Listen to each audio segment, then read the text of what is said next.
Well, good morning, everyone. Thank you so much for joining us. I'd like to start by welcoming everyone to our November board meeting and my hometown. I'm so glad to have you all here. So first off, we'll start with the roll. Jasmine, can you please take it? Yes. Start with you, Chair Rogers, Here. Regent Buchanan, Here. Regent Lozar, He's excused. Regent Bow, Here. Regent Southworth, Here. Regent Blossom, Here. Regent Dombrowski joining via Zoom, Here. Commissioner Christian, Here. Governor Gianforte is being represented by Dylan Clapmeyer, And he'll be here later today. and Superintendent Ernstson. Also joining us later today. Back to you, Madam Chair. Thank you so much. Well, these meetings take a lot of thought, planning, and coordination, and all of us on the board are so grateful to President Cruzado and her team for welcoming us to campus and for hosting our meeting over the next 2 days. President Cruzado's approach to hospitality is bar none, and I know that we all look forward to our time in Bozeman, especially after our long hiatus during the pandemic. Taking care of all these details really sets the stage for a productive and successful board meeting. So thank you, President Cruzado. I also want to give a special thank you to Jasmine Casanovas and the entire OCHI planning team for their support of the production of our meeting. A lot of work goes on behind the scenes, and Jasmine's eye for detail and thoughtful planning directly benefit the board and enhance public access to our meetings. Thank you guys so much. And finally, I want to extend the board's gratitude to Commissioner Christian for his decade of service to our university system as commissioner. It has been 10 years now that the system has benefited from his steady leadership in this role. He has championed a more collaborative relationship with both the executive and legislative branches during his tenure, and while he speaks Montanan, as Regent Buchanan likes to say, he also brings a national leadership perspective to the helm of our university system. Now, I know that public praise is not Clay's preference, but seeing as this year he became the longest serving Commissioner of Higher Education in Montana history, this moment merits recognition.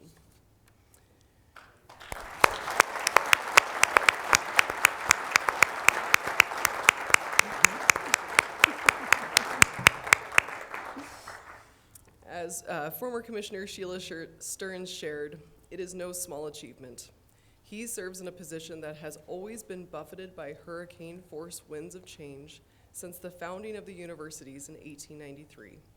His staying power through a succession of strong boards of regents and through the administrations of 3 governors of different parties reflects his skill in high-stakes balance among intensely competing interests.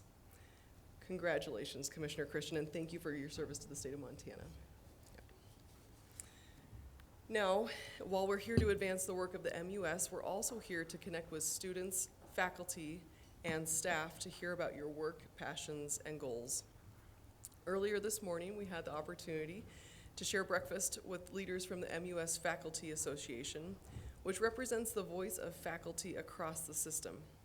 I am continually impressed at the quality and dedication of our faculty and the work they do not only to advance research or engage students in the classroom, but also offering insights, guidance, and ideas to help shape our future as a statewide system of higher education. I want to especially thank Jennifer Bell from the University of Montana and Eric Austin from Montana State for their work with MUSFAR and for joining us this morning. November meetings are one of our most important gatherings of the year.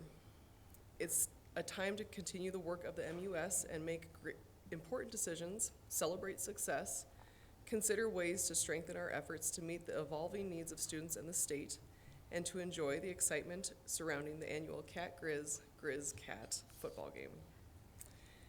This year is especially noteworthy because it marks our 50th year as a university system.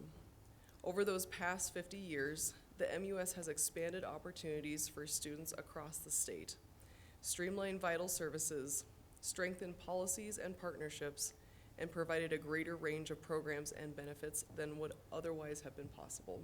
It's a milestone moment to celebrate. And we do have more to do as we look forward to the next 50 years and beyond, which brings us back to today.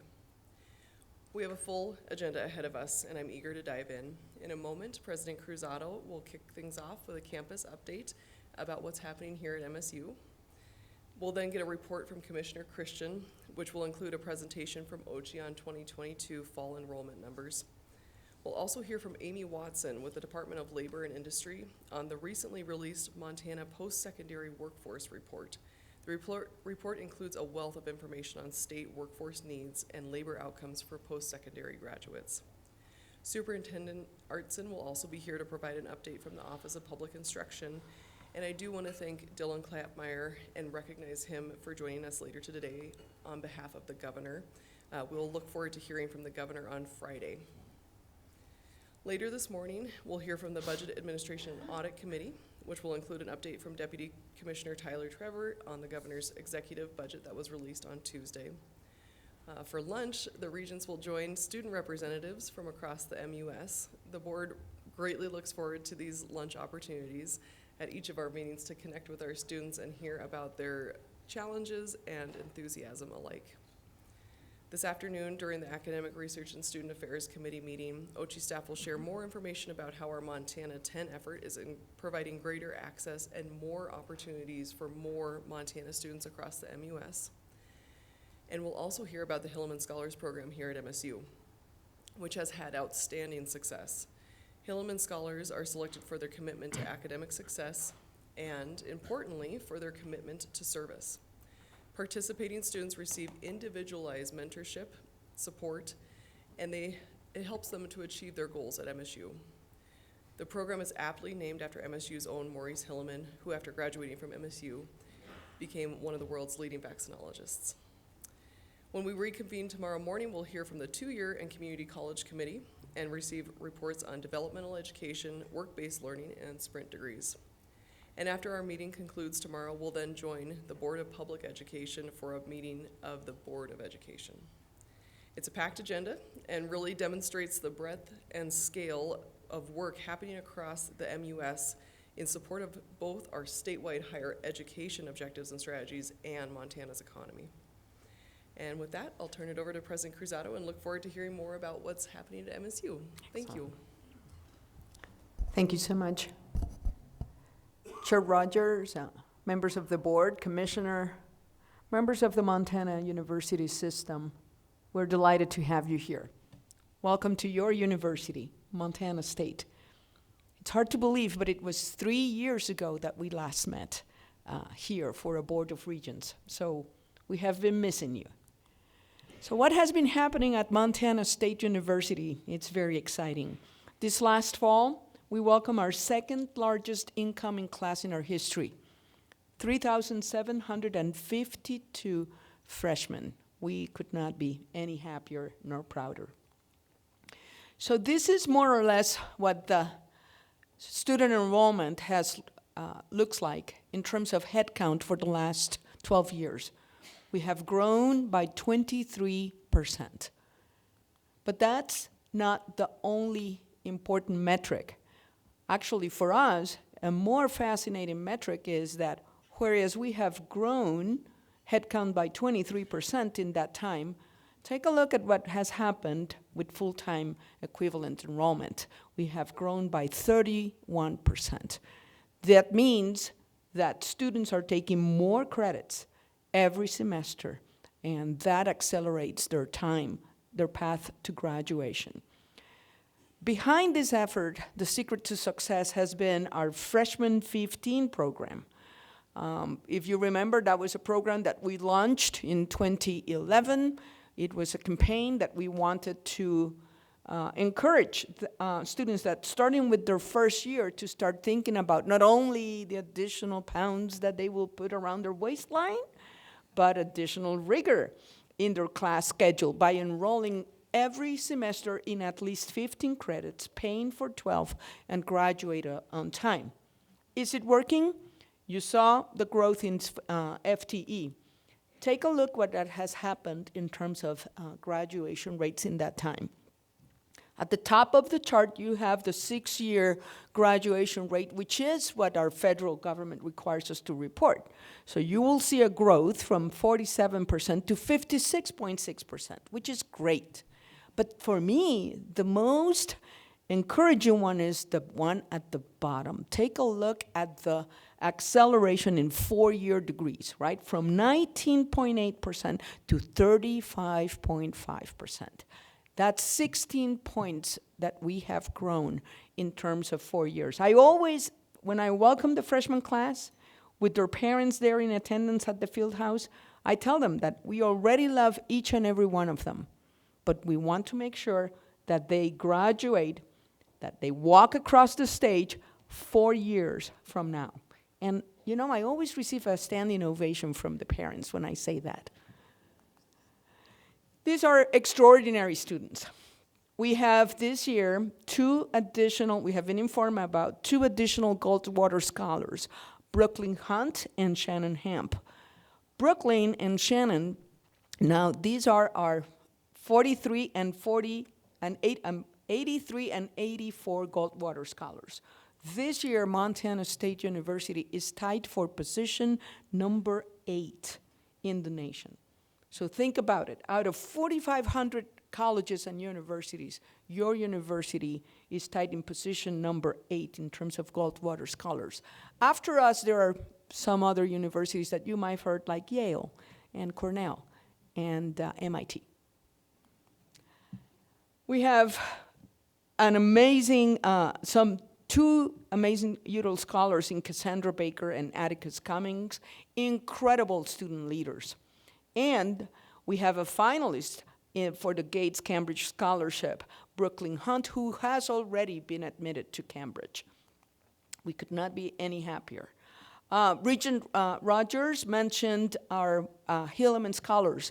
That is another point of pride for Montana State University. Now on our 7th class, I remind the regents, when we started this commitment, it's a cohort of 50 students.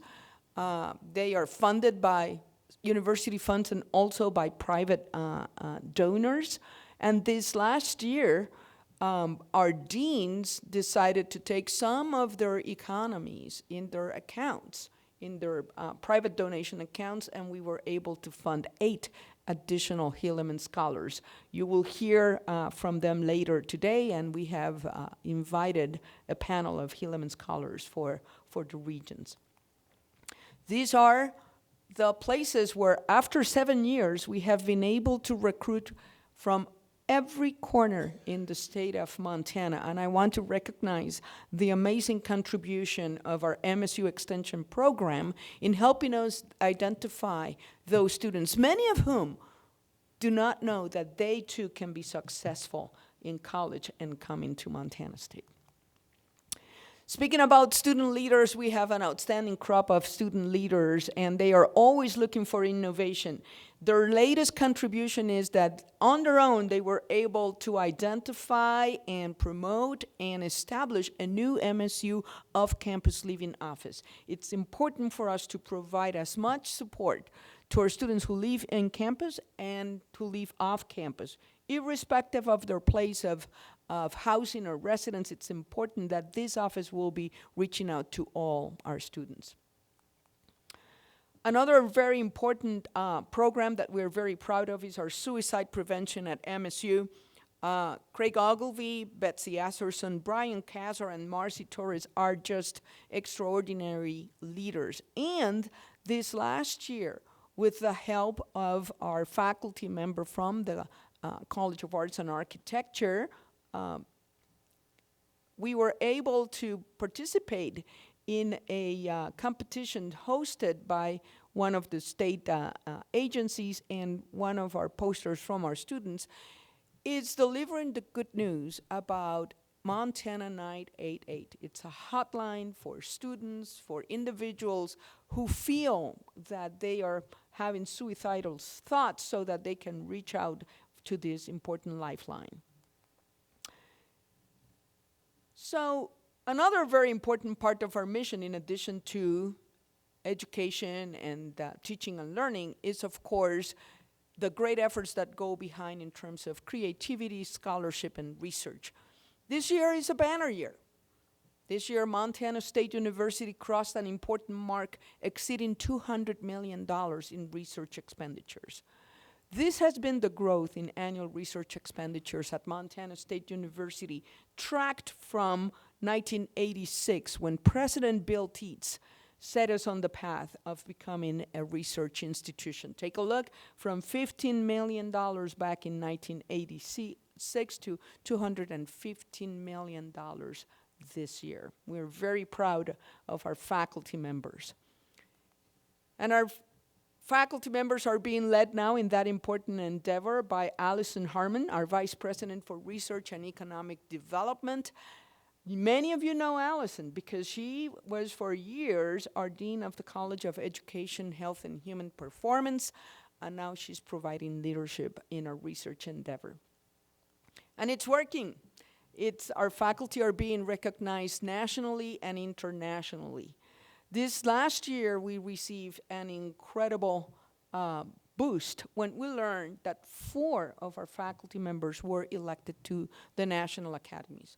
The National Academies is the body that provides advisory to the President of the United States, about 300 individuals. So it's a very minute portion of the population that has this incredible distinction.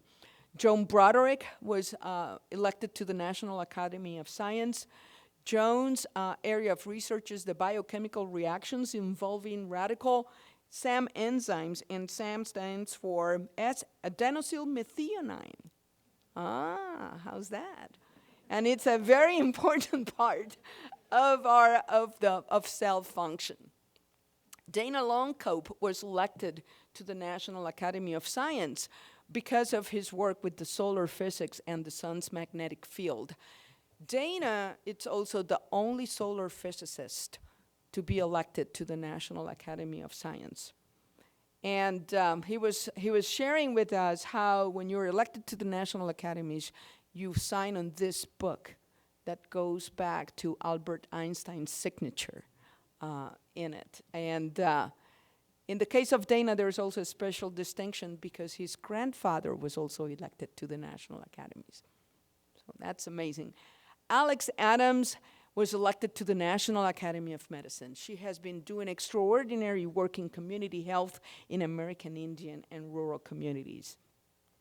And Peter Buerhaus also was elected to the National Academy of Medicine because of his work in national nursing workforce and healthcare economics. Without a doubt, Peter played a very important role when we started to envision how to advance the Mark and Robin Jones College of Nursing. And then, in addition to wonderful things for our faculty, our very own Vice President of Agriculture, Shrikala Bajwa, received the Cyrus Hall McCormick Jerome Increased Case Gold Medal.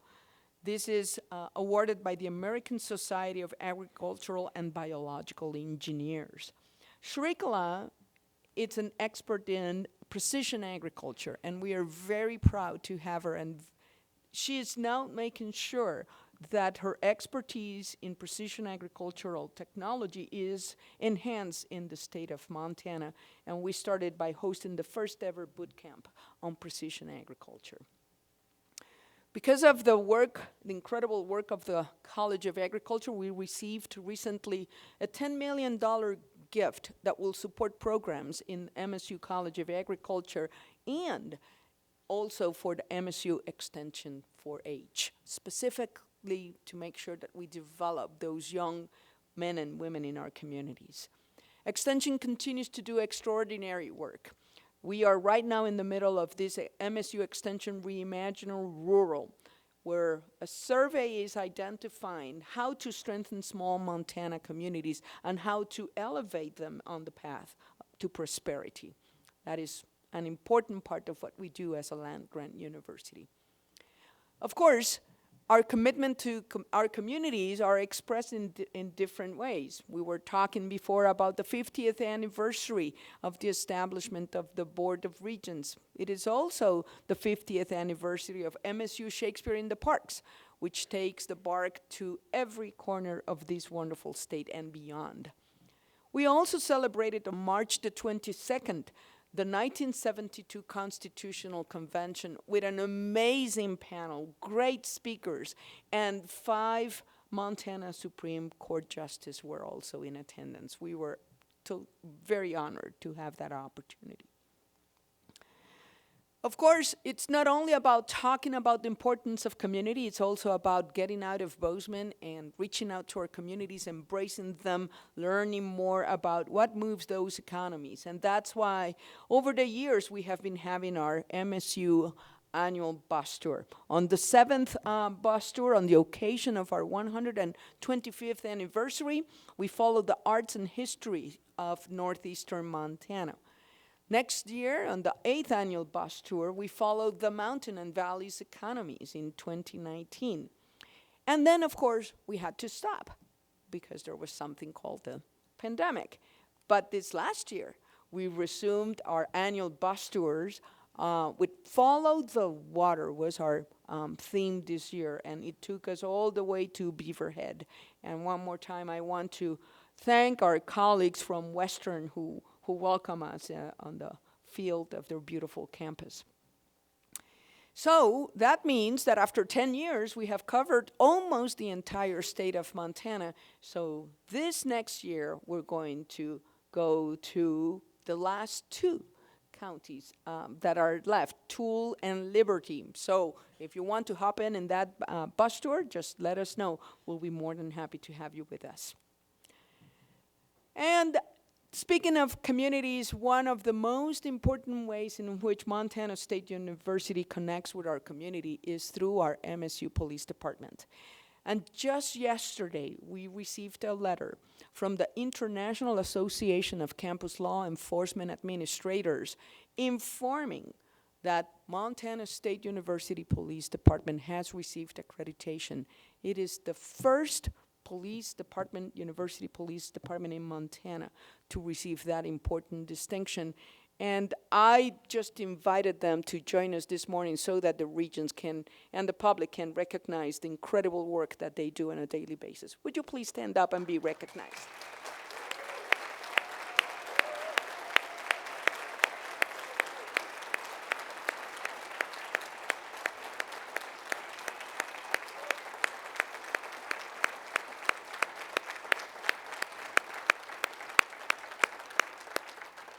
I had an opportunity to sit down in the exit interview, and I can tell you, the evaluators were raving about these men and women, and saying that the way in which they behave, the way in which they interact with our students, with our faculty, with the community at large, it's exactly what they want to see throughout the nation. So thank you so much for representing us in such an incredible manner. So, as you are on campus, please take some time to take a stroll. One of the areas where we have been also playing special emphasis on our student housing projects. You have seen that with the growth in headcount, we also want to make sure that we have a deliberate project in our hands to enhance the opportunities for students to live on campus. So, over the last 11 years, Montana State University has invested over $110 million, either renovating halls like Langford and Hapner, or building new construction projects such as Yellowstone, which was the first freshman housing project in over 50 years. And then we also opened Gallatin Hall and most recently Highlight Hall, which was opened right in the middle of the pandemic. The regions will be evaluating a proposal for our next project in terms of Residence Hall. When you take a look, back in 2010, Montana State University was housing 22% of the student population. Today, we house 30% of the student population. But let me add, it used to be 22% of 13,000 students. Now we are housing 30% of almost 17,000 students. So we house over 5,000 students every day. The efforts that go behind it from our residence life staff are just ginormous. The efforts that go into feeding high quality meals to our students are just incredible. These individuals are just worthy of recognition as well. Tonight we will have an opportunity to host you at our new MSU American Indian Hall, a project that makes us feel very, very proud, not only because of its beauty, but also because it's the realization of a promise that we made years ago. We opened this beautiful building last October under the banner of Welcome Home, and today you will have an opportunity why that is such a fitting message. Also, over the last year, we opened MSU Romney Hall. If you remember, this was thanks to an allocation of $25 million from the Montana legislature and $7 million that were privately fundraised, and that has given this 100-year-old building new life. We have moved from teaching 147 students per hour to teaching over 1,000 students every hour. And in the meantime, we were even able to preserve some of the most beautiful architectural characteristics of that building, including a circle in the middle of our classroom in the round, where you can still see and appreciate and feel the wooden slats of the basketball court that make the Golden Bobcats famous. And you will also see some new construction on campus. This is for our Student Wellness Center. If you remember, when a few years ago, March the 7th, 2019, we received that call that because of snow load, our fitness centers collapsed, and we were able to bring it back. I want to say special thank you to ASMSU and the students of Montana State University, who self-imposed a fee of $58 per semester to make this building happen. I also want to make sure there were students who paid for this fee who will never have an opportunity to use this Student Wellness Center. As a student, hopefully they can come back and join us later. But this is an incredible accomplishment. And of course, plans are underway for Gianforte Hall, which the Regents approved last May. And this will be the future site for computer science, cybersecurity, optics and photonics, music technology, and film and photography programs. And also plans are underway for our buildings that will house the different campuses for our Mark and Robin Jones College of Nursing. I want to publicly recognize the incredible partnership with Benefis Health System, Logan Health, Billings Clinic, and SCL Health in St. Vincent for their partnership.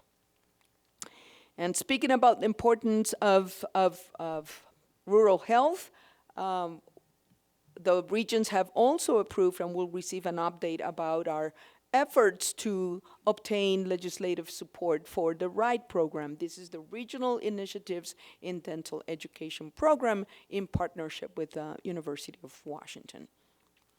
So that brings us to those Bobcats, and it has been the year of the Bobcat. A quick review. Last January, just this year, we were in Frisco, Texas for the 2022 FCS National Championship, and our Bobcats are just amazing. Then a couple of months later, we were in Boise, Idaho, collecting the trophy for the Big Sky Conference Championship in men's basketball and in women's championship trophy as well. And again, a couple of months later, our Bobcats men tennis also won the co-champions of the Big Sky men's tennis program.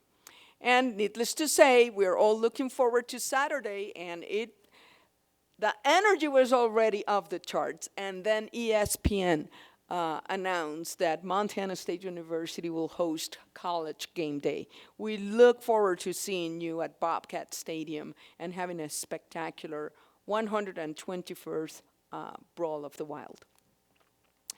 And we're already planning for next year. Now that the pandemic is behind us, we are announcing our speaker for the MSU first year convocation with a local writer, very talented writer, Stephanie Land, author of Made, Hard Work, Low Pay, and A Mother's Will to Survive, will be a spectacular and inspiring speaker for our freshman class. And in closing, this was our freshman class this year.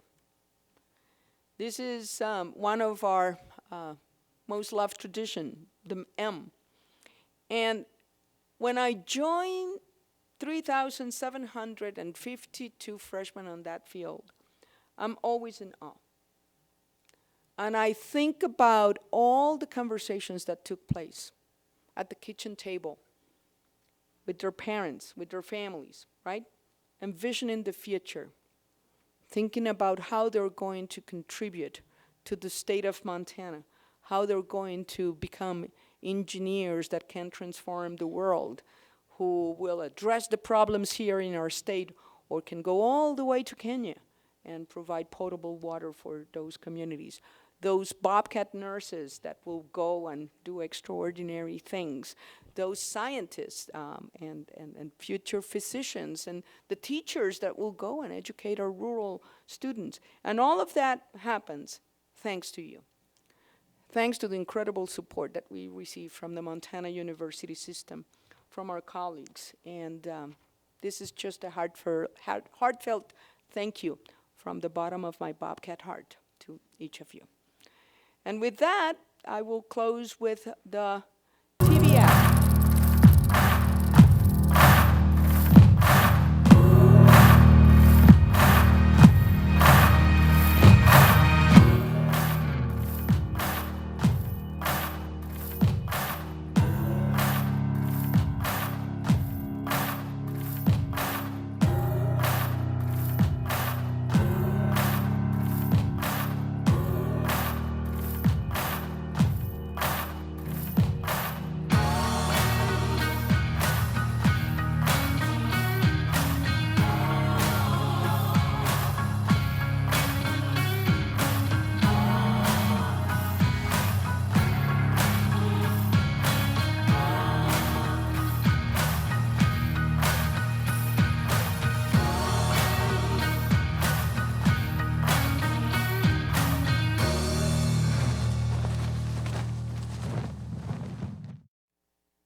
Thank you and welcome to your university. We're elated to have you here.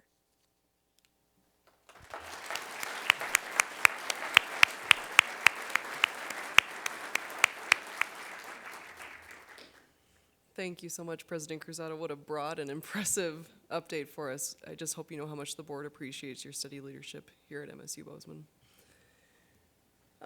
Next on our agenda, we have approval of the minutes. The minutes have been distributed to the board. Are there any corrections to the minutes? Okay. Seeing no corrections, the minutes are approved as distributed. I'll now turn it over to Commissioner Christian for his report. Madam Chair, thank you. Pleasure to be here. Thanks to all the board members for setting your lives aside to participate in this Montana University System venture. We certainly appreciate it. I do appreciate the acknowledgement.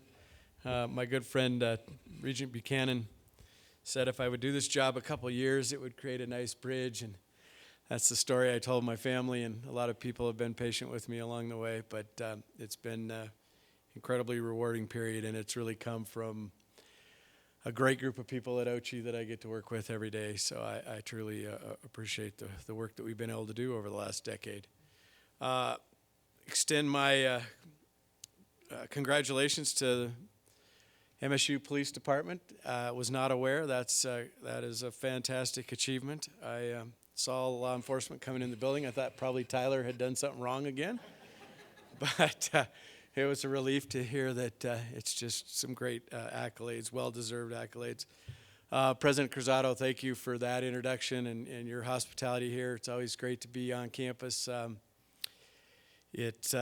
can't believe it's been since 2019, but great to be back and looking forward to the next 3 days. Also want to welcome President Flying joining us on behalf of the community colleges. The President's Council has asked her to be here on behalf of all the tribal colleges in Montana, and so we thank you for that participation. Important partnership to us. Thanks for joining us here today. Also, welcome to the table Dr. Eric Austin. He is from here, MSU. He is a professor in the Department of Political Science and coordinates MSU's Master of Public Administration program. So thank you for joining us this morning at breakfast and here at the table today. Thank you. So comments are pretty brief this morning. We've got a number of presentations we want to get to. I guess my one and only item that maybe would speak to is really just to express gratitude to the governor and his team for the investments that they've made in higher education in his proposed budget. Tyler is going to speak to this in much more detail when we get to that section of the budget, so I won't really get into the numbers, but I will tell you that I'm very grateful for the governor's support, at least in his requests for a strong present law adjustment, something that we certainly need given the inflationary pressures we're all facing. Strong support in what I think is probably a historic pay plan to help address the concerns that we have there and retain fantastic people that we have on board, and some historic investments in long-range buildings. Overall, it's a governor that once again has shown great support for higher education, and we appreciate that very much. We also are grateful funding a couple initiatives that appear to be, at least in this draft, around our seamless system. That's really will provide more opportunities for students to be able to participate in classes all across the MUS, regardless of where they're registered. I think that'll be fantastic. And then support for this accelerated conversation that we're having around sprint degrees or whatever we deem them in the end, but accelerated degree pathways I think will be fantastic for Montana students and really help fill some Montana workforce needs. So thrilled with the support there. Overall, just can't say enough. Appreciate the governor's support in this. So we'll turn to some updates. Starting with one on benefits, something we don't do often. You probably, many of you as new board members, may not even be aware that you oversee the second largest insurance company in the state. Annual revenues over $100 million, which is really providing world-class, best-of-class health benefits for our employees, something incredibly important to recruit, retain the individuals that we have. We have our director here today, Mary Lockenbrook, who's going to address you all, but I would say Mary's been at the helm for about 6 years, took over at a period when I thought the plan was in a little bit of a precarious situation. Our secure position had dwindled a bit.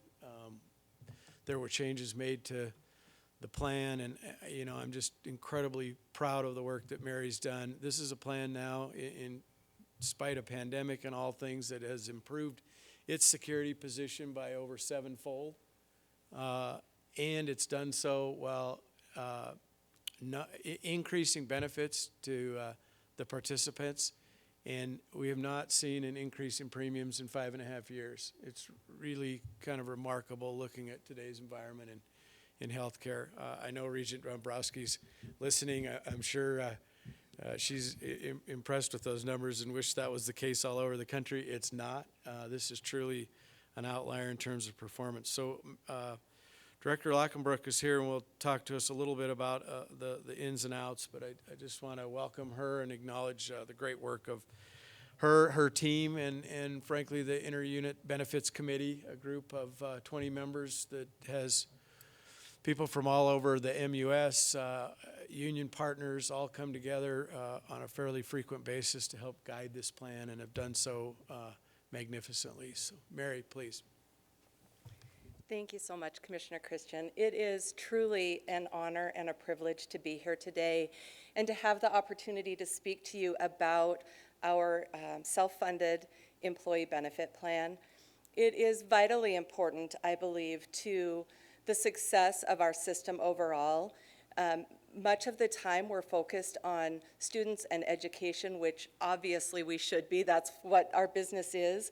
But by supporting our faculty and staff with really world-class benefits, it not only allows us to recruit and retain employees, but it allows us to provide the support that our faculty and staff need in order to be able to really support the student population as well.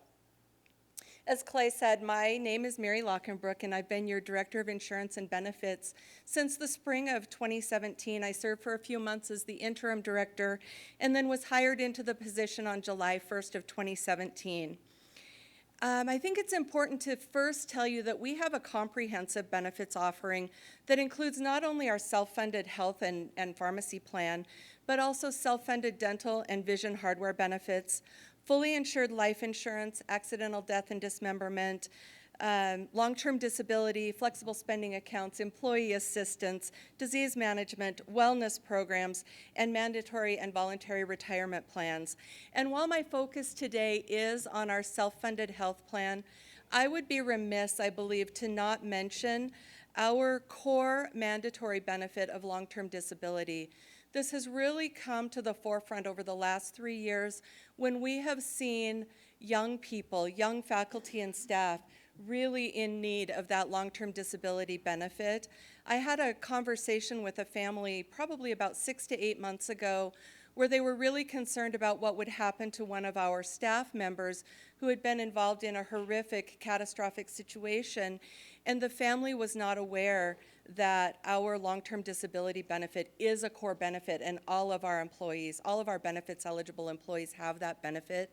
So we have seen young people, I'm talking in their 30s and 40s, who may never have elected that as a voluntary benefit, be able to reap the benefits of that security, that safety net, so to speak, that has really been invaluable to them in a time of need. I will focus today on our self-funded health plan, and I have to tell you, 5.5 years with only enhancements to benefits, no reductions, and no premium increases is unheard of in our industry.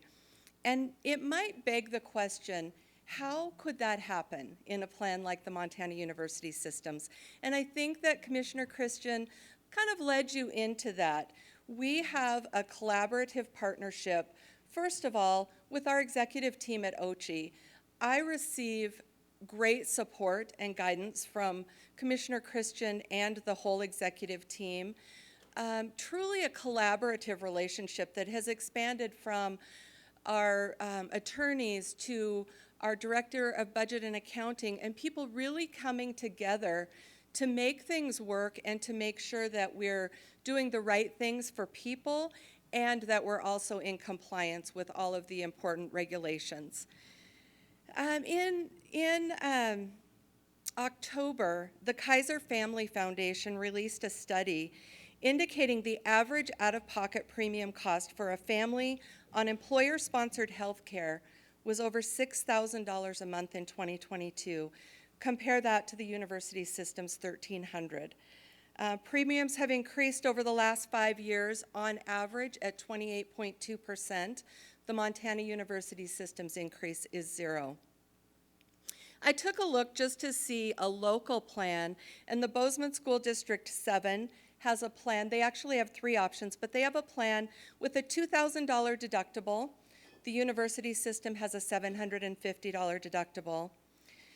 The Bozeman School District premium of $1,905 for a family per month. The university system's at $1,327, and that policy pays 70% after deductible, and the university system pays 75%. And I wanted to just make that local comparison, because I think it's important. Sometimes we get really focused on what's happening nationally, and Montana, as you know, is a little bit different in a number of ways than the national scene is, and so I thought it was important to bring that to light.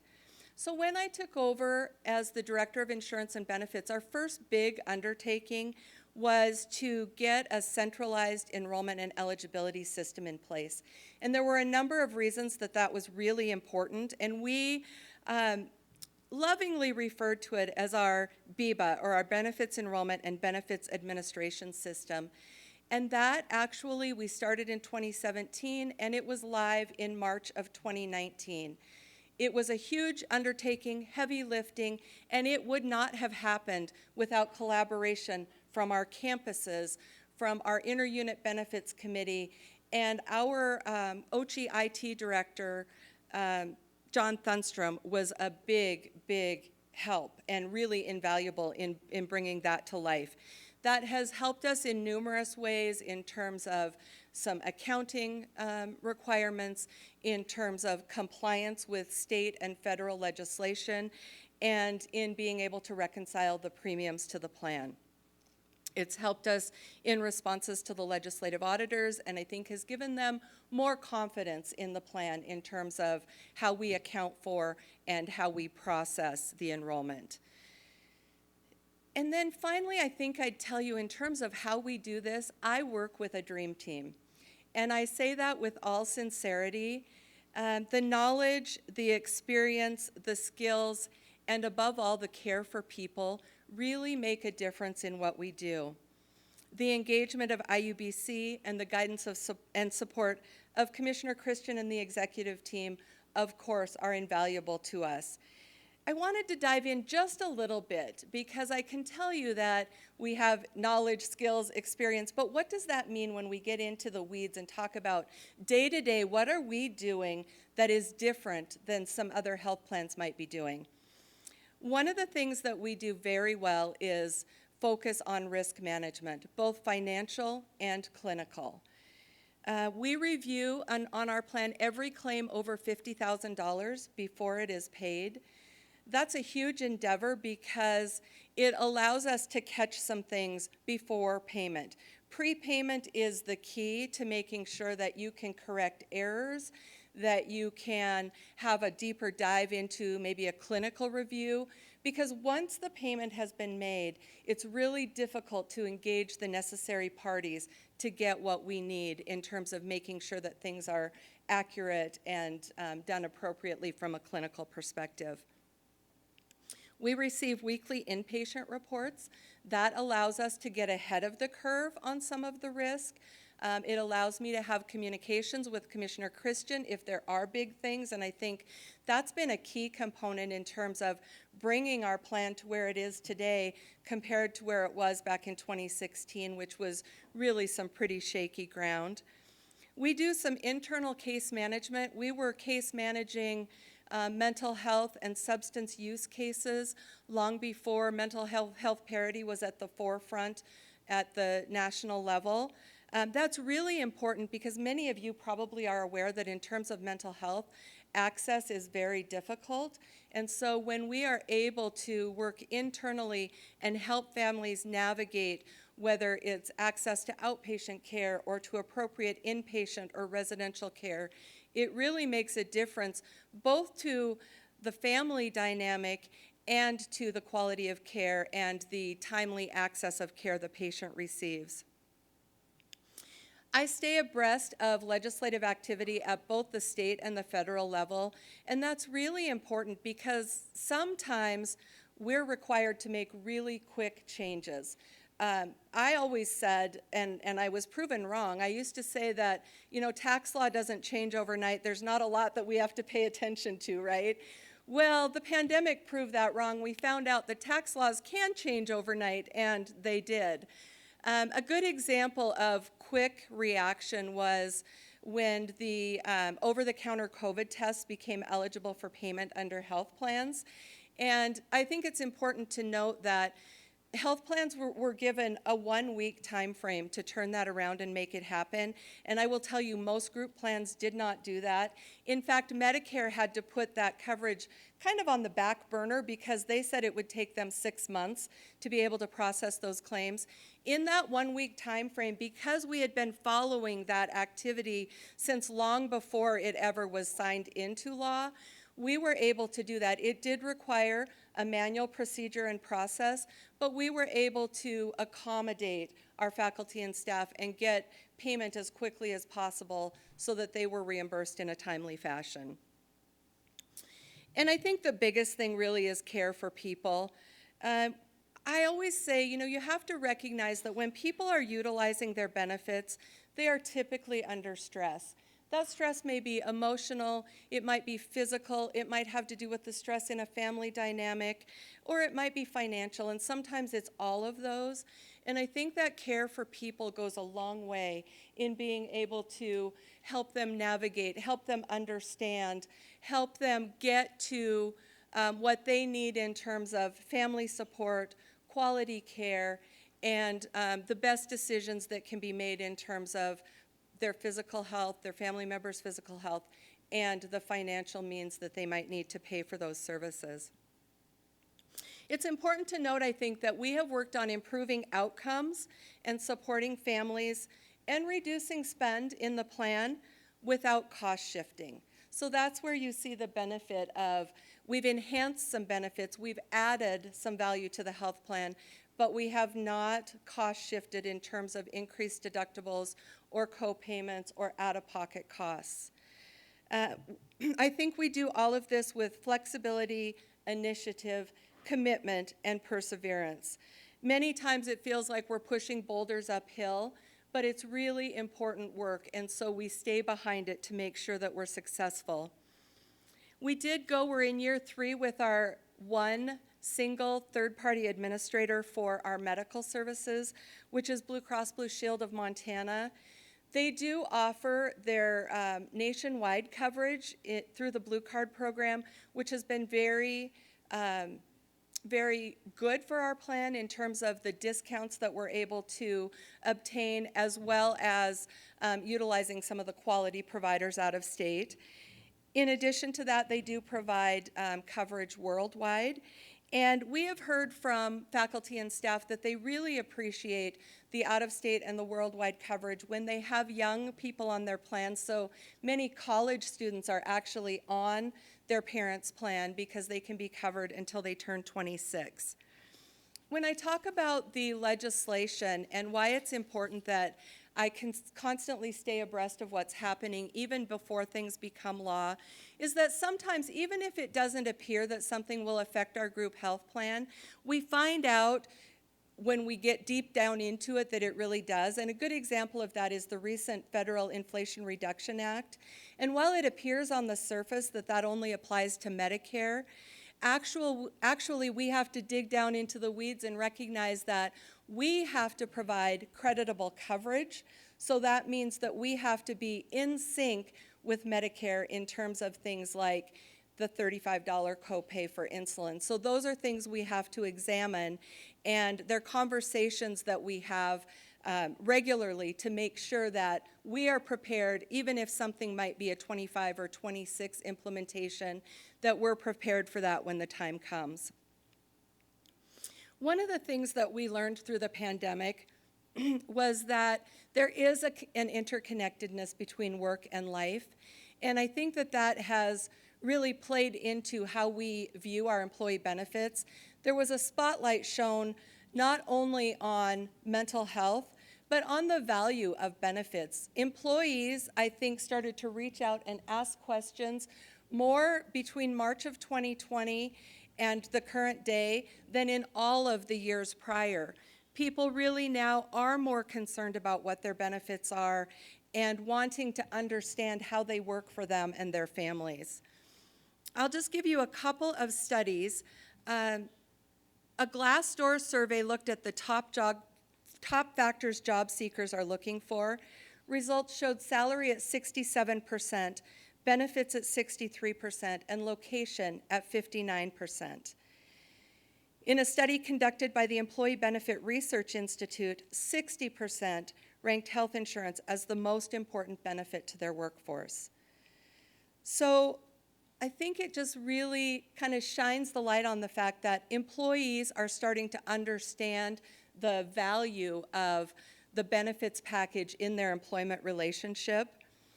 And so while we spent 2020 and 2021 sometimes feeling like we were plugging our finger into the hole of the crisis of the day, we're now in 2022 and really focused on planning for what the future looks like. So I appreciate the time today. I'm open to any questions if you have them, but I really just wanted to say thank you to everyone who helps us in this mission that I'm passionate about, which is to provide the best benefits we can to the university system. Thank you, Mary. Thanks you. very much. Thanks to your team. Impressive results. All right, we're going to turn to another update on the post-secondary workforce report. Our presenter this morning is Amy Watson from the Department of Labor and Industry. Amy's the interim state economist and primary author of the Montana Post-Secondary Workforce Report. Everybody's received a copy of that.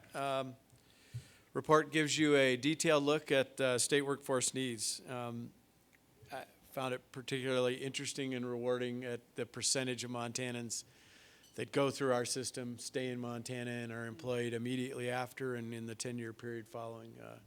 That's a true turn from where we were a decade ago, and an important part of driving Montana's economy. So, Amy, thank you for being here, and look forward to your report. Yeah, thank you. Thank you, Commissioner Christian and members of the board.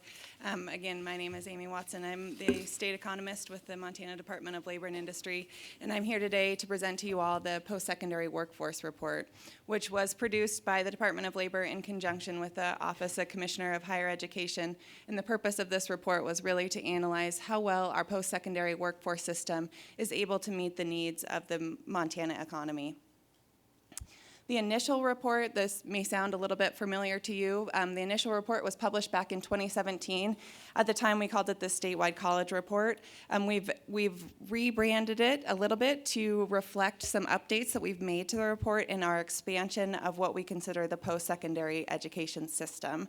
And so I'll talk a little bit about that in just a moment. But this report is organized into two different sections. The first, we spend some time analyzing those graduate workforce outcomes, which Commissioner Christian referenced, talking about how many students stay in Montana, what does their wage progression look like in the 10 years after graduation, and that really, we're hoping it serves a number of purposes, but one that I'd like to highlight here is for students and for guidance counselors to really be able to identify high demand, high wage occupations in Montana that they may want to pursue. And then the second section looks at the supply and demand analysis, which really gets at the heart of our research question, which is, are the post-secondary education system producing enough graduates in the right fields in order to meet statewide workforce demand? And so, as I referenced in this report, the post-secondary education system, we defined as 36 different institutions throughout the state. We looked at graduate data back to 2001, which covers about 145,000 graduates and about 170,000 degrees. The map there shows where those institutions are located throughout the state. They include both 4-year and 2-year colleges, private and public, our 7 tribal colleges, 10 vocational institutions, and Montana registered apprenticeship programs. And so you can see that we really have a representation of institutions across the state. What was very apparent is the significant contribution of the post-secondary education system to workforce development efforts in the state. It's why the Department of Labor and Industry is keenly interested in what the post-secondary education system is doing, because as we look at workforce development, particularly in this economy with very tight labor markets, it's very important that we are utilizing our human capital as well and as efficiently as possible. And a big portion of that is the post-secondary system. So in these data, we see about 11,700 graduates per year on average over that time frame. And we found that 3/4 about stay in Montana and work for Montana employers at some point within the 10 years following their graduation. And not only that, but they work in every county in Montana. So that really demonstrates not only the impact that it has in the state, but just throughout the entire state. We were able to match individual level graduate data for the purposes of these workforce outcomes to income tax records from the Department of Revenue. And so what you're looking at here is the median annual income of graduates in their 10 years after graduation. So students earn at the median about $32,000 in the first year after graduation. In 10 years, that figure grows to about $53,000. Of course, that varies significantly based on a number of factors, which I'll get into, but the distribution in that median 25th to 75th percentile is there shaded in orange. And you can see that about 5 years after graduation, our graduates surpass the median full-time earnings level, which is that blue line there. One of the main income drivers that we found is work experience. So those graduates with prior work experience did see a significant increased retention in the Montana economy, and they were experiencing higher income levels. Employers, so most graduates from the post-secondary education system do have work experience, which about 56% do have worked a significant portion of time, at least 6 months of the year, for an employer in the 5 years prior to their graduation. Those students, about 87% of them, worked in Montana in the 10 years after graduation, and that's compared to only 47% of those that don't have prior work experience. They earned the wage premium was $11,000 in that first year after graduation. We also saw, as one would hope, that higher education, higher degree types leads to higher workforce outcomes, so higher income levels. Particularly in the 10 years after graduation. Initially, there is some discrepancy, particularly between associates and bachelor's degrees in that first year after graduation, but those iron out over the 10-year time frame as bachelor's degree earners have faster income growth in that time frame. And the retention levels do tend to decrease as the degree type goes up. So as you move from an associate's to bachelor's to master's degree, that percent retention, that percent filing, that's percent filing Montana income taxes either as a resident or non-resident, does tend to decline. And a lot of that is not too surprising. Montana in general, we tend to not be as competitive to other states at our higher wage levels, so they're more likely to be able to find higher income outside of Montana as they are moving up in that career ladder. Another main income driver that we found, which kind of dovetails off of the work experience, is our registered apprenticeship program. This was an important finding for the Department of Labor, that our registered apprentices do earn significantly higher than our bachelor's and associate's degree earners, at least in the first year and through the first 10 years after graduation, which is primarily, for those of you who aren't as familiar with our registered apprenticeship programs, our plumbers and electricians primarily is driving that income, but we have also expanded our apprenticeship program into a number of like health fields as well. So those are also represented there. Program of study obviously plays a large part in income, the workforce outcomes of students. I've tried to summarize a number of different sections of this report onto one graph here. We're looking at two metrics when we talk about workforce outcomes, which is wages and retention. And so those health science, construction occupations, and a number of business programs do have both high wages and high retention. And then you can see we also have fairly high wages for engineering, computer science, and architecture are some of the other high earning programs. But of course, not every student goes on into the Montana workforce after graduation. A number of students go on and continue their education. About 10% of students from the post-secondary system choose to pursue further education instead of entering the labor force. Another quarter do both. They both work in the Montana economy and pursue higher education. Most of those who do pursue higher education, like over 90%, do show up at another Montana institution.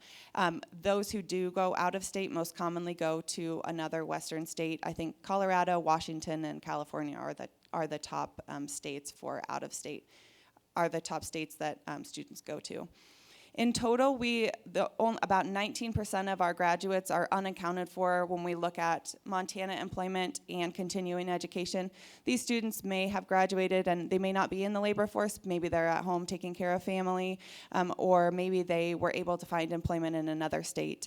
So those are other examples of, they're not like unemployed or necessarily, they could be gainfully employed in another state. So to summarize our workforce outcomes, we found about 75% of students work in Montana after graduation, and about a third of students continue their education in some capacity. Students have above state median wages, particularly for those who are incumbent workers, are registered apprenticeship program completers, and for select health programs, specifically in health sciences, construction, business, and engineering and architecture. We're also able to demonstrate positive returns to higher education.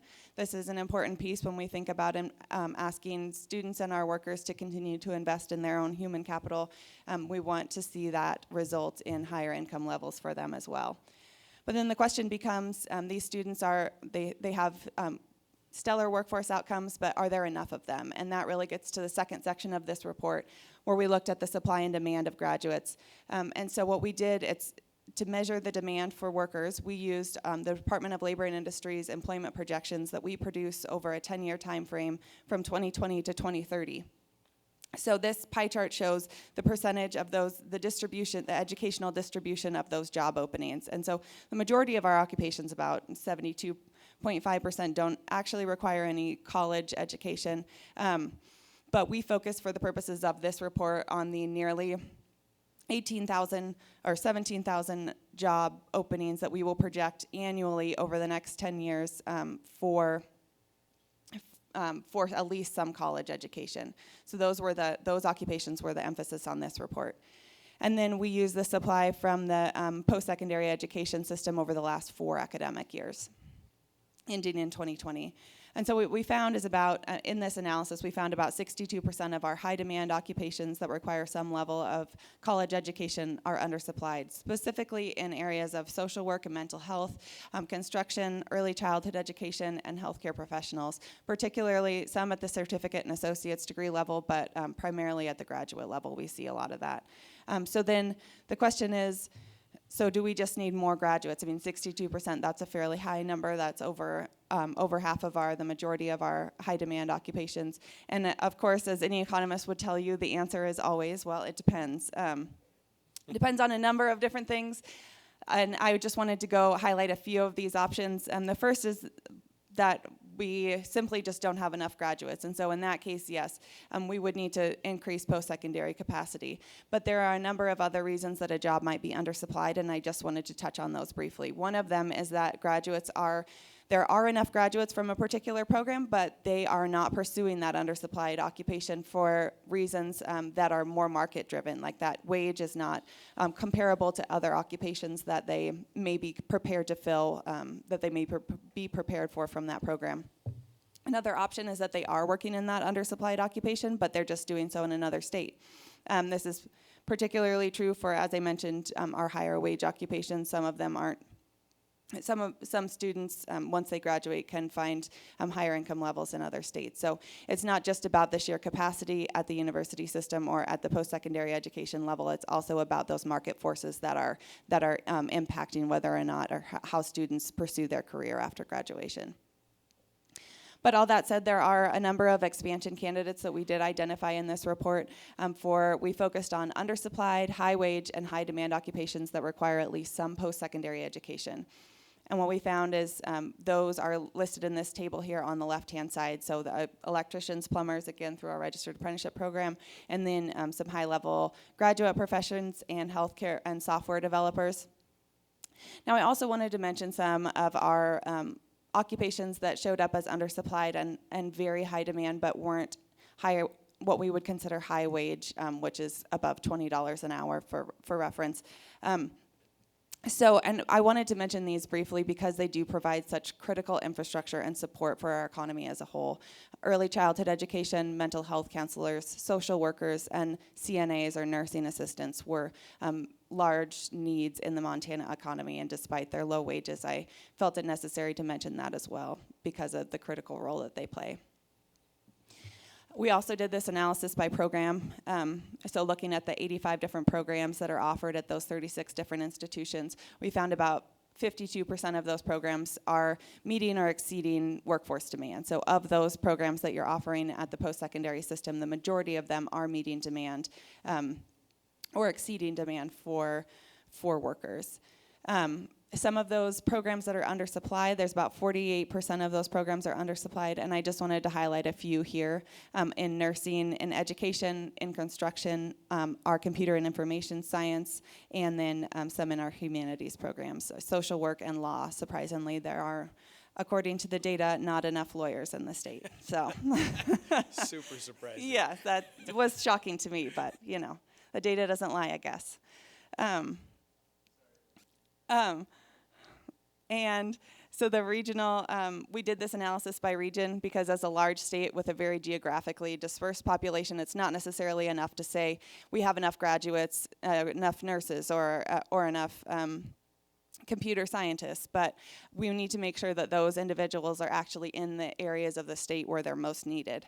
And so perhaps unsurprisingly, we see rural areas of the state have the most significant unmet demand. So, for example, in the eastern region, which is our most rural region that we define at the Department of Labor, instead of the 52% of demand of programs that are meeting demand, only 22% in that region are actually meeting the demand. And so in-state migration does provide a very key source of labor supply for those areas of the state. And that's what this map here shows, the direction of migration of students. So both the Northwest and the Southwest regions where our flagship universities are located are net exporters of graduates. The Southwest region exports graduates to every other region in the state, and the Eastern region imports graduates from all other regions of the state. So that sort of natural market forces does help close some of those gaps after graduation, but there still is more significant unmet demand in our rural regions. And so with that, I will turn it over back to Commissioner Christian. If there are any questions, I'm happy to answer them. I'll also be around today, so you can stop me. Thanks, Amy. Thanks for being here. I think Regent Buchanan. Yeah, just a quick comment. Thank you. Lots of work in front of us. I think it's important to note the collaboration between your office and our office, the Commissioner of Higher Ed, the work that Sarah Swanson's been doing to help us connect with industry leaders to find ways to engage and help us push forward, and this has been tremendous, and we're excited about that relationship. Thanks for the great report, Amy. Yeah, thank you, and I think there's been some really great improvements that you can see from just 2017 to 2022, significant improvements from the post-secondary education system to help fill those gaps too, so I think that's certainly an accomplishment from your perspective. That's fantastic. Yeah. Thanks, Amy. Thank you. Thank you. All right, Madam Chair, we're going to turn to an enrollment report. We have Scott Lemon, Director of Admissions and Enrollment Strategies for the MUS. Give you a quick update. I just like stealing the thunder. Largest incoming freshman class since 2011. Anything else you need to know? Scott, I guess, go ahead. Commissioner, I think that does it. I think we're done. Thank you, Commissioner Christian. Madam Chair, members of the board, we'll try to be brief. I know we've got a pretty packed agenda, but definitely some good news to share overall on the enrollment report. We'll give a 20-year view here on the 15th day census for the MUS overall, and if you see right here, we're exactly where we were in 2002 from an enrollment perspective, looking at FTE, and that's good and bad. You can see the cycle nationally.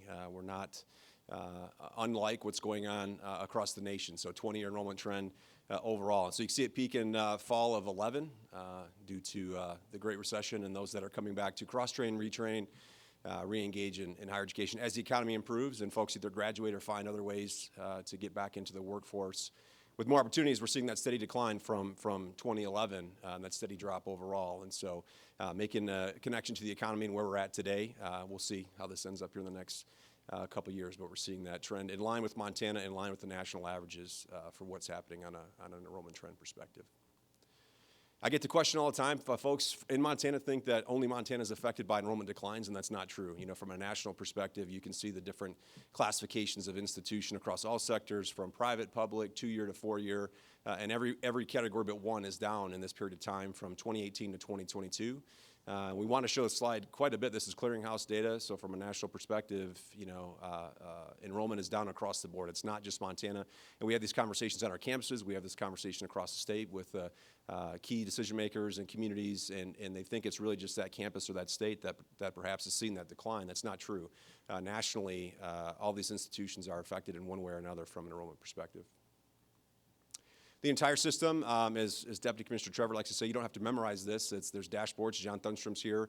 He gets a lot of praise at these meetings and the work that he and his team does to create these. But this is the Montana University System enrollment based on student population. So you can see where the fluctuations occur there.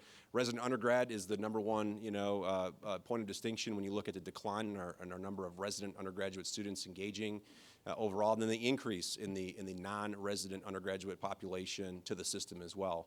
Some of that's really good and great for our campuses to engage students out of state. We really want to focus again on that resident student population and find opportunities to get those students here in Montana that are graduating back into the Montana University System overall. So feel free to visit these dashboards and explore them overall. But seeing that growth here, you know, we saw the dip in 2020 from the COVID years. You can see a steady decline, pretty substantial, as most institutions across the country did in 2020. And then we had a great bounce back. Students deferred, they waited, they left our campuses overall, and then seeing them come back was great. The most encouraging thing is to see that hopefully we have found a bottom. We can start to increase peak to trough the total enrollment for the system. When you look at this from a 10-year run rate, it's encouraging to see that we're relatively flat on that total enrollment for the system. We'll talk year over year. So I've got a slide coming up that'll show you a 10-year snapshot, but really want to focus on year over year as well. We want to look at the FTE by residency and level. You can see the drop in resident undergraduate, less than the national average in that perspective. Graduates are down. And then this explosion year over year again in non-resident undergraduate. Less WUI students and non-resident graduates, but also overall we're basically flat, down 61 on FTE by residency and level, which is encouraging. Some of the declines that we've had in recent years. To see this where we're at is actually really good news. By institution type, so year over year, if you look at the flagships, relatively flat, 4-year down just a little bit, and 2 years are coming up. And so this is exactly a direct result of a lot of the initiatives that the MUS is launching, the support from our campuses, and then the statewide, I think, confidence in coming back to campus and engaging in post-secondary education overall. By campus, so on the MSU side, you can see based on our campuses where the enrollment increase and decreases are. Gallatin showing some good gains there. Billings down a little bit. Northern up and comprising that total there at the bottom. Keep in mind, students are graduating every year. We've got different populations coming in and out, and so this is always going to be a moving target with how many students are we attracting into the system from a new first-time freshman perspective, how competitive are our programs to engage students from a transfer perspective, and then also the graduate equation for students looking at furthering their education past the undergraduate level overall. So we're encouraged by this. I think the certificate programs and the work with the commissioner and a lot of the folks in this room to make these programs reality are definitely showing some signs of encouragement for all of us. On the UM side, you can see again, broke down by campus, down just about 1% from a UM total. But some of the campuses are seeing some improvements, and so larger declines last year coming back into this. Overall, to see some more moderate declines for most of the campuses and flat just about at every campus here with the exception of Tech, which is still below that national average slide I showed from Clearinghouse overall, and so not an outlier in that perspective at all. The 10-year picture is a little bit more bleak, so this is a harder ship to turn. We got to look at a longer-term perspective for, again, students are graduating every single year. We've got to find ways to bring more students into the system.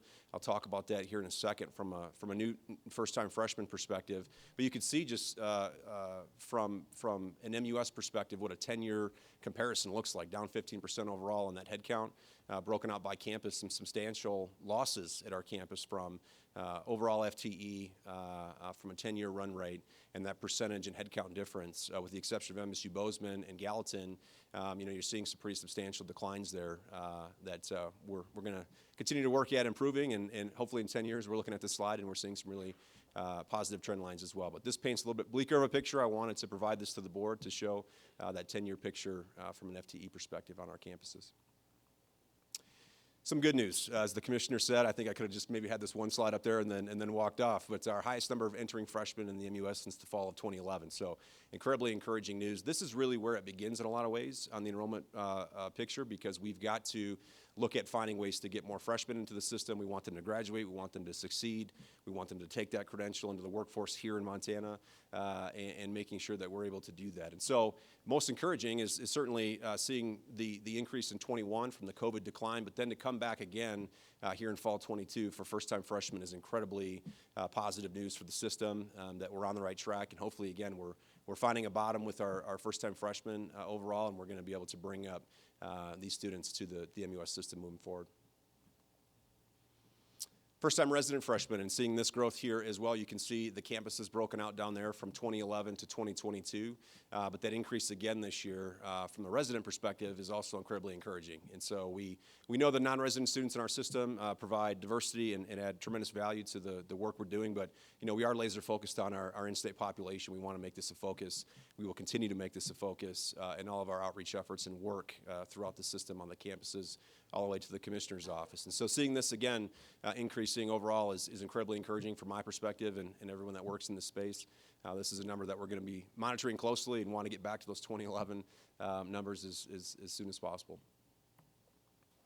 Capture rate. I know a lot of the board members have talked through this a little bit. The percentage of recent Montana high school graduates that we're able to have join our system upon graduating high school. This is a very important metric that we look very closely at overall. And so for 2013 to 2022, you can see we're down 6% overall. We were capturing 36% into the MUS of recent Montana high school graduates. And then we're seeing that decline all the way through 20 and 21. To come back in 22 up 2 points is amazing. This is a percentage. We're going to be working at looking at the total number of high school graduates and where we can make the most impact here. As our partners at DLI had noted, I mean, Montana is a massive state, and so continuing to communicate the value proposition here and looking to be a number one option for students graduating is going to continue to be important overall. So we're encouraged by this as well, also a great trend line for us. In Montana, the percentage of projected high school graduates, we're going to see some ups and downs. And so declining birth rates, a variety of economic drivers that we're seeing here from a Montana perspective and a national perspective. There will be less high school graduates upcoming here. And so you look all the way out to 2036, I may have to retire somewhere in that range from a year perspective, seeing this sharp decline in what we anticipate to come in to our system and other places across the country. From an eligible population of recent Montana high school graduates, it's going to be much lower than it is today overall. So wanted to show a longer-term perspective from what we anticipate in some of the data at WICHE and this report that did knocking on the college door is going to project in the high school graduate space. Why is that important for Montana? Well, you can see the amount of high school graduates we had in 07, 08 compared to where we're going to be in 25, 26. This is really good news. We're projected to grow here in the short term from Montana high school graduate population perspective. A lot of states across the nation are already declining, and the term enrollment cliff is something that we monitor very closely across the nation. A lot of states are much worse off in their projected high school graduates in the near term. We're expected to grow, which is great.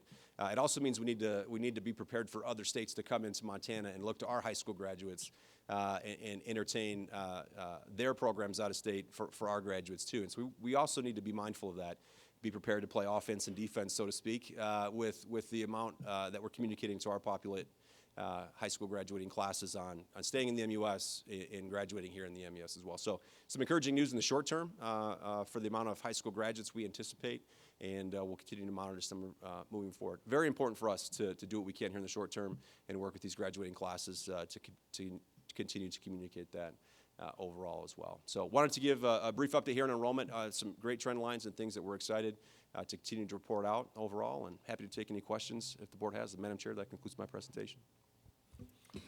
Thanks, Scott. Much appreciated. You know, we had a conversation at breakfast around demographics. One thing about the demographics, and I think it's a lot of work's been inspired by this board, is the capture rate.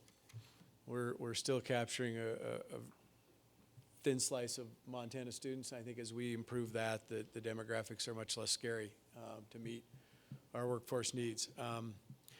overall, I have good feelings about the enrollment. I guess Regent Buchanan, your business, we're beating the street. And there's a little bit of solace in that, but still a lot of work to be done. I think as Amy's report showed, a lot of areas that we need to meet those workforce needs. It's important to the MUS that we have students, obviously, but it's also important to the state and business and industry partners that we continue to meet those needs. That'll be our focus. The work of the porter focus on getting more Montanans into higher education. So we continue on this path. It's of high importance to us, and Scott, appreciate the report. Thank you. Madam Chair, if there's no questions on enrollment, we will move to a mental health update. Have Christine Miller here. She's the Director of Student Affairs and Student Engagement and has been in many ways leading our efforts to help expand our mental health and student support services across the state, work that's incredibly important to us, everything from the suicide task force that President Cruzado mentioned this morning to a whole host of other things. So Christine, welcome. Thank you. Thank you, Commissioner. Chair Rogers, members of the board. I'm going to share a little bit today about our summit that we had in conjunction with our Regents meeting in September at MSU Billings. And then just talk a little bit about what that summit did in terms of framing how we are understanding, addressing one of the most pressing challenges that we face in the university system, and actually, just as a state. And then I'll talk a little bit about what the task force is doing and kind of our framework for moving forward and some of the activities that we will engage campuses in and engage all of you in as we pursue those. I do want to say, part of the work of the task force and part of the work that the summit did is provide training, education, reframing, but really it also sort of continues to raise the profile of this issue and make it an important part of what we do. President Cruzado, your remarks earlier today in including mental health and well-being in one of your achievements and accomplishments and some of the work that is important to MSU, I think speaks really highly of your work and of the work that's going on across the campuses, and even being here today talking about this as an issue that is front and center on all of our minds, I think is part of what we need to do, which is incorporate this into our culture and incorporate it into every part of how we think about what we do here in the university system. So the goals, that is the primary goal of the summit and kind of our framing of the task force going forward. So we really worked hard through the summit to frame student mental health and well-being as a public health issue, and doing that so that we can really understand and tackle and respond to mental health and well-being in all facets of campus life, not just in counseling centers or in student affairs, but across every piece of our institutions. Our other goals are developing mental health and well-being on a continuum from thriving to crisis. We often think about student mental health as counseling or crisis or suicide prevention or postvention, and those are all incredibly important pieces of mental health and well-being. But what I think you'll hear and what we addressed in the summit is that we also want to find ways to support thriving and students who are engaged and have that be part of the conversation and part of our intervention.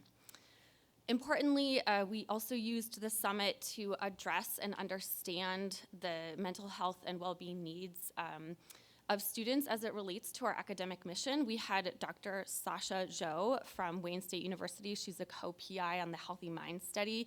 Come and talk about this. The Healthy Mind Study is really a decade-long study of college student mental health and behavior that connects mental health experiences to academic mission and students' academic performance. And I think that that's a really important thing for us to think about and understand. The world of mental health and well-being, you all know this, Regent Dombrowski knows this very well. She's in healthcare in the state. it's huge. It's an immense issue that goes well beyond the borders of our institutions. And I think part of our work is really understanding what is in our scope and then understanding how we can be good partners across the state as our whole community and our whole state and really nation kind of encounters this. So that was part of our work at the summit, to really understand that link between student mental health and our academic mission. And finally, one of our fourth goal was to understand that we have diverse student populations with diverse mental health and well-being needs. We had speakers who talked about veterans and mental health services, Native American students and mental health and trauma.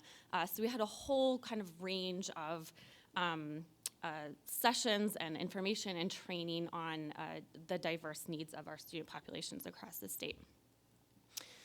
So I'm going to really quickly kind of go through a few highlights of the summit and then land on some recommendations and action that the task force is pursuing. So we had robust attendance. We had 185 people from across the state, across our institutions register. We had administrators, faculty, staff. We had a lot of students. We had clinicians, practitioners of all kinds. When we started planning this, I thought if we hit 100 people that we would be doing really well. So I'm just so pleased to see that so many people invested their time and energy and were able to attend.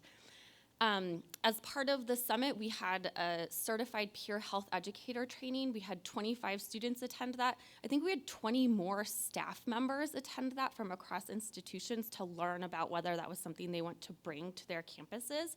But those peer health educators will go out into our campuses and do good work for the rest of the time that they are enrolled, and they're really kind of joining an army of other students who are already certified and doing work in that area. We had 9 trainings on suicide prevention and mental health. I don't know exactly how many people attended those trainings, but the summit wasn't just about sharing information, but about actually providing people with the knowledge and skills across a broad range of mental health issues. So I was really happy to see that. And then coming out of the summit, we have 4 task force action steps that I'll talk about in just a moment. This is a highlight of some of our speakers that we had. You can take a look there. I'm really pleased that we had some of the most recognized national speakers come and share with us. I think definitely a highlight was Dr. Sasha Joe.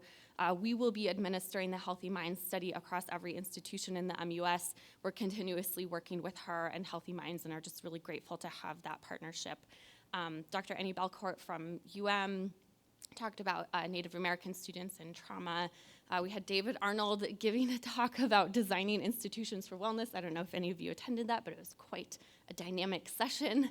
Our state suicide prevention coordinator, Carl Roston, came, and he's so good, and every time he talks, he really just offers a strong view of what is going on statewide in suicide prevention. And he made, I think, some really important recommendations to the university system and to education generally. And one of those recommendations was continued education and training of our students and faculty and staff, and that's something that I'll talk about. Finally, we had Beth Ann Carter from AHEC talk about behavioral health workforce. That's obviously a very important part of the university system's connection to mental health. We experience the challenges of mental and behavioral health workforce shortages, and we're also an important player in producing and meeting the needs of our state in that area. So again, just a few highlights there. So the summit was really framed on this continuum of care, right? And I think it's good to show what this means. We often think of students in crisis or struggling, and our response is often counseling. We also tried to bring in some strategies and training to help attendees and help frame the system around, and how we address this, around these other areas: surviving, thriving, excelling. And I think that you'll see here why this is important. This is some data from the National College Health Assessment that we did actually statewide. Our tribal colleges and private colleges were included in this statewide assessment of college student mental health and behavior. And what you'll see here is definitely some clinical mental health issues. You'll also see a lot of mental health and well-being issues that aren't necessarily clinical. And I think that this just points to the need for kind of building out that continuum of care, in addition to ensuring that we have really strong access to counseling service and clinical services. So, I think this just sort of reiterates that point. We aren't just about counseling services. We aren't just about responding to students in crisis, but we also need to think about what it looks like when our students are thriving and how we support them in doing that. All of the work that happens in your student affairs, student success, in our academic affairs, in the classroom, things like experiential and work-based learning. Those are all places where we can do mental health and well-being and support students. And I think that everybody in this room will probably recognize or think of something that they do in their work that produces these positive affects and thriving in students. So as a follow-up to our summit, we surveyed all of our attendees and brought our task force together again for a planning session 2 weeks ago to sort of take all of the information that came out of this, take all of the learning, and come up with some strategies for moving forward. These two slides here just show in our surveying some of the strategies that our attendees think are important and most relevant to their campus's work in student mental health and well-being. So the task force took all of our learnings and have come up with some action steps. It still remains a priority to ensure that we have access to clinical services. We, as a task force, are pursuing 2 strategies right now to do so. One is exploring some retention and recruitment for our counseling staff. There's a lot of turnover of counseling and clinical staff, and that causes all kinds of challenges. I think, clinical service, there is a statewide mental and behavioral health workforce shortage, and so those counseling staff can often go into communities. Their workload is often lower, their pay is often higher, and I think that that's a really serious issue that we should take into consideration and pursue, like how we might address that.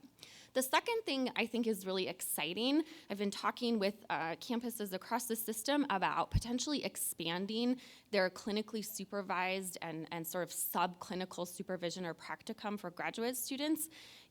has a pilot right now. They have embedded wellness specialists in departments. Those graduate students are, I think, social work graduate students. MSU does this too. Social work graduate students, psychology graduate students, and placing them into campuses to both provide kind of clinical light or subclinical peer counseling, those kinds of things, and also in MSU has really strong, actually accredited psychologist practicum here at this campus. So I think our work there is really to think about how we both incentivize graduate students to do their practicum or supervision hours at our institutions, and also how we support supervisors in being able to do that. So those are the 2 things we'll pursue in clinical services. The second thing on our action steps list is using existing resources. We have some existing resources. Mary Lackenbrook earlier talked just a little bit about some of the mental health services available through our benefits for employees. We have a lot of benefits, not the same kinds of benefits, but we have a lot of resources for students, faculty, and staff across the MUS. In particular, we have an online training called Cognito that is a suicide prevention and mental health literacy training that is available to every single employee and student in the university system. It's 45 minutes. It's a simulation-based training that has a really strong evidence base. The goal of that is to help people understand and be able to read signs of distress in students and respond appropriately. If you haven't done so already, I would strongly encourage you to take a look at that and do the training for yourself and think about how you might share that training across your campus. Third, we are participating in the Healthy Mind Study. We'll administer that this spring. We will learn a lot about what our students are experiencing. We'll also administer that survey for faculty and staff to think about how we can provide the right resources in the right places on our campuses to help our whole community participate in promoting mental health and well-being. And finally, the task force is going to work on kind of building out models of in this continuum of care. So what does it look like to support students in thriving? What are the kind of things that we want to have in place for a crisis situation and that whole spectrum? So the task force will work on building out a model to be able to share across institutions so that we all have a framework, a common framework to work from. So with that, I'm happy to answer any questions or follow up with any information. I will say one last thing, which is thank you so much to MSUB for hosting us last September. You had quite a lot of events going on that week, and I'm just so grateful for you hosting and really grateful to Jerry Gerard, Director of Counseling at MSU Billings, who chaired the summit, and Betsy Esserson here at MSU, who also co-chaired and just did a really amazing job of hosting this great statewide event. Thanks, Christine. Any questions? Chair Rogers. Thank you so much for bringing all this forward and helping us to understand what happened at the summit and what's coming next. I'm really interested in these next steps that you've outlined. I'm very excited about seeing what the Healthy Minds study tells us. Can you share, what the timeline is for that study and sort of what's next after this? Yeah, thanks, Chair Rogers. So the Healthy Mind Study will be administered at all MUS campuses this spring. There'll be kind of a window of administration. I expect that we will get the findings from that study, I think late summer or early fall. There are a couple things that will come out of that. One is the findings from the student survey. So that helps us, and really this is helpful for campuses to have their individual institutional data to be able to identify what their main challenges are among their student population at that moment and build programming that's responsive to that. In the faculty and staff survey, we'll also learn a little bit about the degree to which faculty and staff encounter mental health issues in the students that they interact with, how prepared they feel to be able to respond to it, what their own sense of mental health at the institution is like. And so we'll really be able to understand where we can provide better resources and supports to help our whole community respond to students in appropriate ways.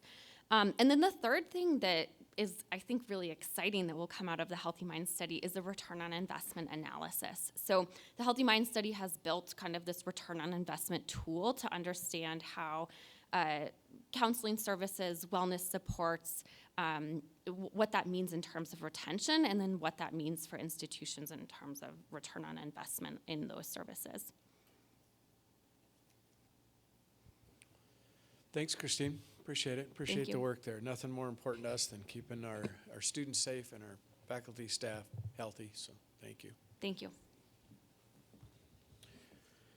I believe we have maybe one and only introduction. Chancellor Kegel has one at the MSU Northern. Yes, thanks, Commissioner and Regents. I'm delighted to be able to introduce our new CFO, Darcy Hertz. I think she's in the audience somewhere. If you'd stand up, there she is, way back there. Darcy comes to us from the Girl Scouts of America and has extensive experience in nonprofits and finance and administration. And we waited a long time to fill this position. It took a couple of years, and we wanted the right position and our person for the position, and we feel we got her. So welcome, Darcy. Thank you. Welcome. I believe, unless anybody else is waving vigorously, that we have no more introductions. Again, always point out the campus reports. Fantastic information in there. I really appreciate the campuses investing the time and energy to get those reports in your hands. Gives you a little sense of what's happening at each local community. And Madam Chair, I believe that concludes the Commissioner's report. Thank you for your time and indulgence this morning. Thank you. Great lineup of informational items. Really appreciate it, Clay. Superintendent Arnson, good morning. Thank you so much for joining us. We're aware of how busy your schedule is right now, and we appreciate you joining us so greatly, and I would love to turn it over to you for your remarks. Thank you. So you're so kind. Thank you, Chair. And board members, Commissioner, and everyone else that is here supporting education. Thank you. I'm grateful. And I think as we come into Thanksgiving, I think that's the number one word that we need to start using, that we are grateful and that we are thankful, especially here in Montana. With the roads as they are and with the weather, we need to be very, very humble. Want to share that you've gotten our report, and if there's any questions, I'd be more than happy to answer that. The governor's budget came out, very pleased that he recognized education, recognized you, recognized K-12 education. We're grateful. The other aspect of this is the transfer of the teacher licensing fee that went to the Board of Public Ed is coming now to support teachers as we have embarked in data modernization and have a wonderful licensing system. So it's very user-friendly, let's put it that way. To have government in that same sentence is challenging, but I think we crossed the finish line on that one. So we're very grateful that that happened. Also want to say that with caucus that occurred yesterday and More Education that's convening with the legislature in Helena, that they are focusing on education. And my purpose is to get almost $2 billion across the finish line before the 28th of February, before transmittal date, so that I can send out budget sheets to our over 403 school districts across our state by statute March 1. So it's happened 6 years in a row under my leadership, as well as when I was in the Senate, that happened. To have them recognize that a promise is a promise to education, and a promise is a promise also to post-secondary education. Because in Montana, we're lifelong learners, right? We're also opening the session when they get sworn in or lovingly sworn out on January 2nd, that at noon there will be a family celebration. I firmly believe that families are the first teacher, and we want to recognize that. Also, a proclamation for the governor, having some parents speak about the partnership with education, not the us versus them, but the partnership in education. And then at 2 o'clock in the old Supreme Court chambers on the 2nd, there will also be a panel on the successes of the COVID relief money. That's $0.6 billion that came into public education in 3 different tranches to share about the challenges with this flow of money, but also share about the investment of to our children through public education on this. And that will happen for about an hour and a half as people flow in and out of the Capitol. When I came into the room, and I apologize, I was with the Board of Public Education, we have given them a lot of homework. We're looking at school accreditation. We're looking at what it means to be prepared as a teacher in our 10 teacher prep programs. And I would like to recognize University of Montana as well as MSUB because they're in the process of defining that in accreditation through CAPE at this time. But of our 10 teacher prep programs, only 4 are through a national accreditation process. Only 4. And I recognize that it doesn't need to have an outsider tell Montana what to do and what's best. But I could ask the regents at this, and I don't come asking much, but if we could really focus on how we teach in Montana, and I know there is a lot of great things happening on your campuses on how you teach science, how you teach other things within just the realm of just how you prepare a K-12 teacher. So I applaud that, but let's really look deeper. What is education in Montana look like? I know tomorrow the governor is going to be preparing his state board, where I know, Commissioner, you will be present, and I understand that regents hopefully will be able to participate into this. Our office will be there as well as the Board of Public Ed. What a great opportunity to put believability into education for our taxpayers and all of Montanans in how we lead moving forward. When I walked into this, I want to share that Montana Hope, how we talk about mental health, it was being discussed right here. I thank you. Where are we? Who was the one who just made the presentation? Thank you. In my mind, we've always had these issues. But now they have been accelerated and they have been in front of us now more than ever on how we look internally and respect ourselves individually. How we say to people, I see you, not just our children, but everyone, whether they're on your campus, whether they're faculty or not. We use these programs that were just discussed to make sure that individuals have access. In Montana, it is about access. So I applaud you. Commissioner, we have a lot of work to do. And I'm here, and I appreciate that you have allowed me to be tardy to come to this meeting. Thank you, and I am grateful for your participation in putting believability into education across our state. Let's have Montana be #1 in the nation, not be in the back. Let's have Montana be in the front. Thank you so much for being so kind to me and allowing me to speak some words. Thank you. Thank you so much, Superintendent Arntzen, and thank you again for making time. I know you're balancing a lot of different things right now, and we appreciate the partnership. Well, with that, I think it's time for a break. We'll break until about 10:45, so feel free to get up and move around.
Hi, everyone. Welcome back. We're going to get started again. We're now going to move into our Budget Administration and Audit Committee. And given that Chair Dombrowski is joining us remotely, I will continue to chair the Budget Committee just to support ease of engagement. So first on the agenda, we have a number of consent items. Does any regent wish to move any of these items off of the consent agenda? Please. I just had a Regent question Swanson. on one of them. Is this an appropriate time to air that? I was curious about item I, the proposal to increase the funding for locker rooms in the field house, I believe. I was just curious. So that's coming from the physical plant funds. I was curious to know kind of what are some of the opportunity costs of those funds? Like what are competing projects that won't be funded since by allocating this additional 500 grand to this? That might be a question for maybe Terry Least or Trevor Tyler. But Yeah, Madam Chair, I'd look to Vice President Least.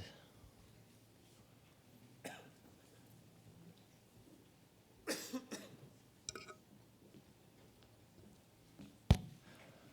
morning, Madam Chair and Regent Norris, members of the board. So yeah, the opportunity cost is really, I mean, you name it, every day with it, we've got expenses that we need to try to address, right? This project was put in place as part when we relocated football out of the field house. That presented an opportunity for us to also provide some value to our other teams. And in this case, this project, you know, we were in it. The inflation hit up. We're halfway through it. We need to get it done. So we're really at a point where we just need some additional authority to get that project finished.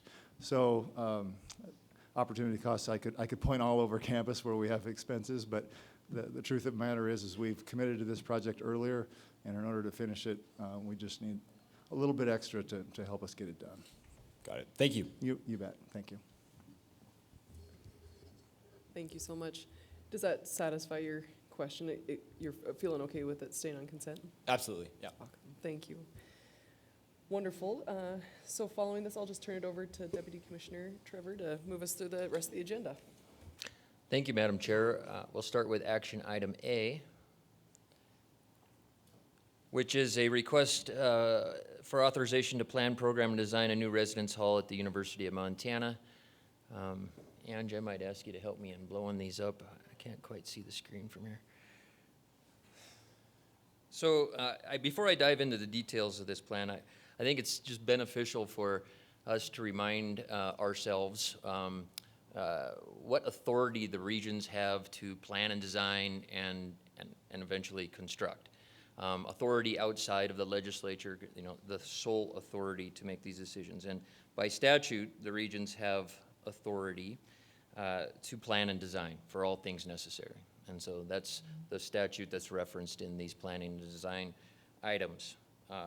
And then the regions have sole authority to determine the necessity for building auxiliary buildings.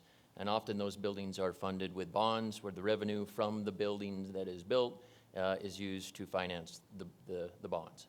So that's kind of the region's path.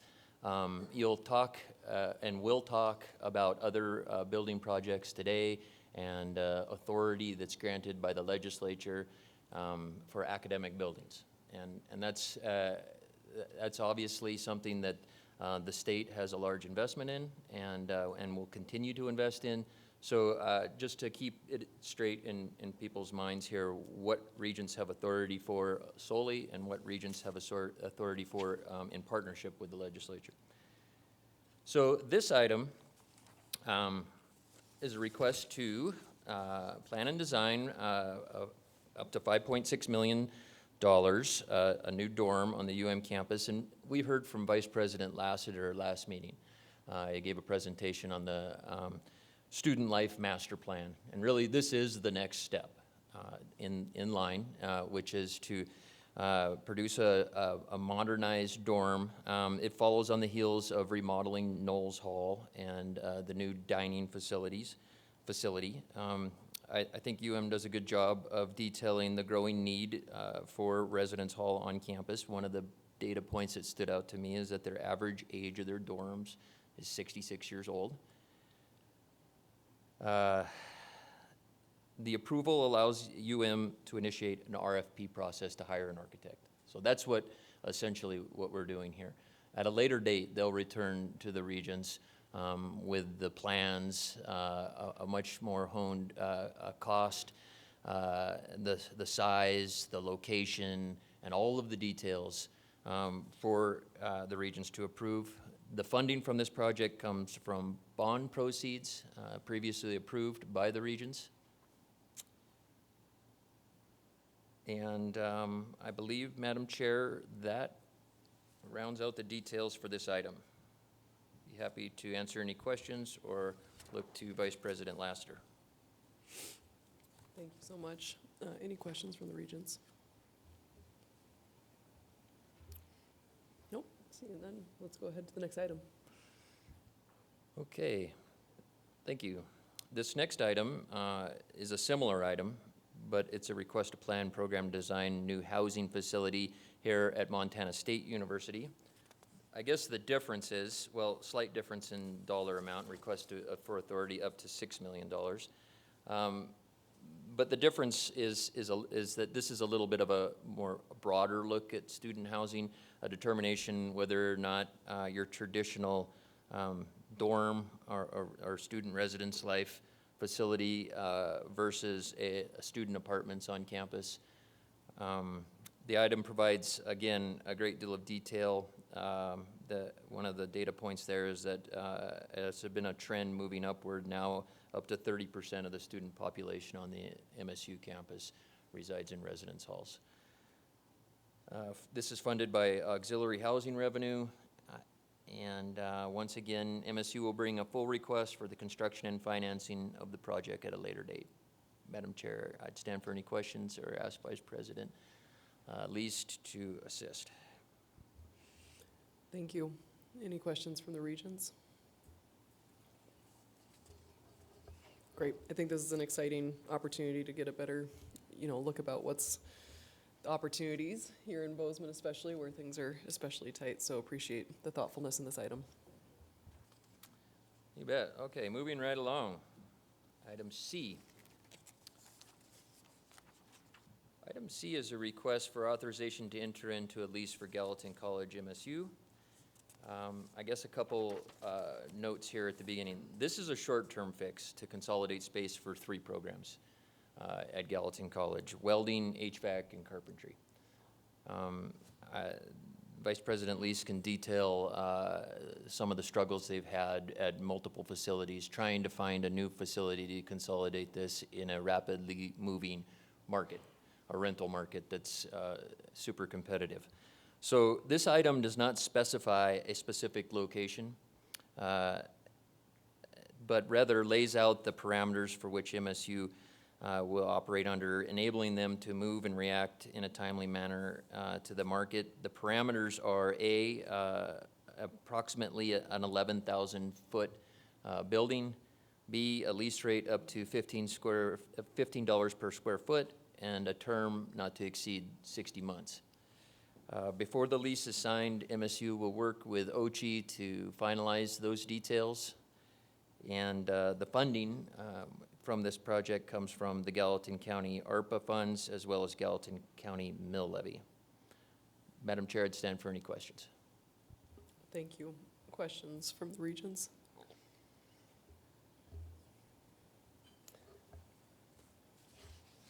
Let's go ahead with the next item. Okay. What are we on to? Item D. Okay, this is a request to authorize MSU to execute the refinancing of Series F 2018 bonds. I'd like to start by first saying kudos to Aaron Mitchell. He's the Associate Vice President of Financial Services for putting together such a great item here. Very detailed.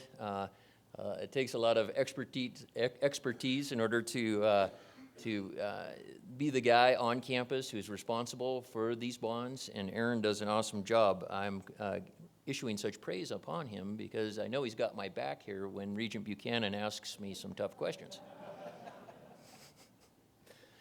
If Regent Johnstone was here, he would really get more praise. Okay, so in layman's terms, here's how it goes. This is a request to refi, essentially, Series F 2018 bonds for $20 million. These bonds were originated in 2018, which required a swap at the origination, and that swap needs to be done by September 2023. So, in essence, this item was coming to the board no matter what. This presents MSU with two options, and really those two options are centered around how they will handle the remarketing and/or refi costs. So it's an approach that enables MSU some flexibility to get this done between March and September and take two different avenues. One is a remarketing avenue that whereby these existing bonds would be issued with a new interest rate and terms. There would be no proceeds to pay for the remarketing costs, so as a result, MSU would have to pay for cash up front. The other would be a refinancing approach, which would retire existing bonds and issue new Series J 2023 bonds. This option would cover the proceeds. So the route they take is really dependent upon the most cost-effective approach. Madam Chair, that's the extent of my knowledge on this item. If anyone else has a question, I'm sure Associate Vice President Mitchell is ready and willing to answer it. Please, Regent Buchanan. Thanks, Chair Rogers. Just curious, right? The change in interest rate environment is so dramatic over the last year. How many other issuances do we forecast being forced refinancing in the next 18 months or 12 months? Madam Chair, Regent Buchanan, I'd honestly, I'd have to backtrack and look into that. I can get back to you with the answer to that, though. Seeing no further questions, let's move on to item E. Obviously, this would allow for year-round training for all athletes All right, on item E. campus. And by looking Item E is a outside request today, to that's authorize, probably again, needed. some program and design and planning for an indoor practice facility would fund here at this Montana State with University. private donations. And This is return to the board for full planning and authority to design construct- up to construct at the $1.5 appropriate time. million. Madam Chair. To determine the location would be Any a questions? key Regent component Norris, of this. Blossom. I believe Thanks. they indicated that I was kind of curious a little it'd bit be more of located the next, sort of possibly broad strategy located that next goes to behind Bobcat private Stadium. dollar fundraising. You know, as Vice President Lease just said, there's a lot of different things on campus that need dollars to help improve our infrastructure. And I'm kind of curious. I suspect the fundraising process, you know, a need is identified and then funds are elicited from that, like to solve that need. I'm kind of curious, like, how does the process work to determine what is the project that we're going to focus on fundraising for? Just kind of curious about that process. As you said, Tyler, I think it's like this is a great project that's well warranted, so I'm fully in support of it, but just kind of curious about the larger strategy around it. President Cruzado. Madam Chair, Regent Blossom, and I'm sure that President Bodnar can also add to this. Let's say that the best way to respond to your question is it's a conversation, right? The university has certain needs. In the case of athletic facilities, there is a provision in state law that we cannot use taxpayers' dollars to pay for athletic facilities. So that immediately answers one of the questions, right, in terms of what sources of funding to use. Once that occurs, then you identify the project, and then you try to see if there are donors that have an affinity for that project. I say that this is a conversation because it is truly a dialogue, right? At the end of the day, it boils down to donors' wishes. Sometimes we approach a donor who has the capacity, who has the affinity, but the person is not really interested in that specific project or would like some changes to be made. So it's in that dialogue that those conversations do happen. Sometimes we identify projects that are very needed, but there are no donors who are interested in it. And conversely, sometimes there are donors who are very interested in projects, that they think will advance the university, but then the university might not have a specific use for that project at that time. So it's a dialogue, if you will. Thank you, President Cruzado. Any other questions from the regents? Okay, let's move on to the next item. Madam Chair, I'm going to pass the ball here to Deputy Commissioner McCray. Thank you, Tyler. Madam Chair, this next item, you may recall, it was an information item at the September meeting. This item would improve the ability of the MUS to recruit and retain capable faculty, staff, employees to serve the students and the public. So specifically, it would do so by revising board policy on the partial tuition waiver for dependents of MUS employees who meet certain criteria in accordance with the policy. So as you may remember, for about the past 20 years, board policy has provided a 3/4 time or greater MUS employee has made that employee eligible after 5 years of employment to use a 50% tuition waiver for one dependent, IRS qualified dependent. That has helped us recruit and retain employees. It is common in most states, including the surrounding states, to have some kind of similar policy or benefit in place. So when we are trying our best, our campuses, our agencies are trying their best to recruit and retain, this is a conversation that often comes up in terms of candidates wondering what our position is. This revision would change our policy in 2 ways. First, it would make employees eligible to use the waiver for their dependents at the beginning of an academic term after 4 months of employment rather than 5 years. And then second, it would allow for an employee to use the waiver for up to 2 IRS qualified or defined dependents at a time rather than just 1. Like we often do, we look to other states to see kind of what's common out there in the market that we're competing with. We've looked to other states, just the surrounding states. And just for your background, University of Wyoming has a similar policy, but they have no waiting period at all. It's a 50% waiver for spouse. University of Idaho, they have a 50% waiver for spouse and child, one dependent at a time. And then, lastly, North Dakota State University has a 50% waiver for spouse or child, no limit on how many can be used at one time, and no waiting period. So this policy revision would be within the norms of what candidates who are considering coming to work for the MUS would expect. And when we look at those surrounding states, it's important to note that our full professor salaries are probably close to 80% or not much more than 80% of the full professor salaries at those surrounding states that I just mentioned. So to use the cliche tools in the toolbox, this kind of gives us another tool in that toolbox with an enhanced benefit that should improve our ability to recruit and retain faculty and staff to serve students. And I could take any questions.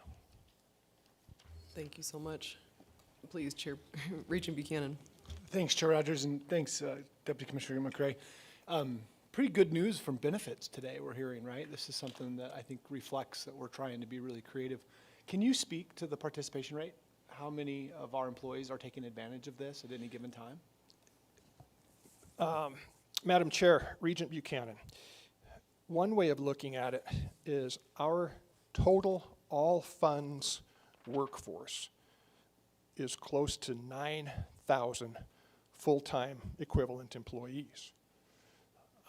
The head count would be greater. We know that employees who are employed half-time or greater are eligible for benefits. Roughly, our participation in our plan, I think we have about, not quite 9,000, but over 8,000, and the commissioner might have some numbers to back me up here, but over 8,000 primary employees enrolled, covering a total of, I think, about 15,000 employees plus dependents.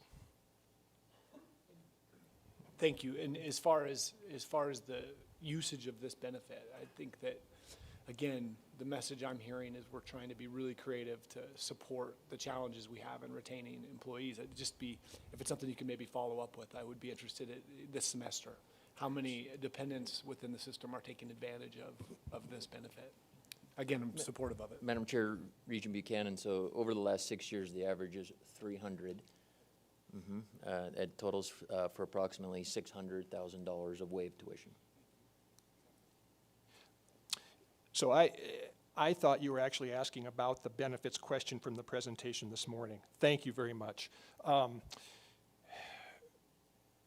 Tyler, I think our total usage right now, is it north of $1 million worth? Or is it about 600 currently? No, in FY '22, it's 567,000. Okay, so we're estimating it would double. It's kind of, it's hard to, we can't get a snapshot of, for our current workforce, what their dependent situation is. Yeah. Thank you. Good discussion. Any other questions from the regions? Great. Let's go ahead and move on to the next item. Thank you, Madam Chair. This item, again, would improve our ability to recruit and retain faculty and staff by modernizing our viewpoint on remote work. Every employer in America, probably in the world, knows that in the post-pandemic era, the employer that doesn't somehow either modernize or become ready to think about how we can employ people outside of a traditional workspace, that employer is going to be at a disadvantage. We have looked to other states. We have looked at policies in public university systems for remote work.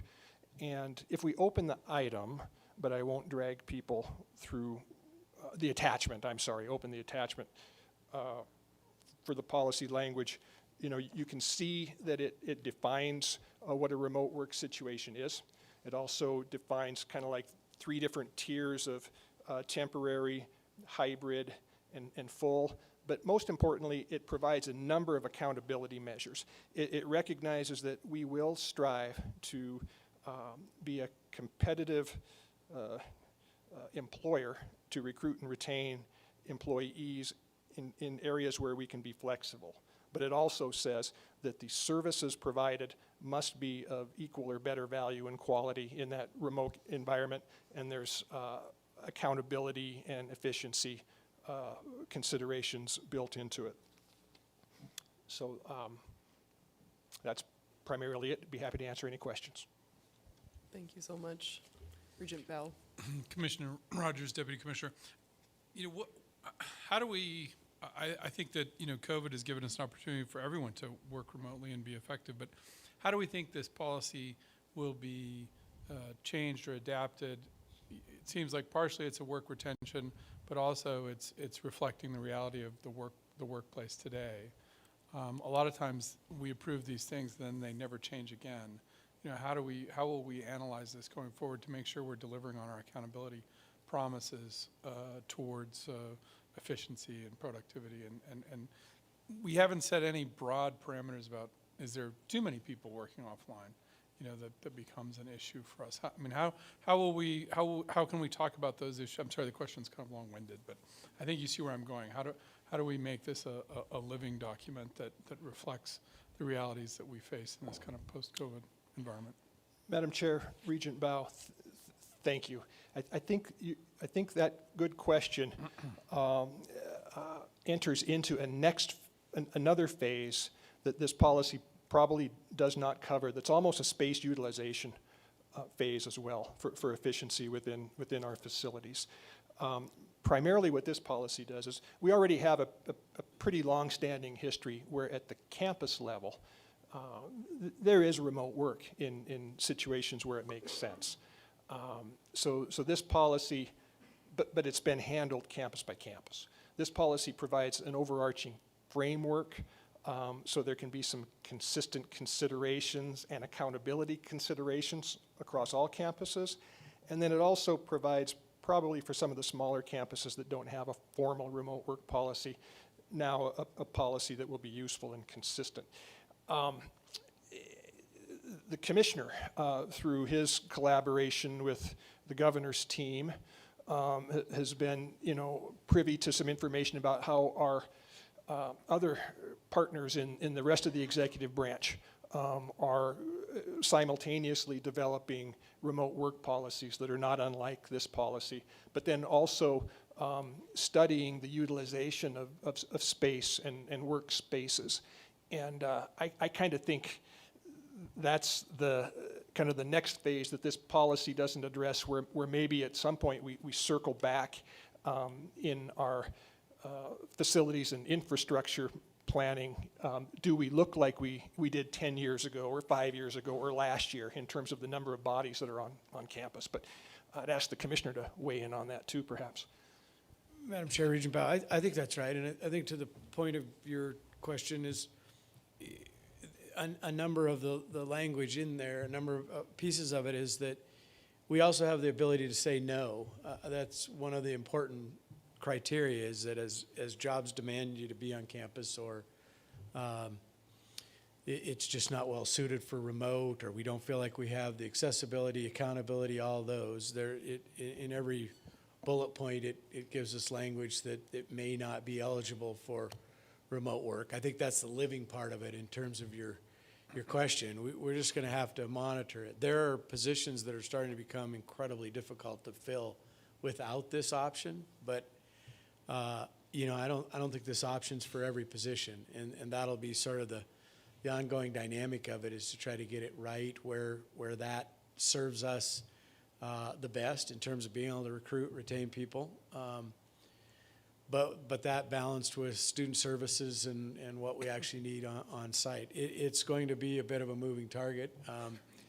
Pandemic certainly opened that can of worms in many regards, and we're just going to have to find the balance point of what is needed on campus, what isn't, or in any of our administrative office standpoint. Thank you, Commissioner, Deputy Commissioner. I'm very encouraged to hear that we agree it's a living document and will need to be assessed. These are not data points that fit very well into a bar graph, right? So I'm curious about how it comes back to the regents for a continual analysis. Does it come from the presidents of the universities that they don't feel that they have positions that there's too much or too little remote work happening to be effective? Again, kind of that's the angle. I'm wondering how that information comes back to us so we can reassess 2 years down the road. Yeah, Madam Chair, Regent Bow, that's a great question. I think the answer might be I need to work with the group a little bit. I don't want to overcommit, but I think there's probably ways we can work with campus to track utilization. It's one of the things the governor's office is going to do. What percentage of the workforce is in that sort of delivery mechanism, work status, and try to put some quantitative, qualitative pieces of it to sort of report back to you all as to what fraction of our total workforce is in remote status and how effective we think it is. We have 9,000 employees. Our ability to do that today, I don't know what that is, but let us work on that a little bit and see how we can provide some follow-up to this board in the future with both some, just general information about how our utilization, but if we can put a kind of qualitative, quantitative analysis with it. Thank you. The only thing I'll share as well is just how much I appreciate the amount of time that must have been spent working with the campuses and other stakeholders to ensure that this first go at this policy is the right first step. And also from I always think of Regent Nice in like an enterprise risk management perspective, it's really important for us to have a system-wide policy that can support all of our campus communities. So thank you for your time on it.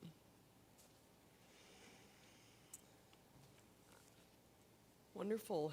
Well, I think that completes our action agenda for the Budget Committee. And now we'll move on to, one more. Let's go to H.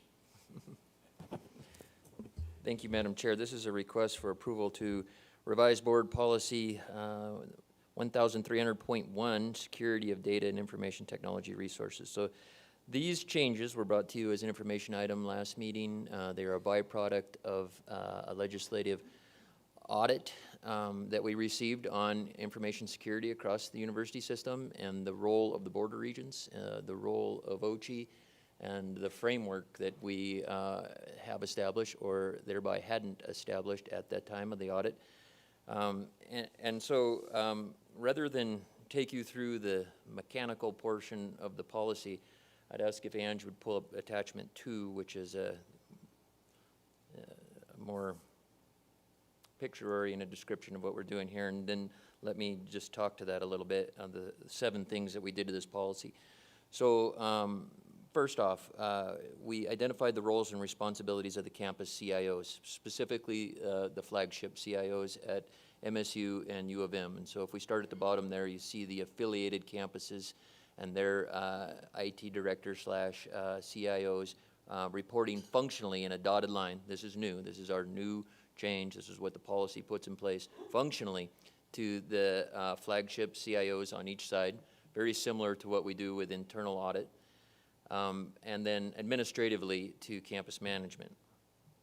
And then in the meet in the middle, where the two sides come together in a security steering committee made up of the members that included the flagship CIOs and those at the affiliates. So we're detailing the management and government structure to give us a framework that then includes OCHI, the commissioner and the campus presidents. So that rolls up that steering committee reporting to an MUS IT council made up of myself, the MUS IT director, John Thunstrom, and the 2 flagship CIOs under the direction of the commissioner and the presidents, and reporting up then to the border regions. So in addition, we made changes to the policy that would require CIOs, the flagship CIOs, to provide status reports related to the IT security program annually. Campus-specific policies will be developed when needed in compliance with state law. Regular risk assessments will happen on all of the campuses, both internally and externally. Campuses will adopt a national standard for a cybersecurity framework, and the campuses will develop an incident response plan. We've actually already made it through the follow-up on our legislative audit, and all of what we've provided here was 100% accepted by them and satisfied the recommendations that they provided to us. Madam Chair, I would recommend that the board pass this policy. Thank you so much. Any discussion from the regions? Again, a great amount of work done here. Such an impressive response to the legislative audit findings, so thank you so much for this. And Madam Chair, I'd be remiss if I didn't say thank you publicly to our MUS Director of Enterprise Risk and Assurance, Margaret Wallace, relatively new individual to the office. She really grabbed the reins on this and worked closely with our MUS IT Director, John Thunstrom, and the 2 CIOs and the affiliate campus CIOs. So we extend the appreciation. And I guess I would say this because the thought just crossed my mind. This era of working with the IT professionals across the system, particularly the 2 flagship CIOs, is one of a kind. I've never seen the 2 CIOs and the affiliated campus CIOs work together in a system effort centered around this, but other topics as well in the time that I've been here. So my hat's off to them. Yeah, wonderful. And the amount of work that is being done by such a small and lean team is also very, very notable. So thank you to all the individuals that are involved in this. Wonderful. Well, now we'll actually move on to the information items. Let's go ahead with A. All right, the main event. That's the description of the November board meeting, is the executive or the governor's budget overview. And I feel privileged to be able to provide it to you this year. If Ange, I could get you to open that. And so I'll break it down into 4 components. Present law, which we all know as our base plus inflationary cost adjustments, then the pay plan, long-range building program, and our MUS initiatives. But before I jump into that, I want to be sure to recognize and give special thanks to all of those in the governor's budget office, but specifically those 2 that are here with us today, budget analysts Jason Harlow and Ben Turnus. Just give us a, there we go, those guys right there. Very important individuals and very much appreciated the communication and interrelationship that we have with the governor's budget analysts, huge and very important, and we thank you. So let's see if, I can. All right, so present law. I'm not going to detail all of the different components of it, but kind of bring out the areas that receive the most interest. Number one on the list, Program 9, it's called Appropriation Distribution. You can think of it as MUS campuses or our ed units.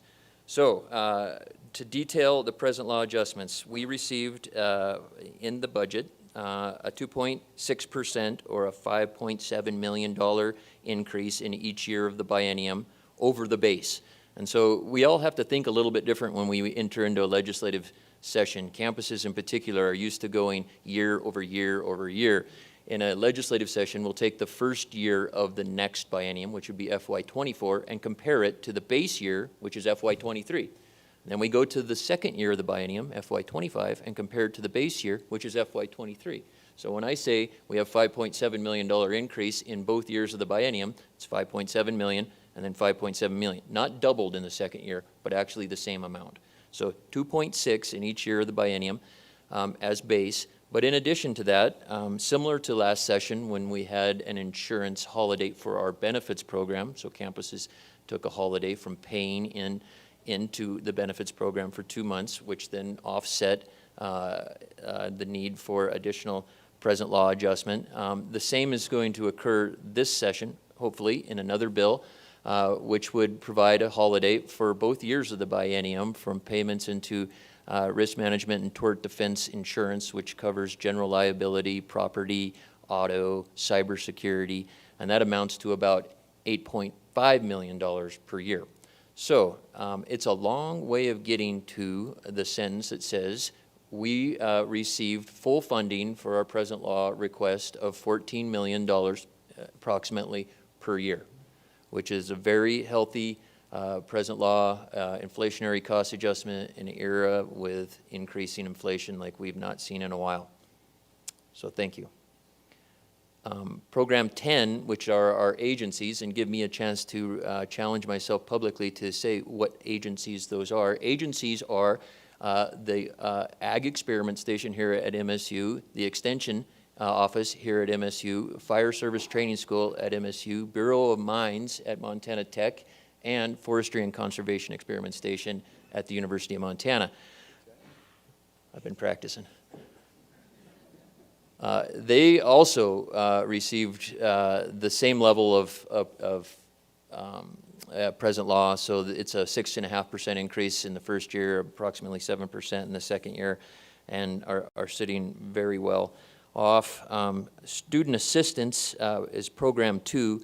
It's characterized by and large by our professional exchange programs, WICHE, WUI, for example, and present law increases in that area pertain to the increasing costs to subsidize these students at the out-of-state professional school that they're attending. And those costs end up increasing, obviously, because other states increase tuition. When they do, the state offset needs to increase as well, and that's what's projected here, and it was fully funded.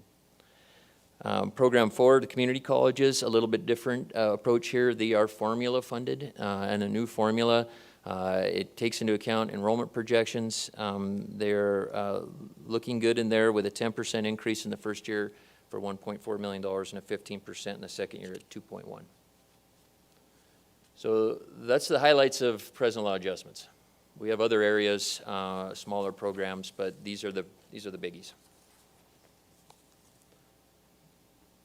I then move into the pay plan. So the pre-budget agreement on the pay plan is to increase wages by either $1.50 per hour or 4% per year, whichever is greater, starting on July 1 of each year of the biennium. So in my recollection, and I believe anyone that's been around for a while, this is the largest pay plan heading into a session than ever, that we can ever remember. So absolutely thankful for that. It has other components besides just the wages. A commitment not to increase health insurance premiums, which would be insured by a one-time infusion into the reserves of both the state plan and the MUS plan, likely to occur in the second year of the biennium. And then also one-time payments in addition would be provided to workers based upon the number of hours they work per week. A full-time individual, for instance, would receive $1,000. So let's move on to the long-range building program. And this by and large is the heavy hitter in the budget, definitely. And I guess before I walk through the individual projects here, just a few statements. We are certainly appreciative for the items that are found here from the MUS priority list in the executive budget. The projects that advanced possessed the primary attributes that we were advised to put forward. And those primary attributes are two things: no new buildings and take care of what we own. And we'll see that time and time again through the capital projects and obviously into major repairs. But these capital projects can be seen as deferred maintenance. 3, and let's make no mistake that the projects that did not advance still exist on our MUS list. And at the right time, hopefully they will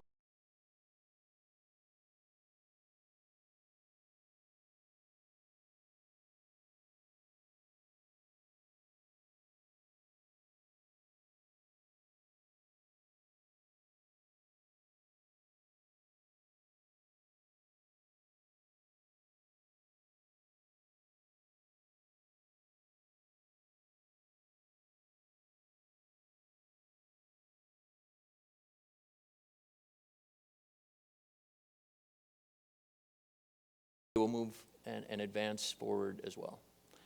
So with that, I'd start to walk you through here the various attributes of our long-range building program. Start with capital projects, totaling $121 million.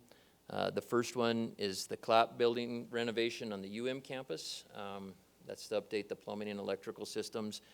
We've recently been on a tour there, and it's an absolute necessity for the University of Montana. It's funded in the bill at $37 million, $29 million of it being cash and $10 million it being authority for the campus to raise those funds.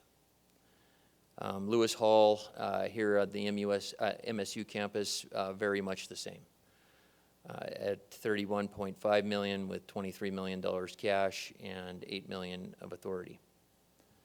So then that takes us to Montana Tech and the main hall renovation there, which has been a long time coming and very much in need of.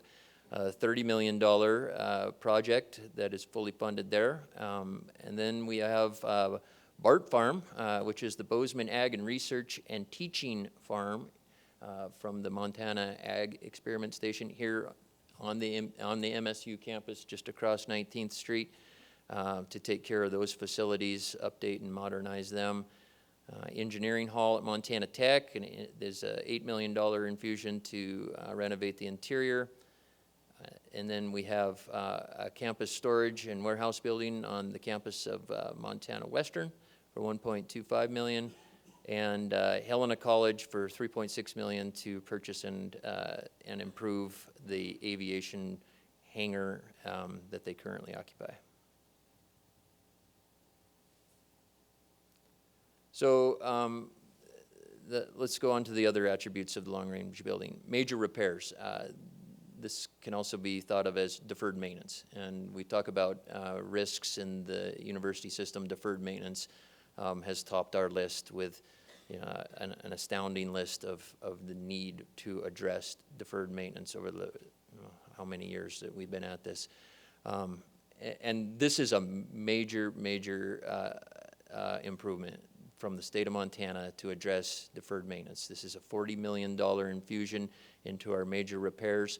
And to give you a perspective on how much this has improved, if we rewound the clock to 2019, we received approximately I want to say $500,000. It could have been $4 million, so I could be off as I'm thinking about that. The prior session, $500,000. So we've gone from 500,000 to 4 million to last session, 20 million, and now 40 million. It's a byproduct of a new long-range building bill that was passed that establishes parameters and a formula around the amount of major repairs that the state will fund, and the university system is obviously a benefactor of that. So new this round is in a different bill is an LRBP supplement for 2021 projects. So those projects that were approved last session, and in just the amazing amount of inflation and the cost of materials has forced the price on those construction projects to escalate. The university system has, I believe, I don't know, 15 projects it looks like for $42 million in that supplement. Very, very important there. And then authority only. These are the privately funded projects that, or federally funded projects that that we have the funds for. Non-state funded projects already on the books. The nursing facility donation for $100 million, for instance. Puts together a list of us of about 200 million in authority-only projects. We also have general spending authority, which is incredibly important to us, of $20 million, which is a very healthy amount for campuses to make ongoing improvements outside of the legislative session to academic buildings. Madam Chair, no, I'm not done. That is the long-range building program. One more category, MUS initiatives. So every session we prioritize and set forth a list of initiatives that connect back to the Board of Regents strategic plan, and we're happy to find in this budget our seamless integration project for the learning management system and the course sharing software Quotely that would really enable campuses to work together and share an electronic course catalog like we have never been able to in the past. And so this is a $3 million OTO, one-time only infusion for that purpose. Coupled with it, we've heard recently a lot about our Sprint degrees, and we're very encouraged to find that they are funded for $2 million in the upcoming biennium to energize that effort and to really get that high wage, high demand careers on a fast track and those programs on a fast track. So very much appreciative for that. Now, Madam Chair, that concludes my update on the governor's budget. Any questions, I'd be happy to try to answer. Yeah, thank you. Any questions from the regents? Regent Buchanan. Thanks, Chair Rogers, and thanks, Deputy Commissioner Trevor. Couple things. I reiterate your compliments to the budget staff of the governor's office. This was just released this week, so for you to be able to have this information put together is a fantastic compliment to that relationship and a compliment to the governor prioritizing education. I'm pleased to see that. And I think it's important that we point out as we look at your report saying fully funded, we had a lot to do with crafting those priorities. So sense a high level of collaboration there. Great work. The 20 million that you talk about being towards spending authority, how are we going to determine the deployment of those funds? Madam Chair, Regent Buchanan, first we're going to rely upon what we've learned in the last couple of years when we received an increase support for our general spending authority. We've basically divvied it in half, $10 million to the MSU side and $10 million to the UM side. Before it would have been Director Muffick, and now I say it's Director Lyons, who works closely with the facilities directors in conjunction with the vice presidents for finance and myself to identify those projects that are of most need and are sitting there and at the forefront that need general spending authority. So we do a little bit of on-the-fly planning combined with a list of projects that we know are coming and that are going to be able to get done in this 2-year period of time. If they can't, we'll move them into the next authority-only list that can just get approved and not use general spending authority. So it's sort of a multifaceted approach. A lot of it lands on Shauna's plate. And A&E for sure, too. Yep. Regent Bao. Chair Rogers, Deputy Commissioner. I'd just like to point out, I think it's on the pay plan that it's, we need to get it through the legislature, but it really, I think, represents an important step forward in terms of, it's always a balancing act of getting enough to get people paid and being able to get it achievable. And I think that I'd compliment you on striking what appears to me to be something very defensible, and when we hope for everyone understands how much our intent is to value the employees. And we know they've been through a difficult period, and putting forward the biggest pay plan on record, I think, is an important step in that direction.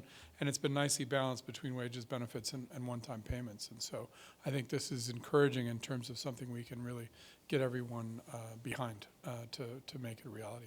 Thank you.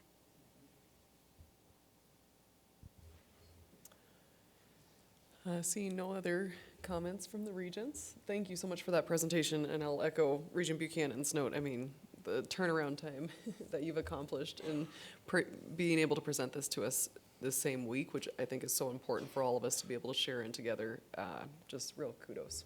Madam Chair, I'd be remiss if I sat here and took that compliment, because it's really not me. It's Shauna Lyons, our Director of Budget and Accounting in our office, and her relationship with the Governor's Budget Office and the legislature. I mean, I'm just the mouthpiece here.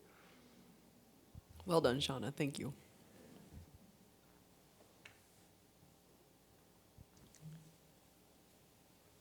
Okay, I'm gonna hand the ball off instead of pass it, because he's so close to me, to Regent, if I say that, people have messed up my name, Norris, since the dawn of time. Regent Blossom. Why would we say Regent Norris? I mean, 3 people have done it, and I almost did. Yeah, oh, I do. Don't worry, I'll let you off this time. Our next information item is a resolution from the Montana Associated Students, which is the elected student leaders from around the system. The resolution focuses on advocating for increased fee transparency, especially for those fees that don't go directly to student governments. I'm going to pass it to a little bit too far to hand it off, so I'll pass it to the student body president of Montana State University, one of the authors of the resolution, Lucas Olkers, to talk a little bit more about it. So, Lucas, the floor is yours. Thanks. Good morning, Commissioner Christian, Regent Rogers, Regent Blossom. Thank you for calling me to stand. So we're going to talk about a little about the resolution. Instead of Schoolhouse Rocks, the lifetime of a bill, we're going to do the lifetime of a student fee. So to begin, when there's any student fee change or tuition change across the MUS system, student governments have to be mobilized to get student input. It could go to a student vote. A Senate resolution could suffice as student input in that. And then once that fee change, tuition change has been passed, then you could say, and I say this in the most, the best way possible, it could go in a little black box compared to student governments. It goes off, and then when there's a construction project of over $200,000 that are on each campus, then we have to come back to the student government to get approval for that construction project. So in the past few years, there's been a few times across the student governments, across all of our institutions, that there has been a construction project, and the people have came, the administrators have came to the student governments and said, we need approval of this, right? And then it begs the question between the student governments. It's not a bad thing to save up reserves for large construction projects. That's actually a good thing. That's needed.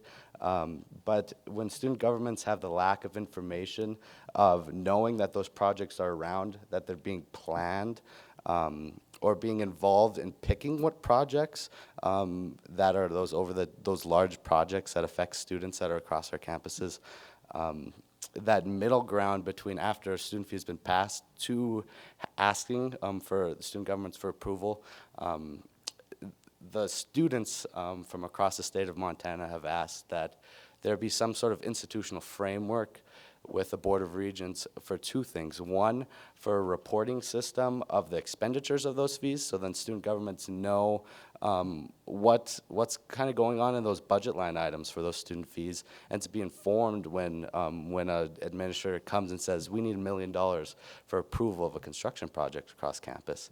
The other thing then is, if we're going to involve students in the beginning of a student fee before it's passed, and then after asking for that construction project, there should be some sort of involvement in the decisions that are being made in that middle ground area as well. So two things: the reporting system of the expenditures, as well as maybe some sort of increased institutional involvement across the university system of involving student governments in some of those decisions that are being made on those construction projects.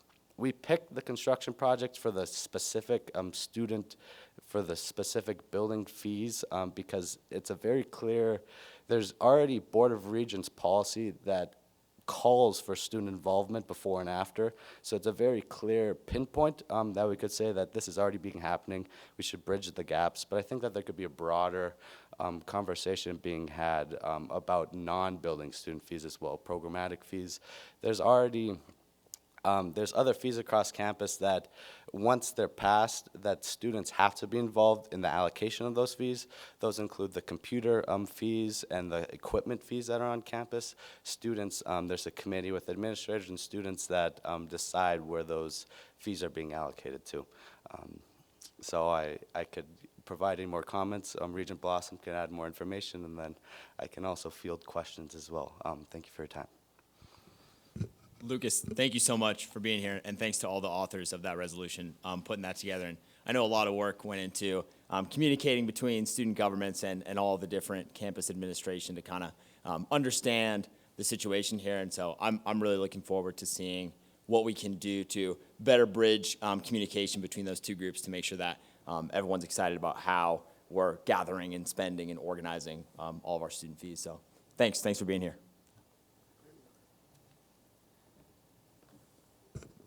Is there any other discussion from Regents on that topic before we move on to our next information item? Okay, well, I think I'm going to keep the ball, Deputy Commissioner, if that's okay with you. Yep. Our last information item, at the previous Board of Regents meeting, Regent Lozar was wondering how we are thinking about if the number of students that come to vote on approving a student-driven fee is high enough to warrant allowing that to be a mandatory fee that's charged to all students. And so kind of in that conversation, I think the one thing to recognize is that student governments right now are really doing a great job and all they can to mobilize as many students as possible to get out and vote in those really important elections. And so I think there's kind of a common interest of how can we make sure that there is sufficient voter turnout in student-driven fee approvals to make sure that it is things that are important to students. I think that's something that, as a board, we probably would all agree on, and as student governments and students, that's in everyone's interest. So Deputy Commissioner Trevor and I are kind of working on seeing how we can both empower student governments to drive voter turnout to make sure that those are reaching levels that are appropriate, and then how can we kind of in tandem measure the success of those efforts.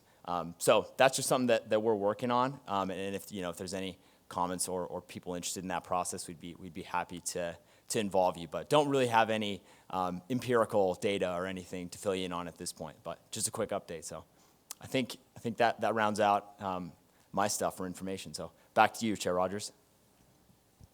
Thank you so much, Regent Blossom, and thanks for bringing that topic back up about the voting threshold. I think all of us can agree that civic engagement for our student bodies are so vital, for the future of democracy, for the future of an engaged citizenry. So I'm really excited to explore this a little bit more. It'll be fun to get a little bit more data about sort of what the thresholds are nationally or how other systems are doing.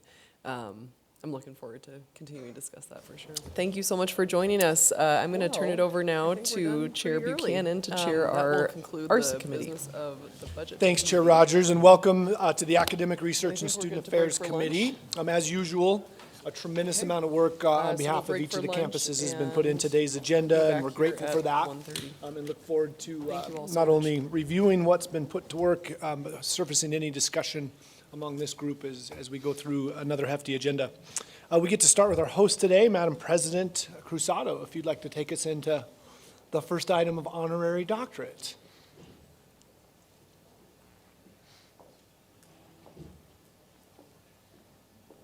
Quick thank you to the students for joining us over lunch. It was neat to see the collaborative effort at our table between units was very high, and tasking them with making sure they pass that on to the next generation of student leaders is a big task. They've done a good job with that.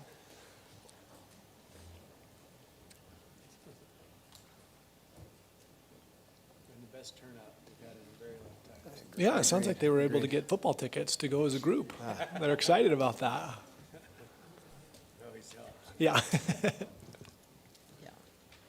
So, Mr. Chair, members of the board, it is my distinct pleasure to nominate Dr. Alexander Sandy MacDonald for an honorary doctorate of humane letters. Dr. Sandy MacDonald received his undergraduate degree from Montana State University in 1967, and he has dedicated his life to federal public service, particularly during a devoted career where he has many accomplishments and contributions which benefited NOAA, the National Oceanic and Atmospheric Administration. He's an extraordinarily talented individual. In addition to his scientific prowess, in addition to his concern about the environment, Sandy is also a great musician. He served as NOAA Senior Executive since 1990 and was president of the American Meteorology Society in 2015. And he retired after more than 40 years of federal service in January of 2016. Sandy has worked with Spire Global from April 2016 to 2020, becoming their chief science officer, and led a group developing new global weather models and advanced energy solutions.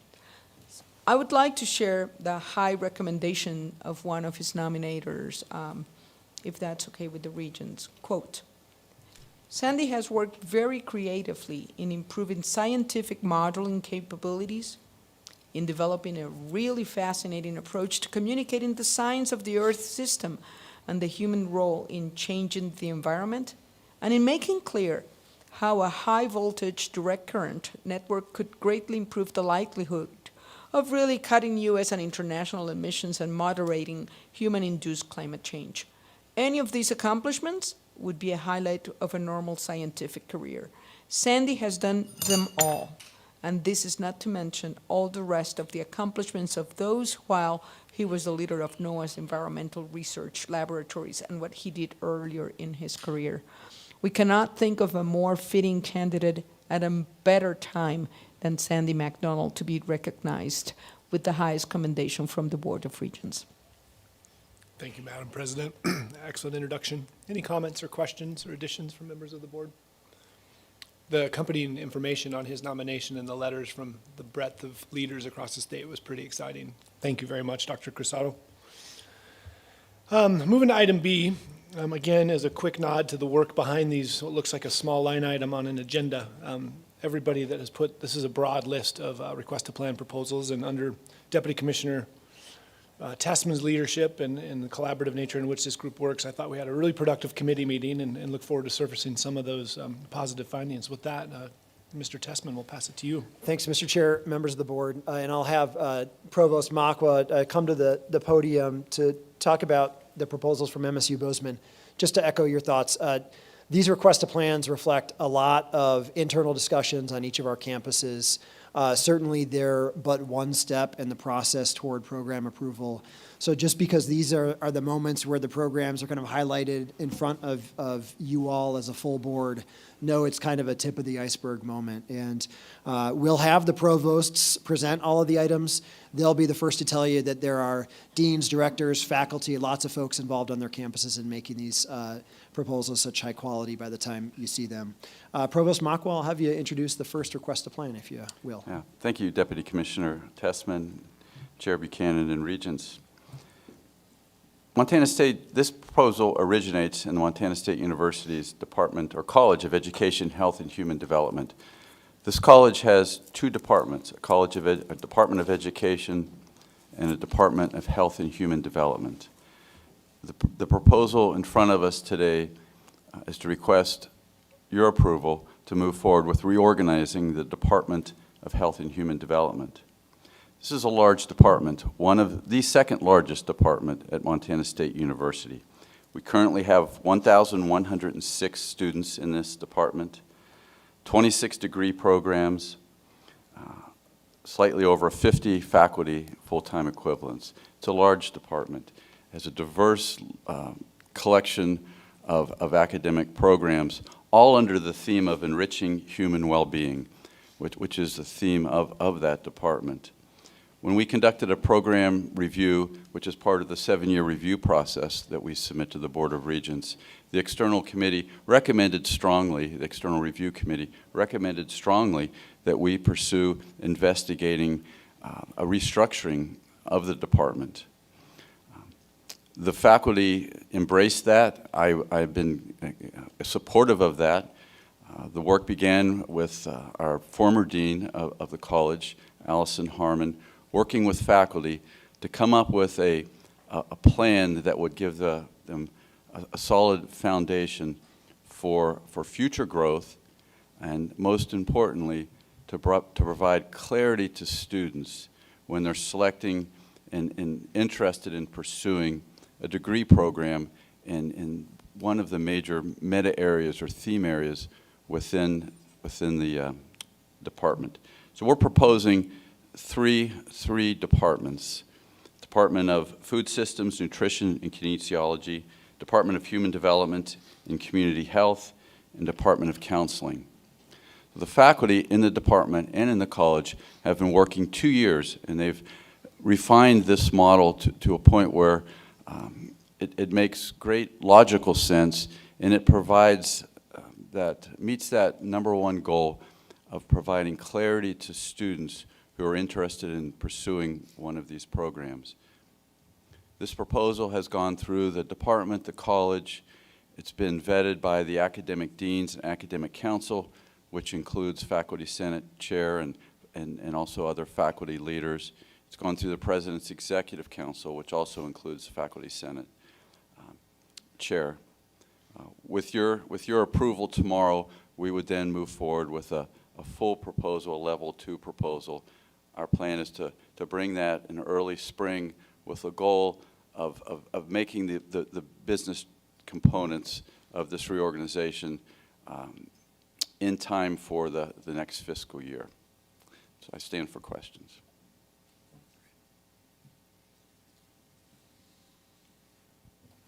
Don't see any. Yep. Thanks, Okay. Provost Makwa. You can go ahead to the second RTP on the Bachelor of Science in Economics option.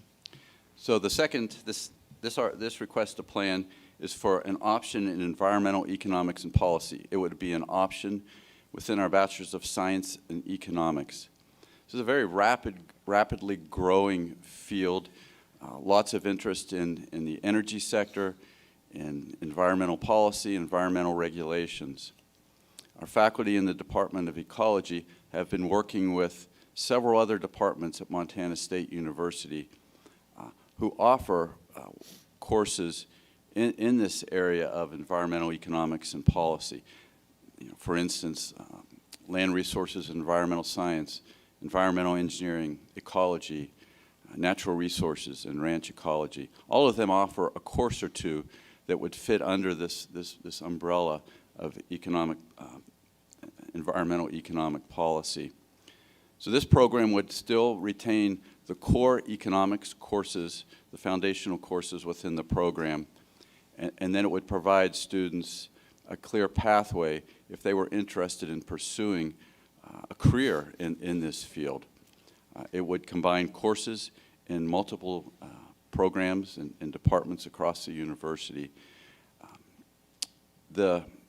As you would expect, our economics faculty have done a lot of research into this area.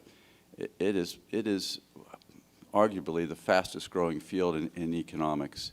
There are many of our peer institutions in the West who are offering these programs, and they have experienced significant growth in enrollments because of interest from students, and there's a strong demand both in Montana, in the Western region, and across the United States for students who have this type of training.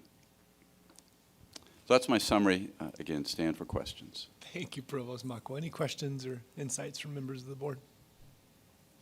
Excellent. Thanks for all the work it took to bring it to this point. Brock. Yep. Thanks, Mr. Chair. Members of the board, so I'll invite Dean Stephanie Erdman to the podium to talk about a few proposals from Great Falls College MSU. And Dean Erdman, want to highlight for the board, make sure they're cued into the stackability between the first two proposals you'll describe around early childhood education. Really excited to hear about these. Thanks. Well, thank you. Good afternoon, Deputy Commissioner Tessman, Chair Buchanan, Madam Chair, and the Regents. Thank you for providing me with the opportunity to share our request to plan today for stackable credentials in early childhood education. These proposed early childhood credentials begin with a Certificate of Technical Studies, leading into a Certificate of Applied Science, and ultimately into an Associate of Applied Science.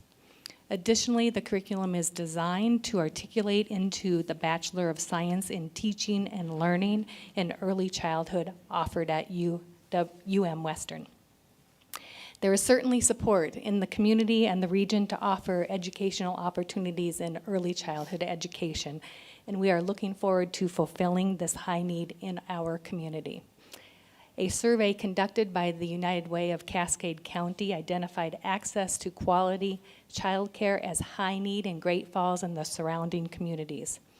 Family Connections, a regional childcare resource center in Great Falls, will partner with us to train their childcare workers through this proposed program. And the Great Falls region currently lacks a face-to-face option for individuals to earn credentials in this field. The team who developed the curriculum offerings aligned the coursework with industry-recognized curricula. This included embedding classes required by the Department of Health and Human Services to enable the current and future child care workers to move up the Montana career path to increase their wages as established by the Montana Early Childhood Project. It also included alignment of the coursework with the National Childhood Development Associate credential. At Great Falls College, we have an in-depth process for vetting new program proposals that includes job demand and salary considerations, along with other set measures. According to the Bureau of Labor Statistics that you heard this morning, early childhood education is considered a bright outlook career, meaning it has a faster than average projected growth. While wages in this career field have never been high, aligning the credentials with the Montana Career Path, as established by the Montana Early Childhood Project, ensures graduates of the program can confidently move up in the developed levels that are tied to pay increases, and an associate degree allows graduates to become child care center directors to earn even higher wages still. Students in this program gain hands-on experience through practicums.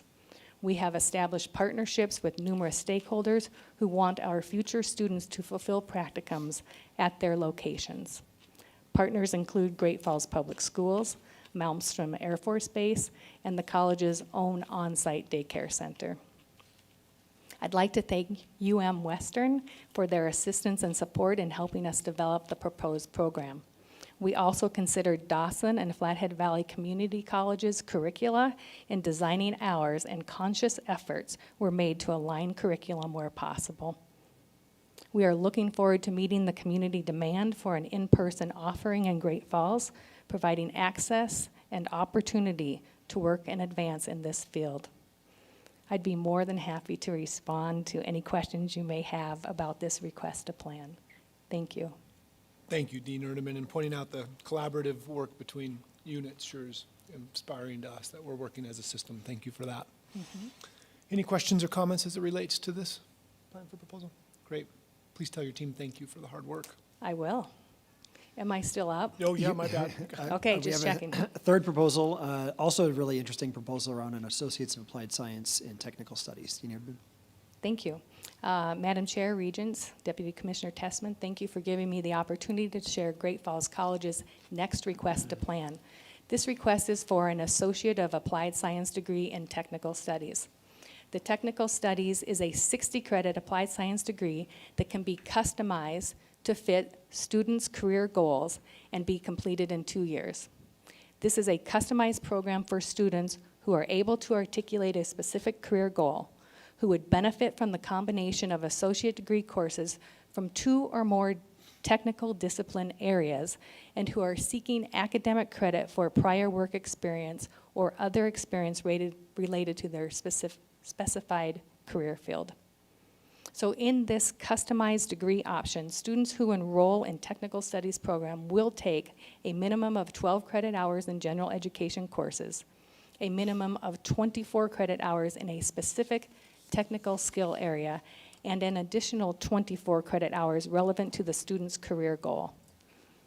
Great Falls College advising staff and program directors will work with the students one-on-one to create the customized program plan, and also with the registrar to provide official documentation and overall approval. Students completing the program will be ready to gain employment or advancement in a variety of fields across Montana. And because of the customization of the proposed degree, there is not a specific SIP or SOC code that can be affiliated with the offering. However, the Bureau of Labor Statistics report, the 2022, said that earning an associate's degree over having some college but no degree increases weekly earnings by 7 percentage points. In addition, completing an associate's degree gives a sense of accomplishment to students, providing an incentive toward continuing their education in the future. So what's exciting to me and others at Great Falls College is the flexibility this offers to students in creating a degree that fits their specific career goals by combining work experience and or previous credits in new courses. And the customized program could derive from 2 or more distinct programs to create a cross-cutting focus on subject concentration that is not subsumed under a single discipline or occupational field. So, in fact, this could provide opportunities to students to have an option of earning an associate's degree while apprenticing. We could package military technical experience into a degree option that fits future career goals, or use work experience toward the customized degree option. So if I can, I'll provide an example. The first example is of a student that I had advised into this degree option at another institution where I worked. So the student had already earned a payroll clerk certificate of study, and she was currently working as a bookkeeper in an aging services office. Then this office tied wage increases with educational attainment. So she expressed a career goal of becoming the office manager of the agency, and she needed an associate's degree with a solid understanding of working with an aging population. We were able to create a customized technical studies plan that met the general education of an associate's degree. We included her previous bookkeeper courses completed and added a certificate of applied studies in gerontology to the plan so she could earn that associate's degree. And today she is the manager of that aging services business in Hayward, Wisconsin. The second example is how this program could be used at Great Falls College. We currently have a CAS in dental assisting and a CAS in office support. If a student in dental assisting had a career goal of managing a dental office in the future, we could combine the 2 technical training of dental assisting and the technical training of office support with the general education requirements into a customized plan to give the student 3 credentials: CAS in assisting, CAS in office support, and an AAS in technical studies, and better prepare her or him to meet his or her career goals of managing a dental office. No new financial, staff, or facilities are needed to offer the degree. No new curricula will need to be developed. New procedures in award and documentation of prior learning credit and in assisting students in developing their plan will need to be created. We do not expect this to be a high-demand option, but rather be an option to provide opportunities to prospective students who have some credits, work or military experience, or who are apprentices who want to earn an associate's degree. It fits well with our mission, with our strategic plan, and with our purpose, plan, and path initiative at the college. So I'm happy to entertain any questions you may have about this proposed technical studies AAS degree. Any comments or questions? I think we talked about it in the committee meeting, Dean Erdman, the alignment with a lot of the conversation from the Legislative Education Committee about prior learning assessment and military credits, figuring out how to better advance and include those as we package these certificates. So thank you very much for the presentation.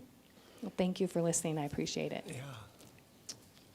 Mr. Chair, members of the board, I ask Provost Madavi's on her way to the podium already, but the University of Montana has a few different requests to plans, the first one being a Bachelor of Arts in Criminology. Provost Madavi, thank you. Thanks so much, Deputy Commissioner.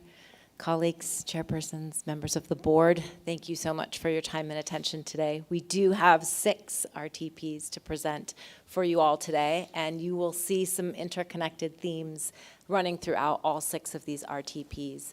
Speaking of interconnected, the first theme you'll see very loudly echoed throughout is the theme of interdisciplinarity. You'll see that these are all requests to plan degree programs or centers that bring different colleges, disciplines, and approaches together, different types of epistemologies to create new thinking and meet students where they're at. This is fundamentally what our students are asking us for. Our students, we've seen a huge increase. 1 in 5 students is double majoring, triple majoring, because they want interdisciplinary training. So we are meeting the students where they're at. You'll also see that the work that went into each and every one of these RTPs was driven by our strategic enrollment process, so projected enrollment trends, as well as meeting the needs of the state and thinking about the workforce preparation and starting at K-12. What do Montanans need and want? What kinds of knowledge do we need to be disseminating? And finally, you'll see that all 6 of these proposals tackle what we all call wicked problems, right? Our society is facing an incredible increase in challenges on all levels. And so we see all 6 of these RTPs as steps in the right direction, preparing students to tackle some of the world's most wicked problems. So 6 are up here. I'll start with sociology, criminology. So UM was the first MUS campus to offer coursework in criminology, and it has been a popular area of study since then. It existed as a concentration in the sociology major. But if this RTP were to be approved, the department would create a bachelor's degree in criminology, both in person and online, and would change its name from sociology to the Department of Sociology and Criminology. The RTP reflects the department's concerted effort to lean into criminology. For at least a decade, roughly 3/4 of sociology majors at UM have been in the criminology option already, so that interest is already there. When 2 tenure-track criminologists joined the department in 2020, 3/4 of the tenure-track faculty became criminologists. So definitely like a momentum that was building. This summer, the UM administration approved 3 more tenure-track hires in criminology over the next 2 years. So when they are hired, 6 out of 7 of the tenure-track faculty in that department will be criminologists. The RTP you see before you is the accumulation of a year-long initiative to modernize the criminology curriculum at UM. Last year, sociology faculty trimmed outdated courses, combined and reframed other courses, and identified new courses that we thought students should have access to. A few of those classes can be taught by current tenure-track Soc faculty. Classes include Communities in Crime, Gender and Crime, Sociology of Domestic Violence, Sociology of Punishment, Ethics in the Criminal Justice System, and Work, Labor, and the Criminal Justice System. So we have developed these classes, and they are currently being reviewed by our Faculty Senate. We're focusing our tenure-track hiring efforts this year and next on areas that we want to add to, but that currently no faculty have expertise in, including inequality in crime, rural crime, crime in Indian country, trauma-informed policing, white-collar crime, human trafficking, and trafficking in illicit substances, and/or cybercrime. So I'll stand for questions on this first RTP. Thanks, Provost Madavi. Any questions or input? Tackling wicked problems, keep going. All right. A little bit of a shift. All right, we're going to the Bachelor of Music in Composition, Popular and Commercial Music. This degree path will ensure that composition students graduate with the necessary skills to thrive in the contemporary music industry. The work that would be completed as part of this pathway with a focus on music creation and professional development will include business and marketing. So you'll see this is really our attempt to move into this space where we are asking that all of our students in different disciplines, particularly here we're looking at students in the arts, have some entrepreneurship and business training as they go into the future in these fields. The intention of the RTP is to expand the genres studied within the degree so that it reflects the modern music industry while maintaining the existing foundation of the composition degree. And you'll see that we do anticipate at least an 8% growth in music students as a result of this.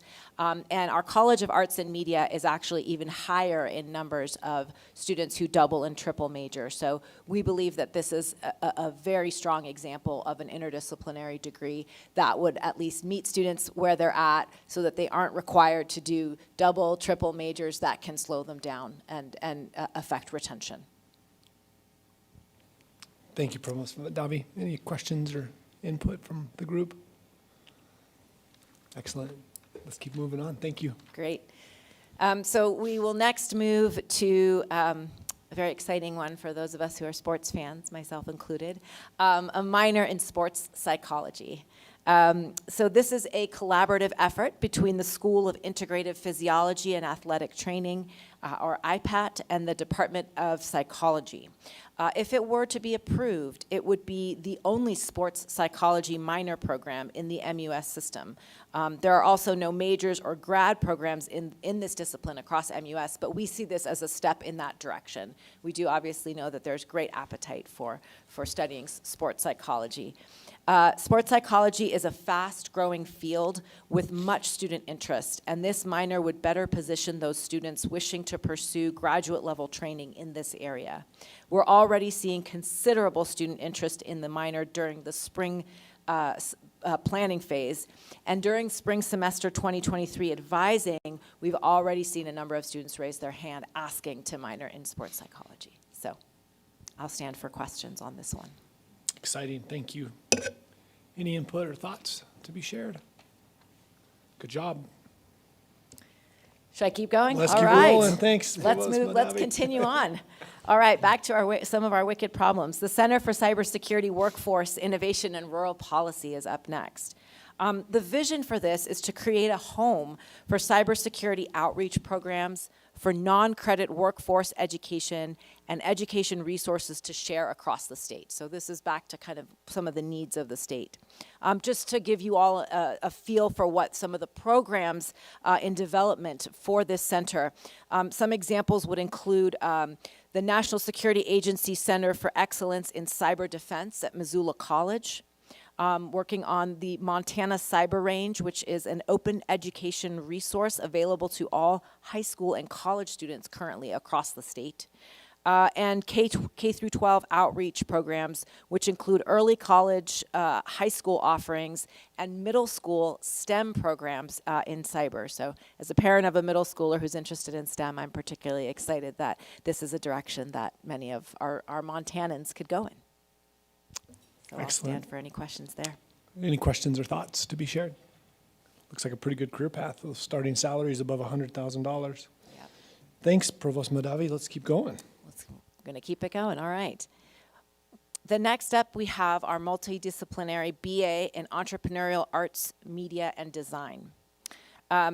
Not unlike the music degree, which I spoke about a moment ago, this serves students who seek an arts-centered career but desire diverse skill sets across multiple disciplines.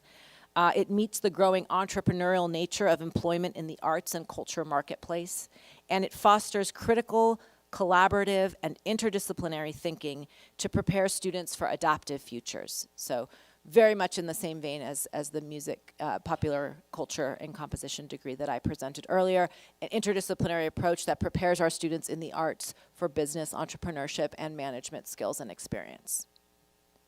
I'll stand for questions on that one. Any questions or thoughts there?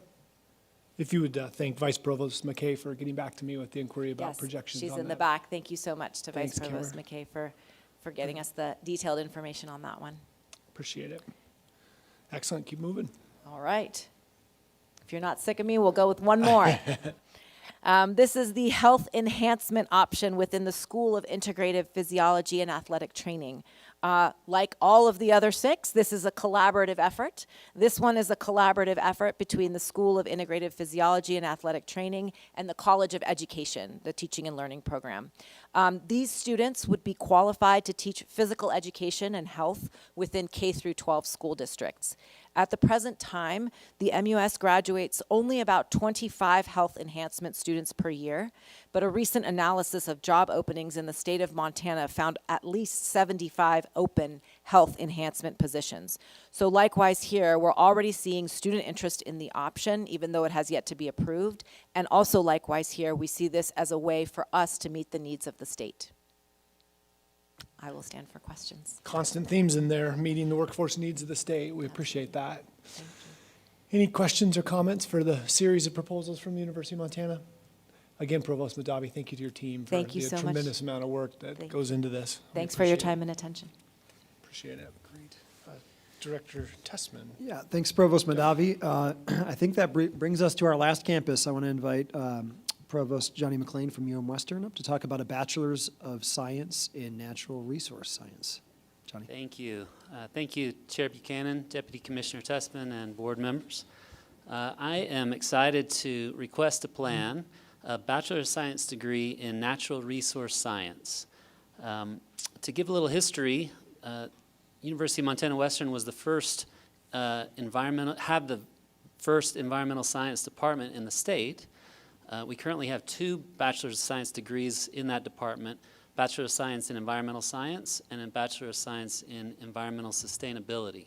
Each one of those has a few option areas, and our data show that the option area with the highest enrollment and the highest job placement is called the Sustainable Natural Resource Management option area. This proposal is simply to elevate that option area to a Bachelor of Science degree. It should complement our other programs as well as other programs across the state. We've collaborated with Dr. Mark Hendricks in the program at University of Montana quite a bit. The proposal doesn't add any courses, it doesn't add any new faculty members, it simply kind of reshuffles our current and existing courses into a new way to identify as a Montana Western student. So we're excited about this progress, and we hope to move forward. So I'll take any questions. Thanks, Provost McLean. Any questions or thoughts to add? Excellent. Thank you so much. And again, pass it on to your colleagues, how grateful we are for the effort it took to put this together. It always feels like we go over that so quickly, knowing how much work goes into putting together those proposals. Thanks for the concise and well-prepared presentations to everybody. Like in the last committee, we saw the next 2 items as information items at the last meeting and suggested we move them forward to action. So Deputy Commissioner Tessman, you want to walk us through items C and D? Sure. Thanks, Mr. Chair and members of the board.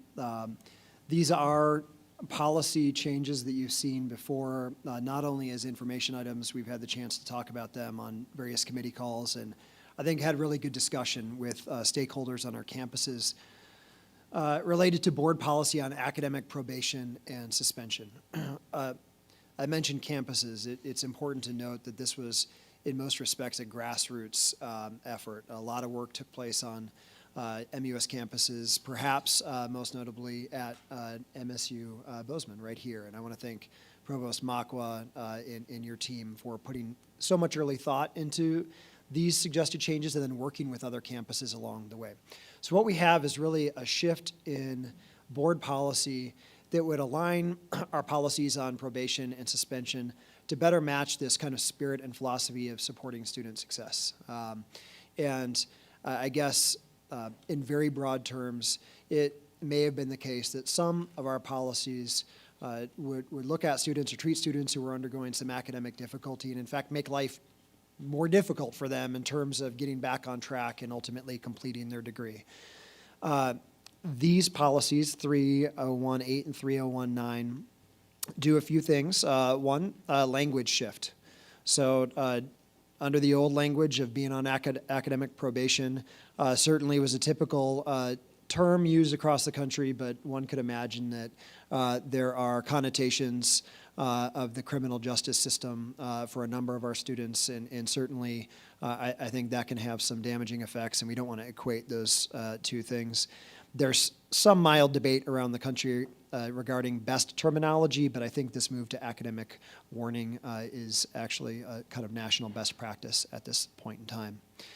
These policy changes also provide campuses with a bit more flexibility in connecting with their students in the way that they feel best supports those students getting back on track. For example, if a student falls below the 2.0 GPA in their first semester on a campus, normally they would be automatically placed in academic probation.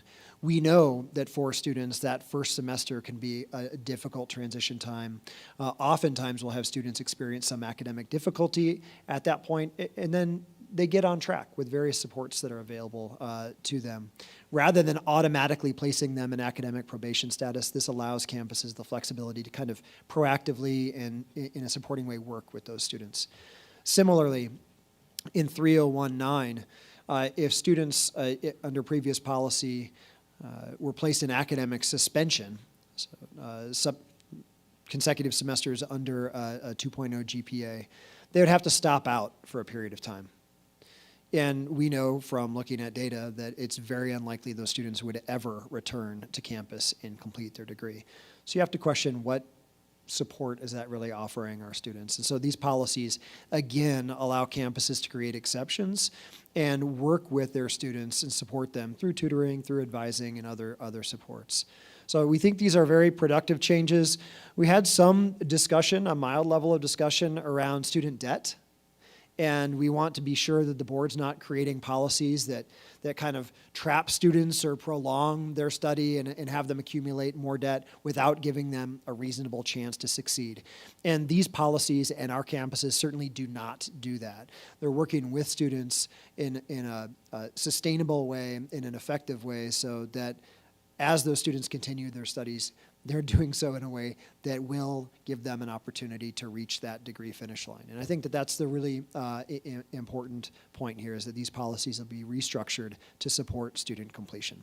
And Mr. Chair, I'm happy to stand for any questions. Feel like this has been pretty thoroughly vetted along the way. Agreed, but that doesn't mean we shouldn't ask. Any other questions? Regent Bao. Thank you. Just a question, Deputy Commissioner Tessman, around how many students are impacted by this thing? How many students are receiving the warning notice annually? Yeah, Mr. Chair and Regent Bout, I don't want to either inflate or underestimate that number. So I can work with our team and get you a system-wide total shortly. It shouldn't be difficult for us to pick up. Thank you.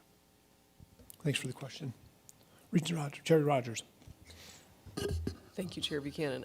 Just an overall comment for both of these policies. I'm really glad to see us move to more appropriate language that I think is going to improve the outcomes and understanding from students of what's going on, and including these additional supports to make sure that we're putting them on a proper path. I'm just excited about both of these policies, so thank you for all the time and work that put into them. See no further questions. That does wrap up our action items for today, which we, again, appreciate all the work to get us there. Moving into information items, again, Deputy Commissioner Tessman, help us break down these policy items for information, please, and thank you. Mr. Chair, members of the board, I'll ask Joe Teal is here, our Director of Academic Policy and Research. Again, Joe's worked with the campus's e-learning community quite closely and walk us through a few different policy changes presented again as information items this time around. Thanks, Joe. Thank you, Dr. Tessman, Mr. Chair, members of the committee. As was just mentioned, this policy is really emerging out of the pandemic. So during that period, we had a lot of innovation amongst our faculty, standing up new types of online modalities to serve that crisis need. And coming out of that, there's been a lot of great national discussion in terms of talking about how we clearly communicate the modality of coursework to students, best practices when it comes to online programs and coursework, and also a lot of discussions about online fees and what's equitable in terms of charges to online students. And so these policies are some technical changes that are coming out of the discussions of this e-learning advisory council related to all of those changes. The first is to policy 303.7. That sets out your definitions for online and blended programs, online course modalities, and we are brushing those up so that they are more accurate to current best practice, both so that we can communicate more clearly to students and faculty in terms of what those modalities mean, how that impacts students' lives, how it impacts faculty's pedagogy, but also so that we as a system have some clear definitions to use in tracking and understanding the adoption of these different modalities across campuses.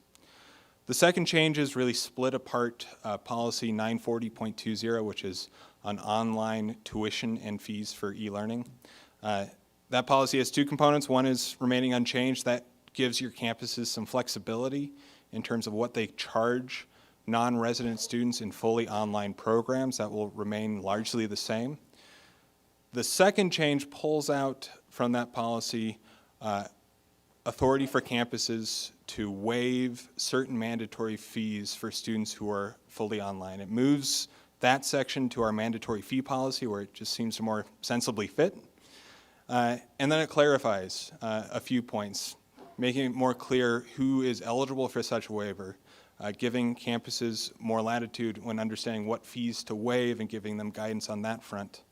And then finally, adding in incarcerated students as a category of student for whom we can waive those mandatory fees.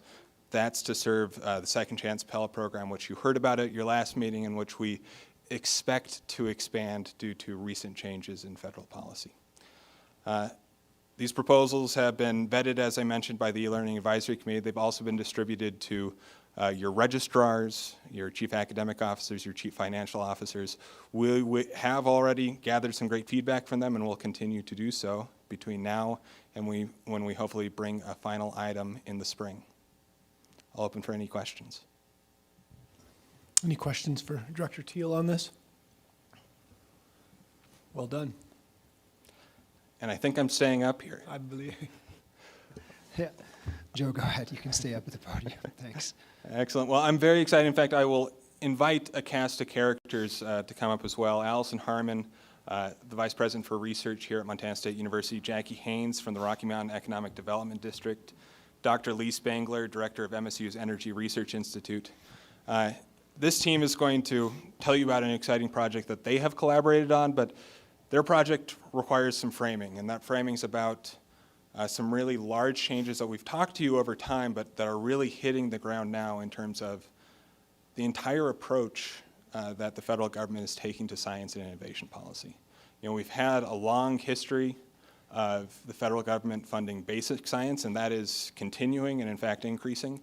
But there's a new approach that has really come into perspective in this last year, and that's around strategies, you know, kind of two main strategies. One is, how do we put the United States in the lead internationally, developing, manufacturing the technologies that are going to shape the next century?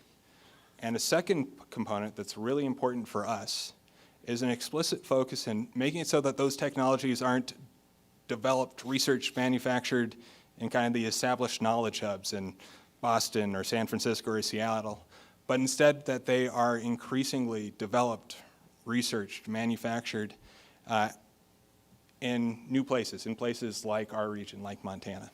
And that also bears recognition that to do that, to carry out that leadership in that technology space means that, yes, we have to fund basic research, but we also have to have other components of funding, components into the workforce needed, into the infrastructure, into the business development, into the community development. And that's led not only to this shift in perspectives, but to some real funding opportunities that are coming out of multiple federal departments. These are just the top 4 that we at the state level have identified and are looking towards as potential opportunities for us. But overall, we're thinking somewhere in the neighborhood of $20 to $25 billion nationally, going out to focus on these place-based innovation initiatives. And we think that Montana, thanks in part to some of our work with our federal delegation to influence how these proposals are structured is a great candidate to be a hub. Part of that is because as our university's research and scientific endeavors have expanded, we've already become a great hub in a few different industries. Talking about some of our growth in biotechnology statewide, in optics and photonics in the Bozeman area, the impact that's having in the financing opportunities in Montana for young companies through venture capital investment. And a lot of the work that we have been doing, me in collaboration with the research officers around the state, is thinking about how we make that case as a region. So we're very, very proud to announce that Montana Technological University, Montana State University, University of Montana are founding members of the Mountains and Plains University Innovation Alliance. This is really a first of its kind in the region, alliance among 13 research universities to think about how we bring this high-tech focused economic development into our region that hasn't historically hosted it. And really proud of the work that's already gone on. As you can see, more than $65 million in proposals emerging from this consortium already being submitted to the NSF Regional Innovation Program. And many, many good early conversations in terms of these other federal funding opportunities that we see coming down the pipe. To give you some understanding of what that means when we get down to the actual details of the work required, I'm really excited to hand it over to Allison Harmon and her team to talk through one of the proposals submitted to this NSF program.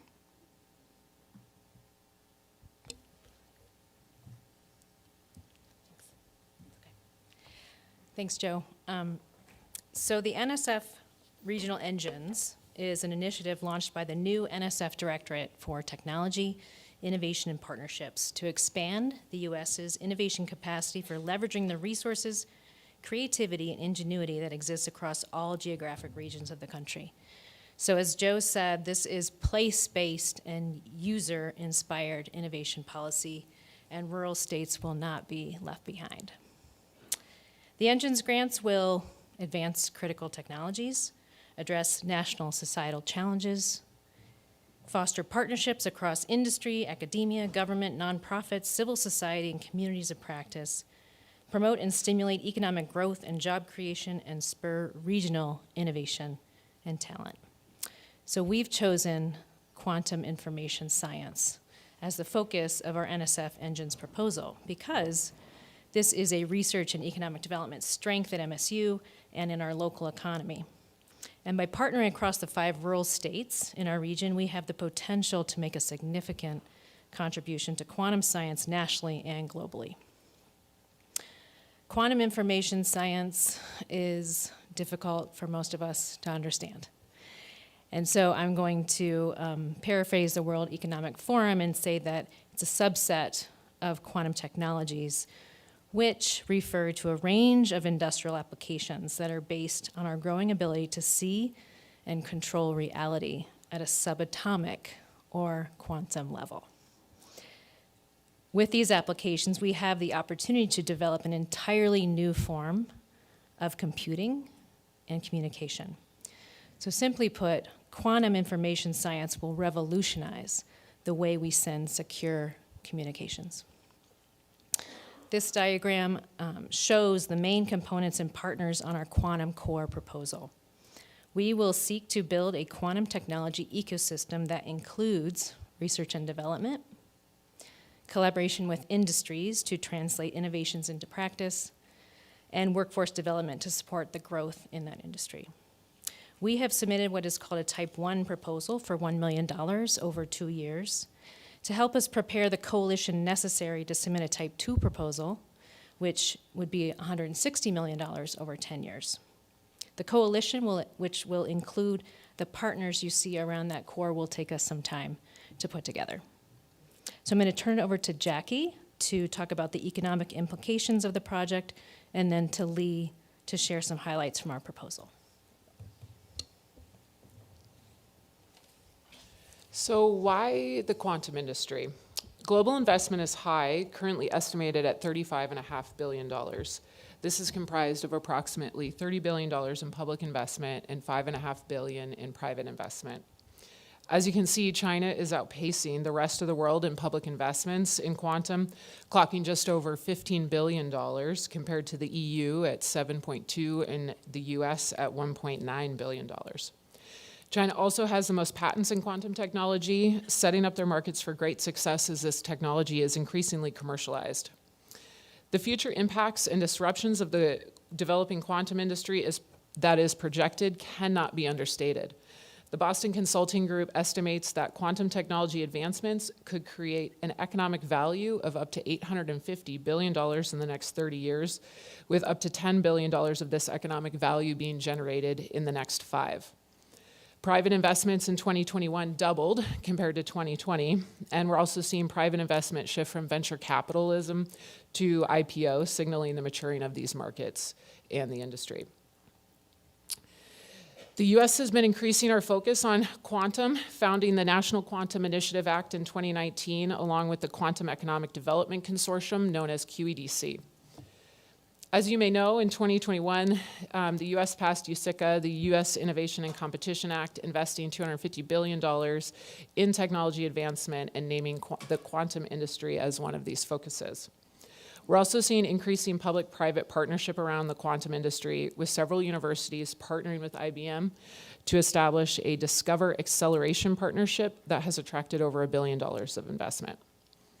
The U.S. is home to the highest number of quantum computing startups, with a bulk of the recent startups being focused in the application software category. However, a majority of the private investment is still going to quantum hardware companies. The industry sectors that are estimated to be early beneficiaries of quantum technology advancements include pharmaceuticals, chemicals, automotive, and finance.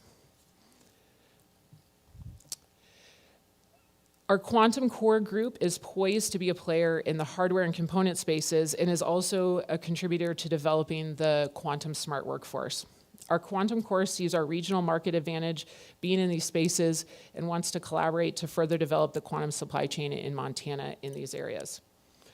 With the Montana Photonics Industry Alliance, the Montana High Tech Business Alliance, Spectrum Labs, and Monarch Foundry, we have significant assets already developed to aid in putting Montana on the cutting edge of this work. So there was an animation to this. Let's see if I can. It's not going to work. Okay, I apologize. The animation's not going to work on this. So, so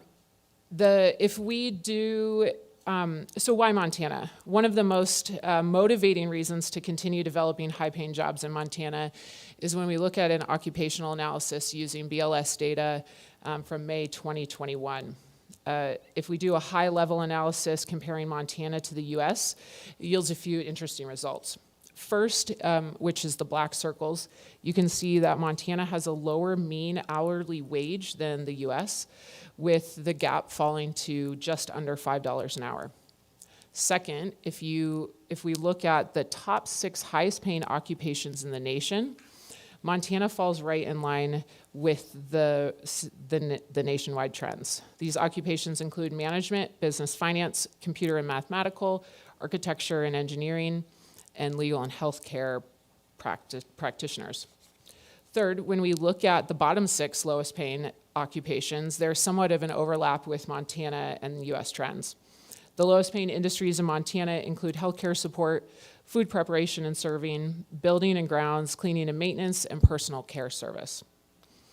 So next, if we consider the total share of jobs in each occupation as a percent of the total, both in Montana and the US, we see that the occupations that have the highest share of jobs are also the lowest paying in both Montana and nationwide.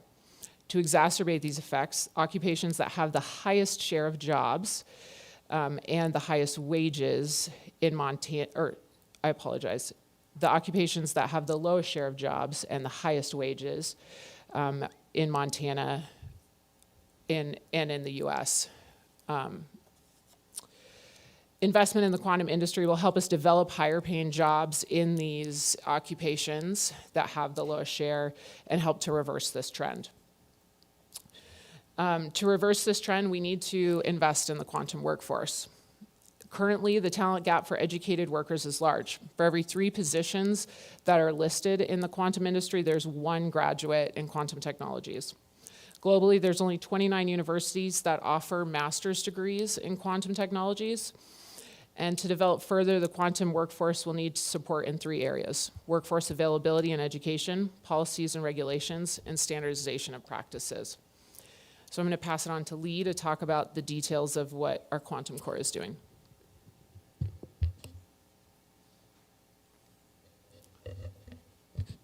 So we're going to draw on experience in building the tech innovation cluster around photonics, and to provide a parallel, I'm looking at a timeline of the photonics companies and where we are in the quantum supply chain currently. If you look in 1989, there were 5 photonics-based companies in the Gallatin Valley.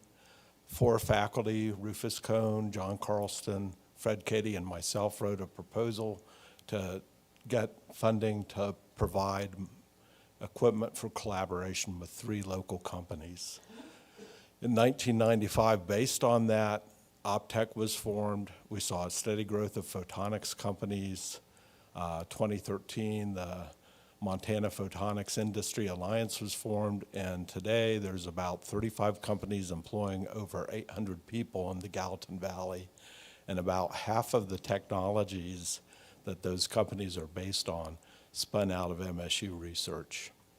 If we look at the lower half of the slide and look at existing companies already working in the quantum space, we have currently 4 companies, similar to what we started with the photonics industry. But one thing that's much stronger is the MSU programs that can help support that. The Monarch Quantum Foundry is a $20 million project. It's one of only 2 quantum foundries funded nationwide. And there's also Air Force Research Lab quantum network funding coming into Montana State University. I should also point out that there's a heavy overlap between the photonics and electronics industries that are part of the photonics community and the quantum supply chain. So there's a lot of companies that are already poised to enter into this space. So key features of the planning grant that we submitted are based on lessons learned in building the photonics industry and building the university-industry interaction. We're going to do a supply chain gap analysis to identify regional opportunities that local companies can fill, and that includes non-quantum support components. We're going to engage institutions and the programs that were shown in the initial graphic on the first slide to identify degree programs, certificate programs, workforce development needs, and so on. We're just going to enter discussions with the tech sector businesses to understand what programs bring the most benefit and what is missing. And we're going to go to the tech sector beyond quantum to help get those lessons learned. We're going to perform a study of successful tech-based innovation clusters in low population density regions. Are there best practices that apply to communities and regions like in our 5-state region that haven't been captured that we can through this study? We're planning test beds and core facilities that reduce capital costs for startup companies' entry into the field. And one thing we learned at the early stages of Optech was that many students transitioned with a technology to the private sector, either doing a spin out, or if it was with an existing company through a collaboration, they moved with the technology into an existing company, creating their own job and jobs for others as well.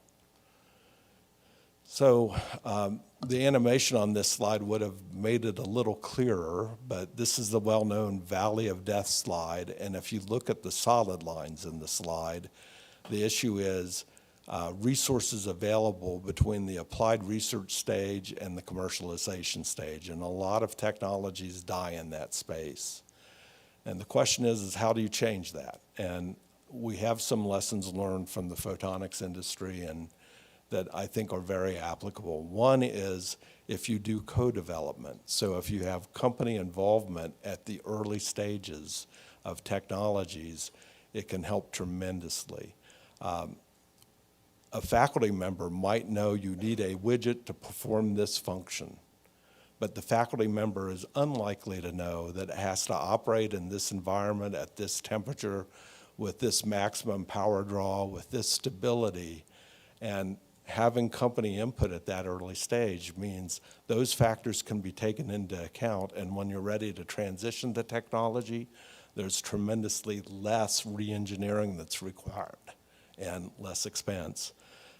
Another thing, and a good example is ADVR and their quantum systems that they're developing. A lot of that work's been done in the microfab facility here at Montana State.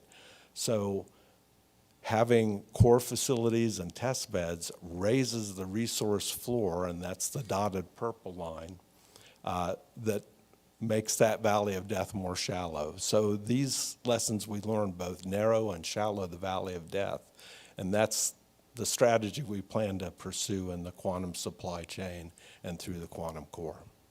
Thank you.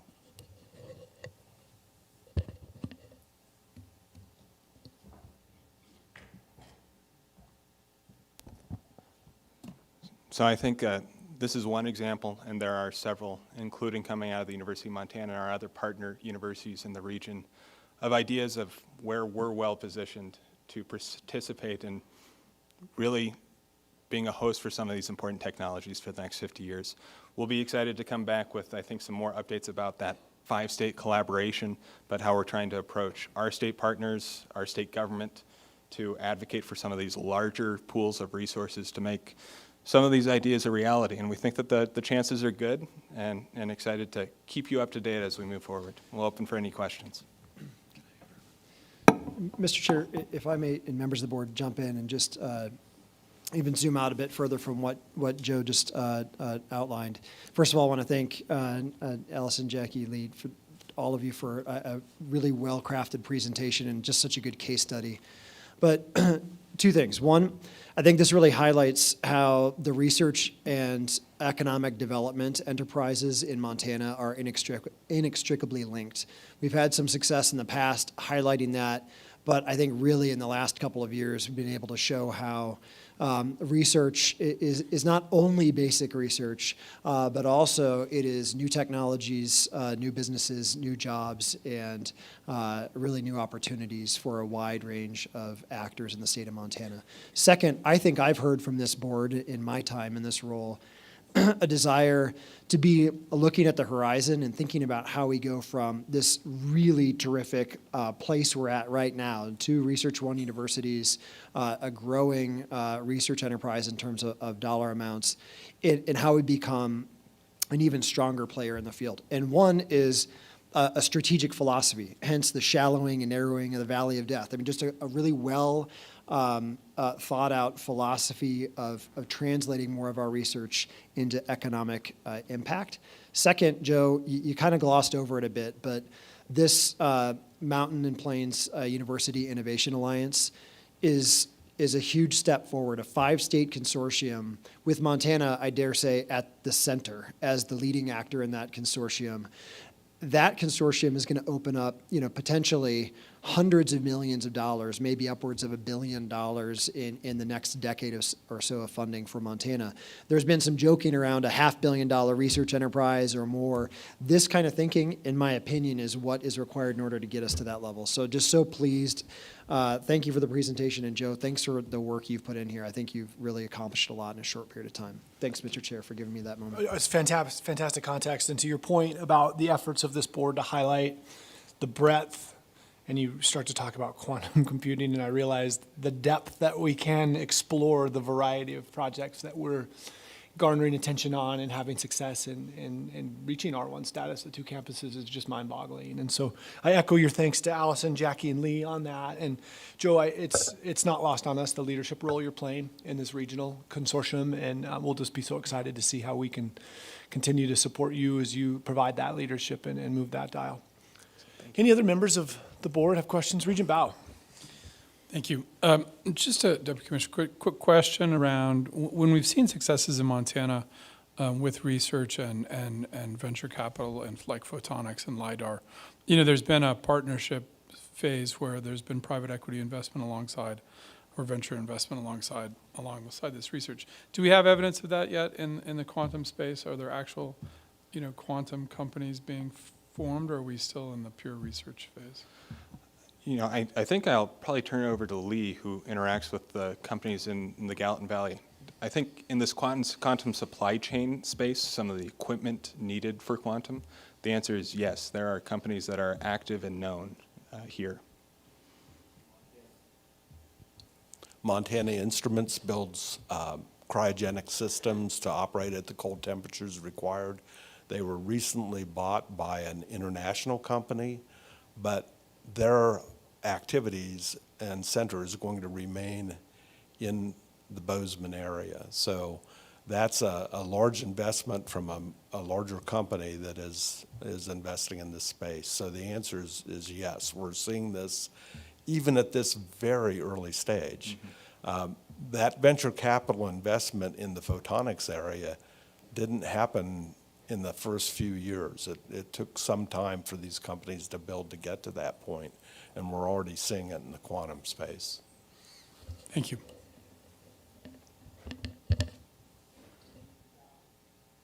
Any other comments or questions from members of the board? Yeah, Chair Rogers, please. I just have to reflect, growing up here in Bozeman, I've had the opportunity to interact with a lot of our photonics leadership and visit a lot of our photonics facilities, and seeing the dynamic benefit it has to our local economy, and seeing you guys have done such a wonderful job in this presentation of painting what that vision could be for quantum. And I really enjoy, avoiding the valley of death.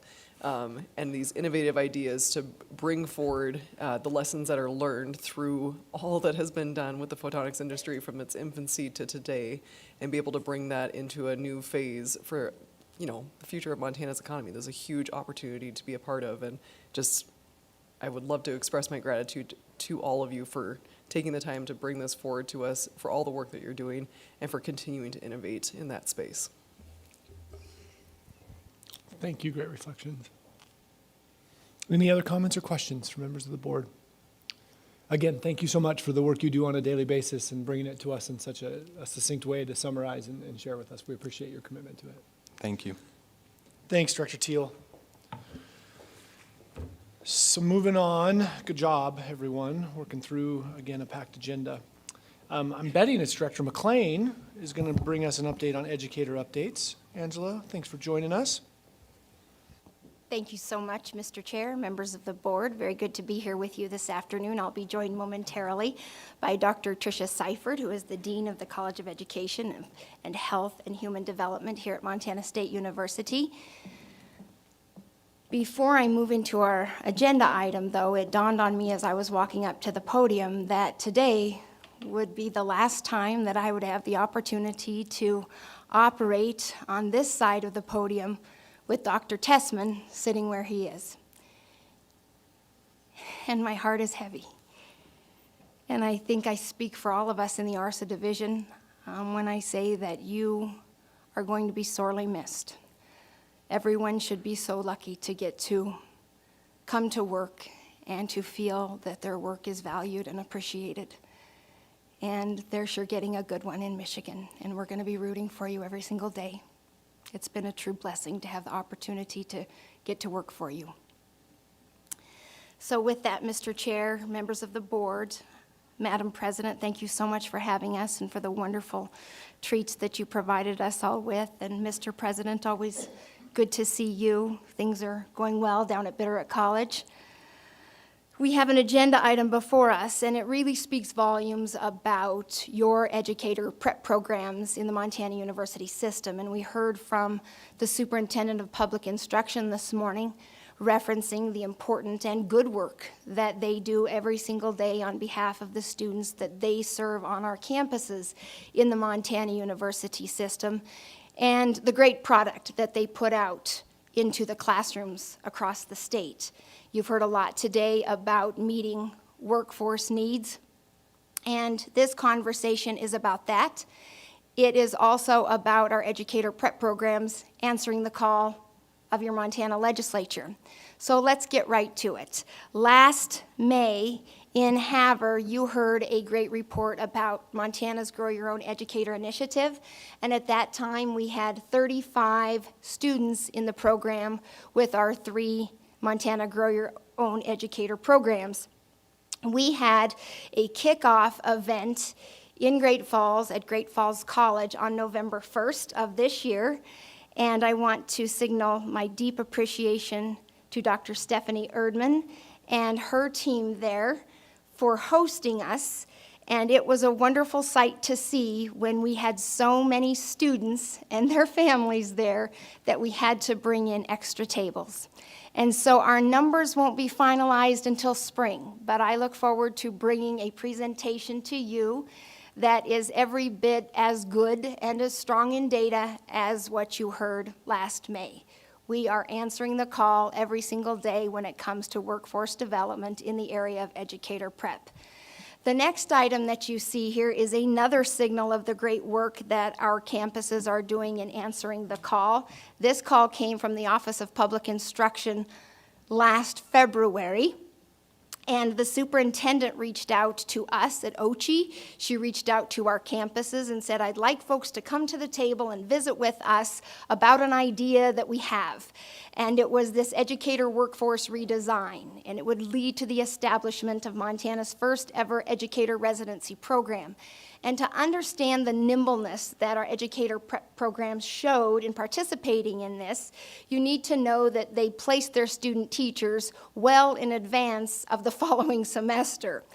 And so, as a result of this conversation that would happen late February of last year, the superintendent got support, developed a plan for an educator residency program, and we rolled out, as a result of a direct partnership between our office, between our campuses and the Office of Public Instruction and school districts across the state, the Montana Educator Residency Program.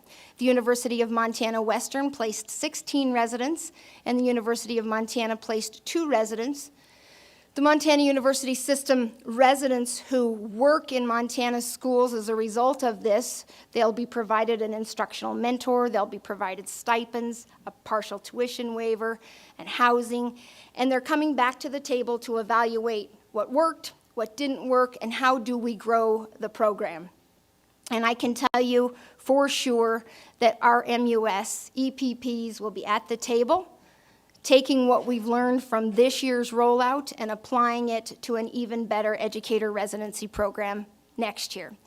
Now, the last and final item on our agenda speaks volumes about the legislature realizing that proficiency-based education is taking hold and it's having an impact on how students perform across the country. So when the Montana legislature had this idea and an idea for a new initiative here in Montana, they came to Montana State during the last legislative session to talk with folks in Dean Seifert's program about proficiency-based education and what it would take to get something off the ground and get educators prepared to teach this. Montana State, nimble as it always is, answered the call and rolled out a program.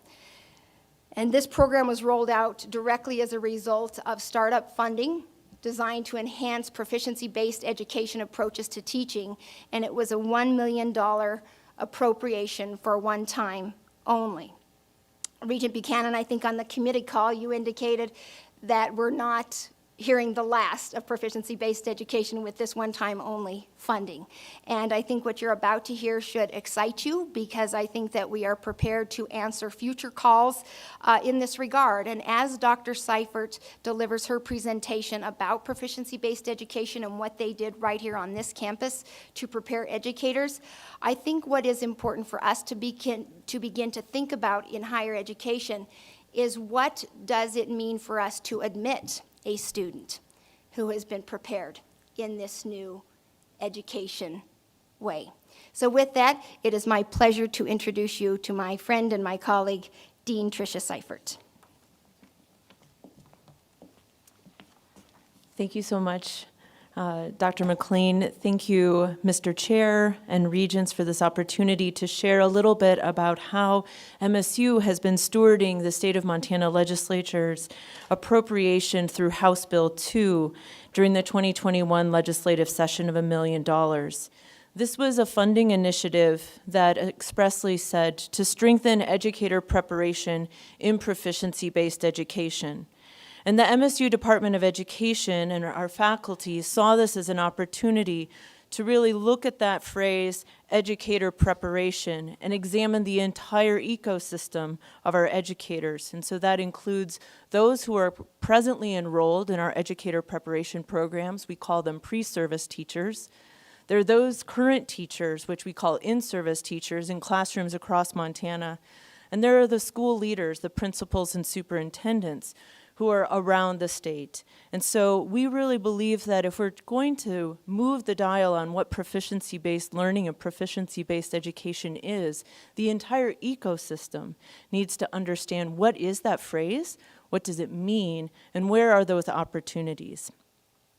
So we felt it was imperative to first gather the current state of understanding of that phrase, proficiency-based education, which also frequently goes by the phrase competency-based education or standards-based education. And so we started, like most Montanans, out on the road, meeting with principals and superintendents and asking this question: when you hear the phrase proficiency-based education, what does that mean to you? When you hear competency-based education, what does that mean to you? And we spoke with school leaders in western Montana, in the South Central area, up on the High Line, here locally in the Four Rivers region.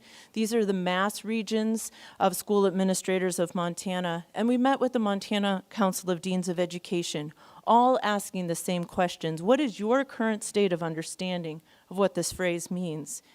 And not surprisingly, we heard variable definitions from our stakeholders across the state, which match the variable definitions that you find in the published literature. And so we used that current state of understanding to really comb the literature to find sort of a singular and a foundational ground on which we can define proficiency-based education is an instructional and assessment approach that centers students' knowledge and their skill using that knowledge in any number of contexts, rooted within the state's articulated standards. And so within this approach, we see the principles of education reimagined come to life. It's what students know and what they can do with that knowledge. In so doing, it's education that is personalized, relational, where students have agency to identify how they wish to demonstrate that knowledge base, where learning can be both in and out of a classroom, and again, where it's really about what do you know and what can you do with that knowledge. We felt that it was important that our professional learning be available to both pre-service teachers in our current education preparation programs, but equally important to school leaders and in-service teachers in school settings across Montana. And so we use a funnel-like approach to do this outreach. We very intentionally have created sort of single workshop opportunities to take place during the educators conference that's held by the Montana Federation of Public Employees. We partner with curricular consortiums to do 1 to 2 day workshops. And so far, we've had over 150 people take part in those short-term single sessions or 1 to 2 day workshops. But we also have used the legislators' funding to support a really deep dive, a 3-credit graduate level course, as well as an undergraduate level course, depending on the student's background. And so far, over 100 students have enrolled and completed that coursework. What we hear from students who have completed is, one, their gratitude to the legislature for supporting their professional learning, for putting forth funding to support their development and allow them to continue to grow as educators. We expect to double and triple that outreach as we move into the spring.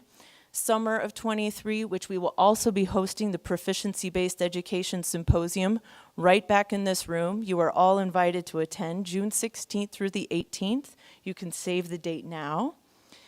And we also are working with our Montana Council of Deans of Education through an internal grant process so that each EPP can best using their approach and a way of educating their students to transform and strengthen their individual educator preparation program. We expect that between now and next year, we will have reached 1,000 educators in these variety of different course offerings and opportunities, not including those who are current pre-service teachers. So we're excited for the opportunity, and the response that we've received from educators is nothing short of amazing.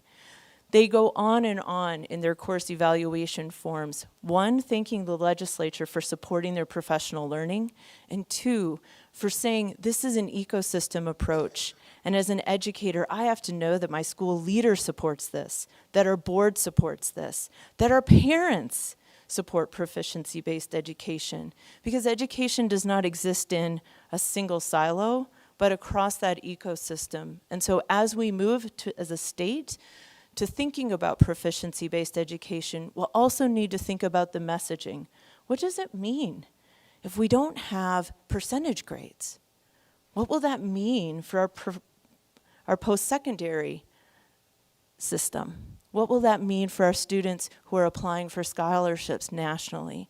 So it's a large conversation, and we're very honored to be part of it. Thank you.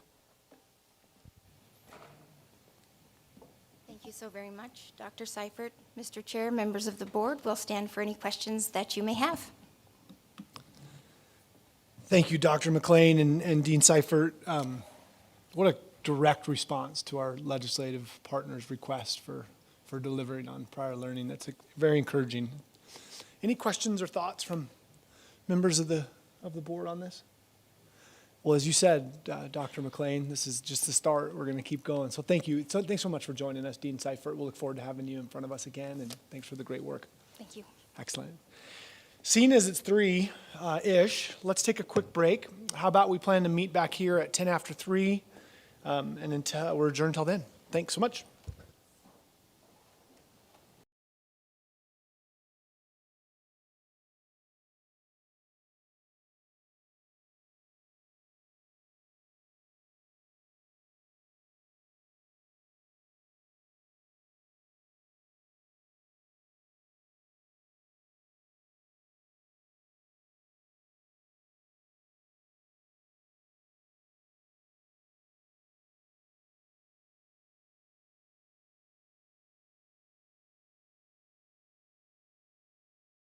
Thank you. We'll call the Academic Research and Student Affairs Committee back to order. Three more initiatives to go through, and excited to get to visit with Ms. Karina Beck and Christine Miller. So Christine, if you're ready to kick us off, we're ready for you.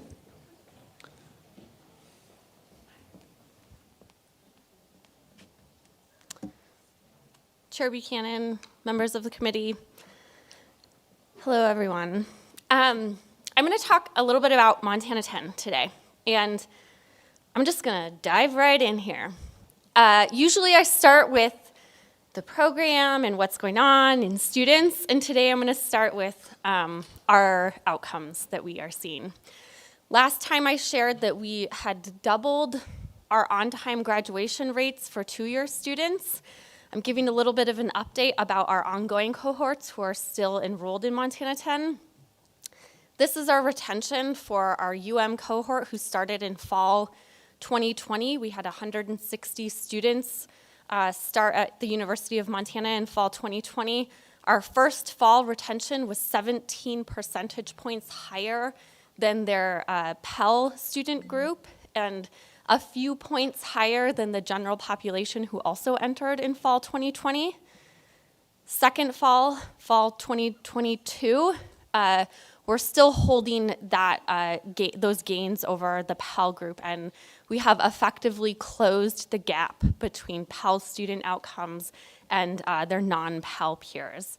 So this is a pretty powerful slide. I'll also note that when we did our match sample comparisons, so when we matched up Montana 10 students to their like peers who are similar in terms of income status, GPA, demographics, those kinds of things, we saw in an initial fall-to-fall retention a 16 percentage point gain. So I'm very pleased to see that that is holding as this first cohort of students enters their junior year.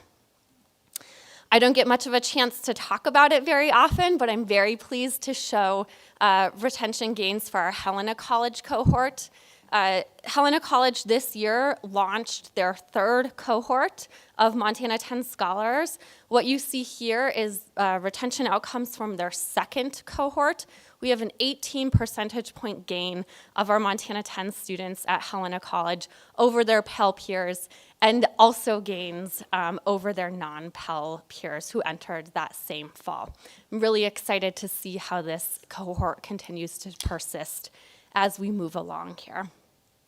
So, when we started Montana 10, I always show this slide. I think it is so important for us to not forget why we started Montana 10 and what the initial motivation was. This slide shows a comparison over time of Pell students versus non-Pell students in their outcomes of on-time completion, 150% time of completion, and then those students who drop out and those students who drop out with debt. Montana 10, as you can see here, is in some cases outperforming, our Montana 10 scholars are outperforming that general group that you see here. And in other cases, we have narrowed the equity gap between our Pell students and our non-Pell students. And we've done it with this framework. Now, the Montana 10 framework provides supports to students in 3 categories where our Pell students most often struggle and encounter barriers that most often cause them to drop out. Those are in the areas of financial need, academic underpreparation, and feeling disconnected or like they don't have the skills or knowledge to help them navigate the university effectively. The Montana 10 framework is a hand-selected set of evidence-based strategies. There are many other proven student success strategies in this kind of world of student success. The ones that we have selected to be part of the Montana 10 framework, we did so because of their efficacy, because of their match with the barriers that Pell students and low-income students often face. And we also selected these strategies because they are efficient, they're cost-effective, right? We know that we are working at the margins often with funding, and we know that we are trying to maximize every single dollar we can bring to bear on student success. And these are the set of strategies and the right combination that allows us to do this so effectively and efficiently. So last November, when I talked to you about Montana 10, I was very excited to report some early retention outcomes that we were seeing. And to your, I think, very positive reception and response, there was a question, why don't we just do this and go full steam ahead? I think we did the right thing and kind of took an intermediate middle step and did this deliberately. The 3 considerations that I shared with you last November, I'm very happy to report that we are doing well in all of these instances. We have a set of 7 institutions across the Montana University system who not only have very successfully launched or are preparing to launch Montana 10, but who have done so with enthusiasm and just brought a tremendous amount of talent and skill, and they've become a real asset, the teams themselves who have brought on and implemented Montana 10 at their campuses. And I'm very grateful for the institutions that have participated and definitely look forward to potentially more institutions wanting to participate as we move even further ahead. Just as a quick note, This fall, we have new cohorts who started at Helena College, Missoula College, City College, and MSU Billings. Fall 2023 and fall 2024, we'll have about 1,000 students across these 7 institutions. That's about 1 in 5 to 6 Pell students in the whole MUS who are entering between those 2 falls. So it's not a small number of students. We're really looking at scale here and trying to understand how we can help a big group of students across Montana succeed in college. The second point about scaling is funding.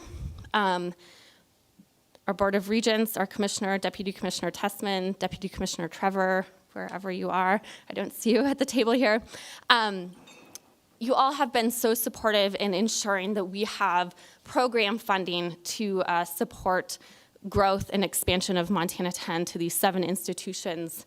Now, by the end of fall 2024, we'll have a little more than 1,500 Montanans who are participating in Montana 10. What we didn't have is evaluation funding.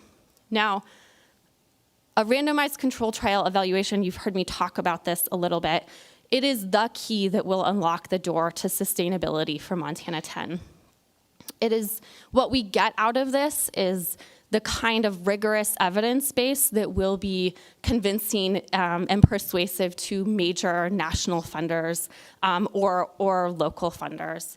We'll have an evaluation that without a doubt establishes our outcomes, tells us a little bit more about our return on investment analysis, and connects the programs that we're providing through Montana 10 to the outcomes we're seeing. I'm very pleased to share today that in partnership with MDRC, the firm that we've been working with to do our evaluation, Montana 10 has been funded by a major national funder, the Smith Richardson Foundation, to fund 3 years of evaluation in a randomized control trial. We're very appreciative of the vote of confidence. We're very grateful for MDRC and taking on Montana 10 and doing the work of seeking funding on our behalf to support Montana students and particularly low-income students in our state. Scaling consideration number 3. One of the most important things about the success of Montana 10 is that we have fidelity to the model and that we really stick very closely to that evidence-based model that we so carefully built. As programs grow, as they get bigger, as we bring on more campuses, as we serve more students, there will be a tendency for diffusion, okay? To kind of ward against that, and also in anticipation that we will continue to expand Montana 10, we've taken a few really important steps.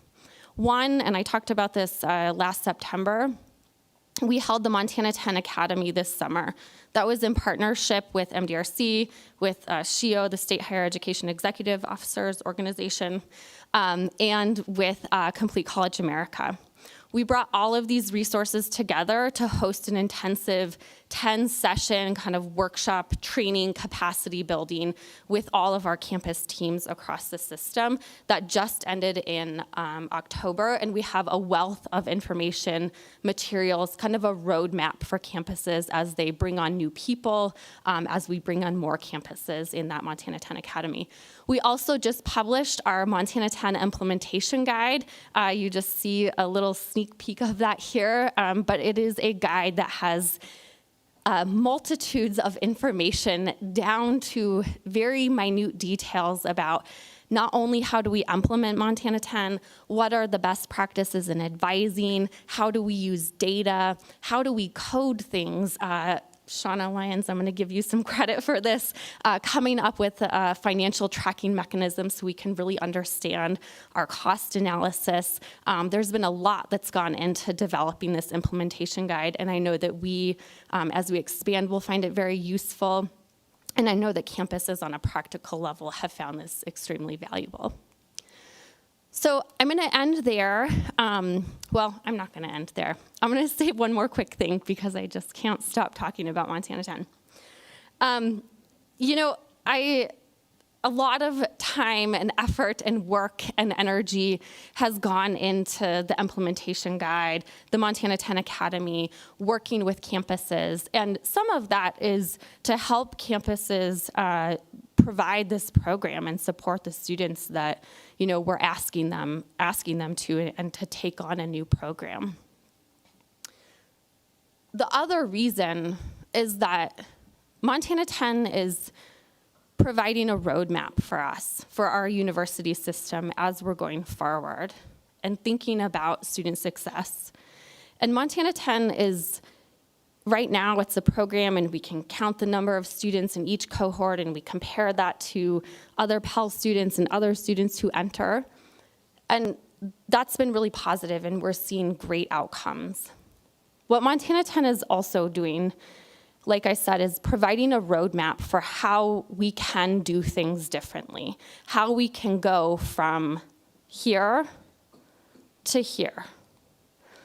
And that's why we've spent so much energy and so much time in kind of building out frameworks and processes and really documenting what Montana 10 is, because we're not just trying to serve, you know, a cohort of 30 students every fall. We're really trying to understand at scale, what does it take and what will it mean to serve all Montana students who want to get an education at the Montana University system. So Brock, with that, I'll close, and I think we'll hold questions till the very end. Yep, Mr. Chair, members of the board, if that's all right, Christine will be followed by Karina Beck, who's going to talk about the Hillman Scholars Program. Christine, maybe you can stay up near the podium, and if questions follow after Karina, you can answer them. Thanks a lot. And Provost Makwa will introduce Karina. Thank you, Provost Makwa.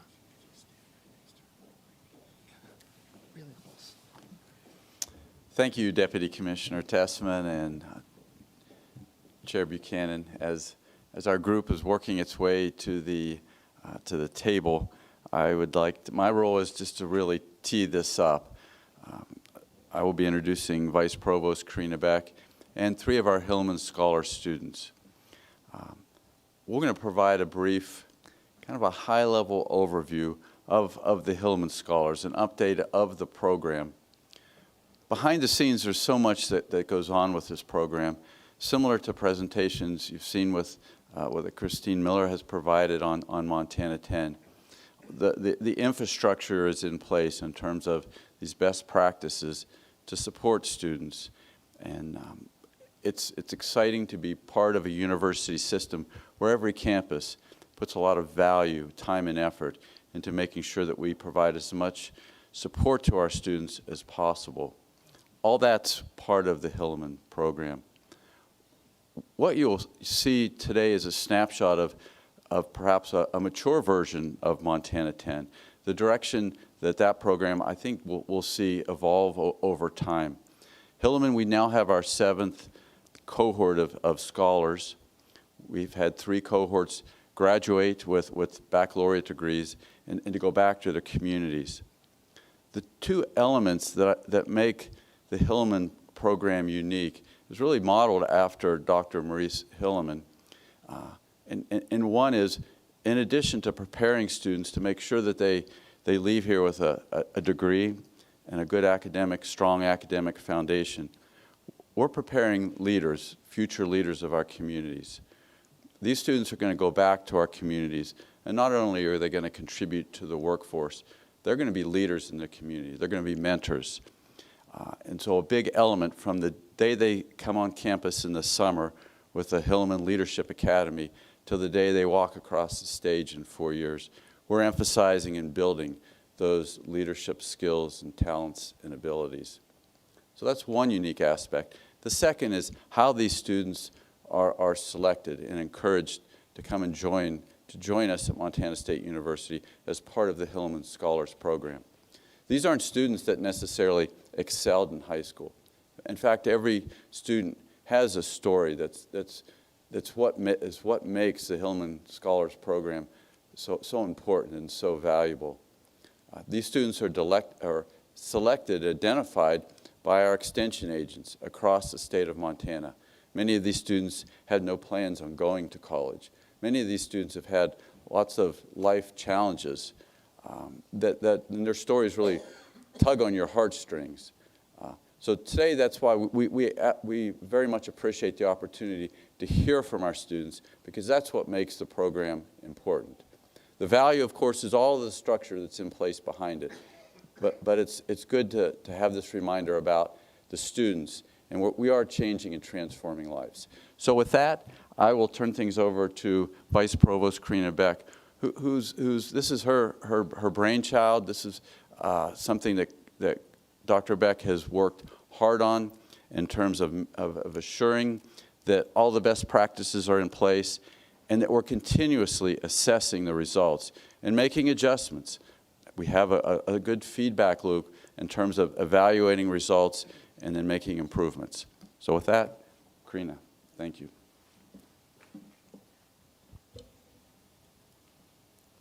Thank you, Provost Makwa.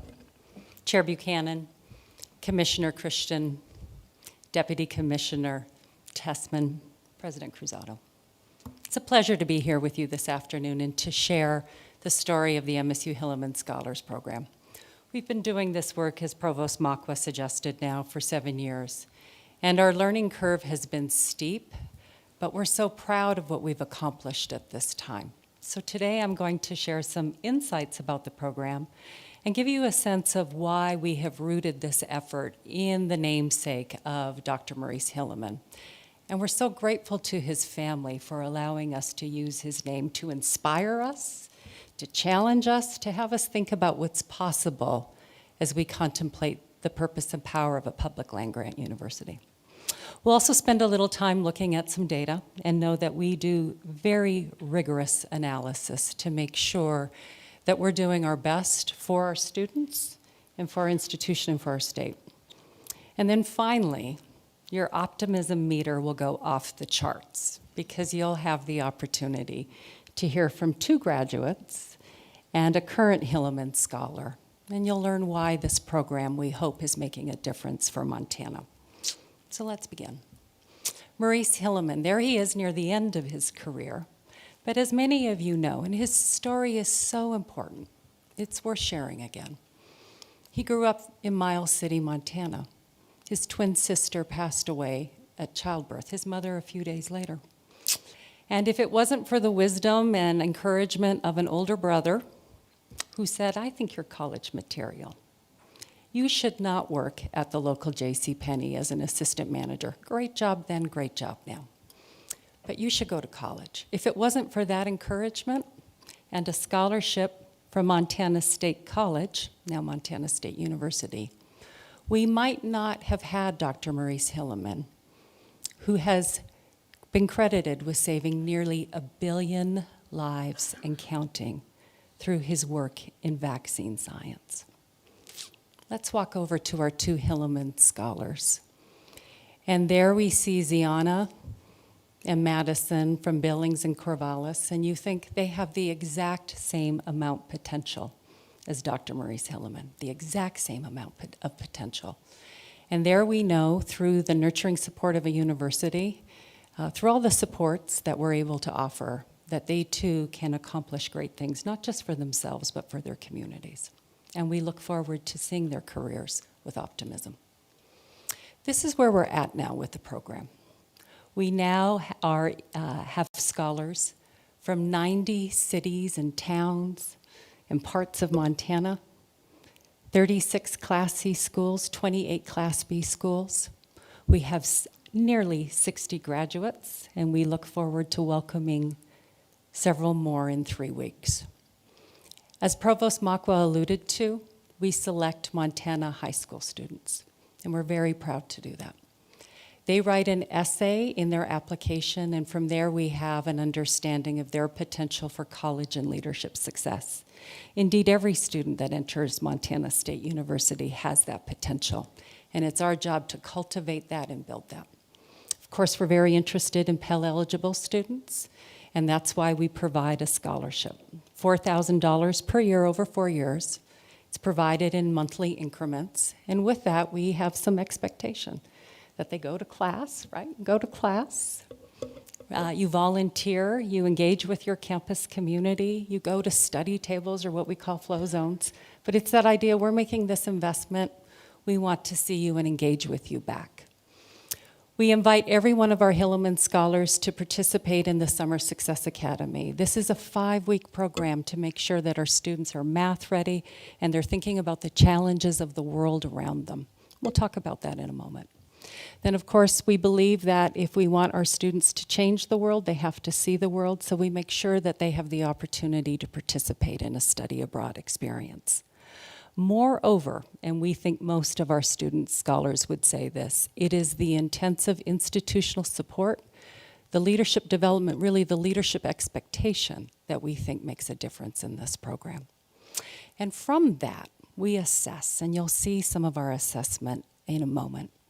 But we assess towards thinking about, are we meeting our mission of a public land-grant university? So let's talk about that.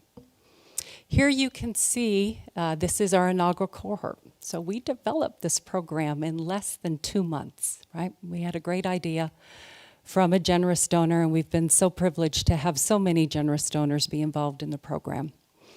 And you can see that our Hilleman Scholars are graduating 16% higher than their match pair. That same descriptive group that you've learned about with the Montana 10, we do similar analysis. Moreover, you'll see that we retain our students at a higher level, and we believe that's because we've created a sense of belonging and purpose and community. So that's our inaugural cohort. Let's jump ahead to last year. Again, you'll see that difference in retention between that match pair group, but the green bar is what I stay awake at night over. This is the group of students who have not been selected for the program. They have applied and they have not been accepted, largely because of funding. Just as important, you'll look and see that that N is 24. Several of our applicants have decided not to enroll at MSU. So it's not just the green bar that's represented in terms of gaps. It's the students who've decided that this might not be the right opportunity for them or because they can't afford to attend MSU. Okay, we heard earlier today about wicked problems. Our Hilleman Scholars are thinking about wicked problems as well, right from the very beginning at their Summer Success Academy. So this image represents a question that was actually in the room in Inspiration Hall, where one of the Hilleman Scholars group that was making the presentation talked about the wicked problem of homelessness in Montana. And here, as you scan that image, you can see how many of our scholars raised their hands. And what they were signaling was so many of them know people in their circle near to them that have either been homeless or housing insecure. These are the problems and the questions that we are asking our Hilleman Scholars to take on. Okay, so now that optimism meter will increase. And it's my pleasure to introduce 3 of our scholars, 2 graduates, and a soon-to-be graduate. First, let's meet Spencer Jessup. Spencer was a member of our inaugural cohort in 2016 from Pinesdale, Montana. And we're now very proud to report that Spencer is joining us. He's on leave for just a moment from Michigan State University, where he's in medical school. Thank you, Spencer. Yes, thank you, Dr. Beck, for inviting me. I'm just so proud to be able to come here and talk about the Hilleman Scholar Program. I mean, it just fills me with warmth. It is something that I discussed thoroughly throughout all of my entire medical school applications and interviews. I mean, it really was the theme of my entire journey into medical school. So, as we talked about earlier in the introduction, is, coming out of high school, I was the 10th of 11 children of my mom's side. So I had 2 older brothers who went to college, didn't finish, took them a lot of years. So there wasn't really a foundation of what to do in college. Do I want to go to college even? I have, similar to Maurice Hilleman, those parallels is I can work construction. I have plenty of opportunities just to stay at home and work. Why do I need to not waste my time and money? So I got a call from them. I still don't know how they found me. They called me. I did not call them. And I filled out that application, and I was so excited because I grew up a Bobcat fan. Like I said, I had brothers here, and I did grow up south of the other school. We won't talk about them. But so I was, happy to finally come over to Bozeman, and it's a place I'd been to visit my brothers. I loved the university. I was really, really excited.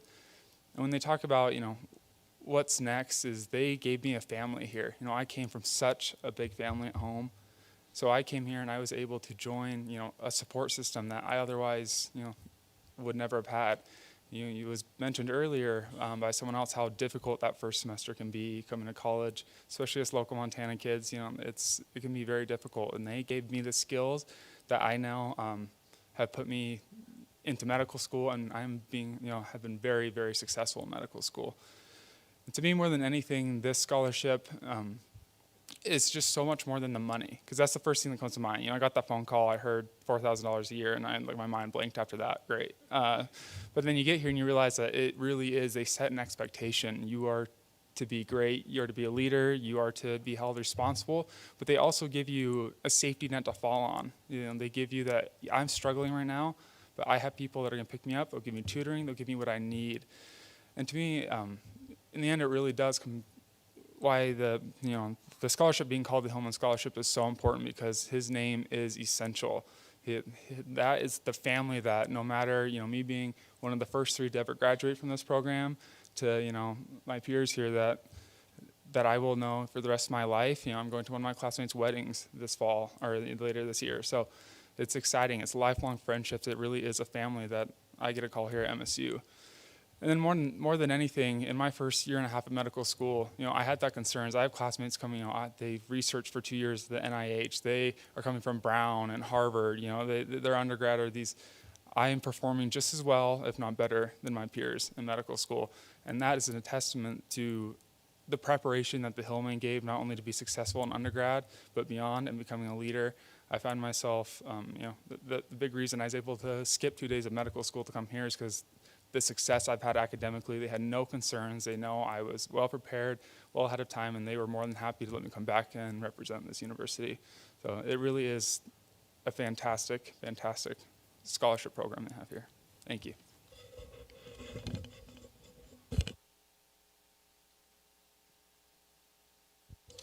Thank you, Spencer. Spencer brings up an important point. One element of this program is that we have our scholars work together from across Montana.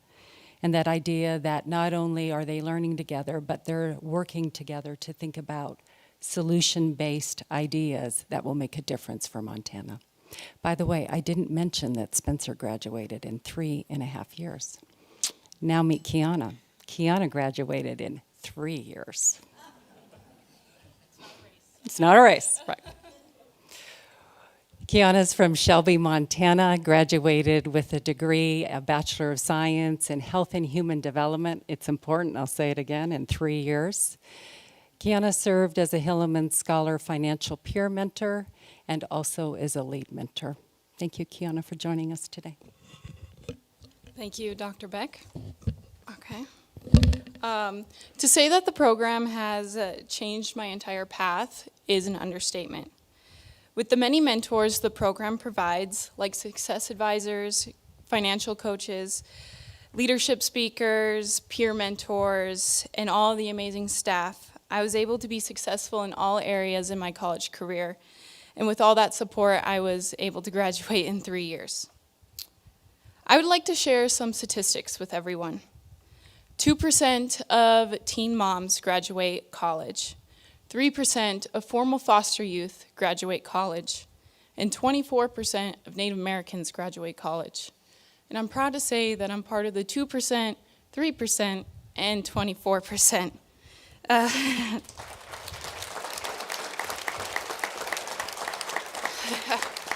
Thank you. So statistically, my life was set up for failure, but many people, including the Hillman team, was never going to let that happen when I was awarded this scholarship. Jeez, sorry. During my time as an MSU Hillman Scholar, I learned many life lessons. One is to always be a learner and not a knower. And as I'm starting my career, I am valuing that even more because I work with middle schoolers.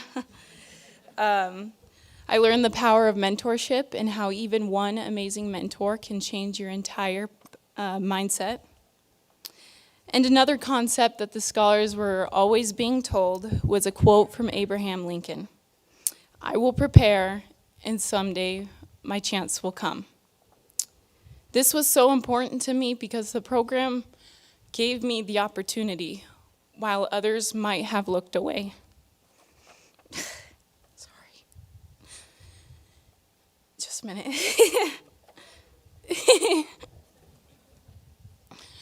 This program helped me develop my confidence, leadership, kindness, and so much more that I will carry with me for a lifetime. This part might be a little hard for me. Okay. Lastly, I want to say that this wasn't just a scholarship for me, or it wasn't just a scholarship. It was an entire path change.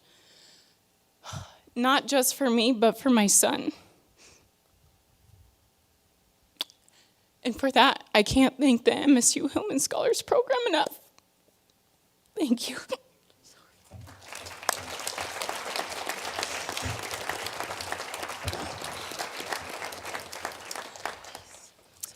Optimism meter off the charts, right?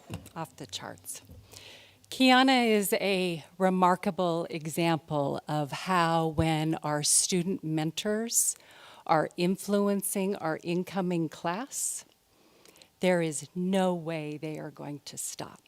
There is no way they're going to quit. And so now, Keelan, it's our great pleasure to introduce Keelan Roush from Libby, Montana, who learned from Kiana, right? Who learned from Kiana as an incoming Hilleman Scholar. Keelan, as I mentioned, is from Libby. He's enrolled in the Bachelor of Science program in biochemistry. And yes, Keelan plans to enroll in medical school afterwards, and I don't think any of us have a doubt that he will be able to do it. Thank you, Keelan. Thank you, Karina. It's kind of hard to go after such inspirational people in my program, but I'll give it a try. When I think about my program, the Hillman Scholars, only one word comes to mind, and that's opportunity. The Hillman Scholars program has given me countless opportunities here in my short time at MSU. From being the inspiration for my younger siblings, showing them that no matter how hard life gets or the obstacles you must overcome, you can persevere through. To this past summer when I was given the opportunity to personally thank former Senator Max Baucus for all that he's done for my hometown of Libby, Montana. And finally being able to study here at MSU, having every day to better myself and continue my education. Looking back, I always knew I wanted to go to college, but how I was going to do that always seemed out of reach. And that was until I received a letter from the Hillman Scholars Program. And just like Spencer, I really didn't believe that they found me or that any idea that I was qualified, but I talked to my mom and I took a leap of faith, sort of to say. And since then, they've been with me every step of the way, from my first moments here on campus at Summer Success Academy to the countless times I've leaned on them for support or motivation to persevere through that next upcoming test, or just having to overcome the challenges that life brings every day. Now here in my sophomore year, I look to continue my education even further with hopes of going to medical school. And the reason for that is the Hillman Scholars. They've helped me see my true potential, and that no matter how big your dreams are, that together it can be accomplished. Thank you, Keelan.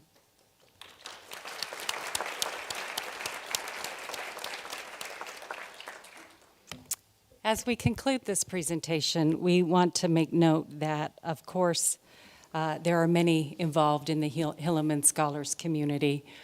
Our students, our amazing students, our alumni of the program now, the donors, but also the campus community. This year, we were very fortunate to be able to have 8 more scholars join us because of the generosity and the focus of our academic deans. We also have many people in the room that help sponsor the program through their work and their efforts. And so this is our incoming class of 2020 with President Cruzado. And again, instead of our usual 50 in the cohort, we now have 171 scholars on campus. We were able to welcome 8 more. That green bar that we worry about, we had 8 more that we could welcome to campus. Thank you. We're happy to entertain any questions along with our colleagues from Montana 10. President, Provost Makwa. Thank you, Karina. This concludes our Hillman presentation.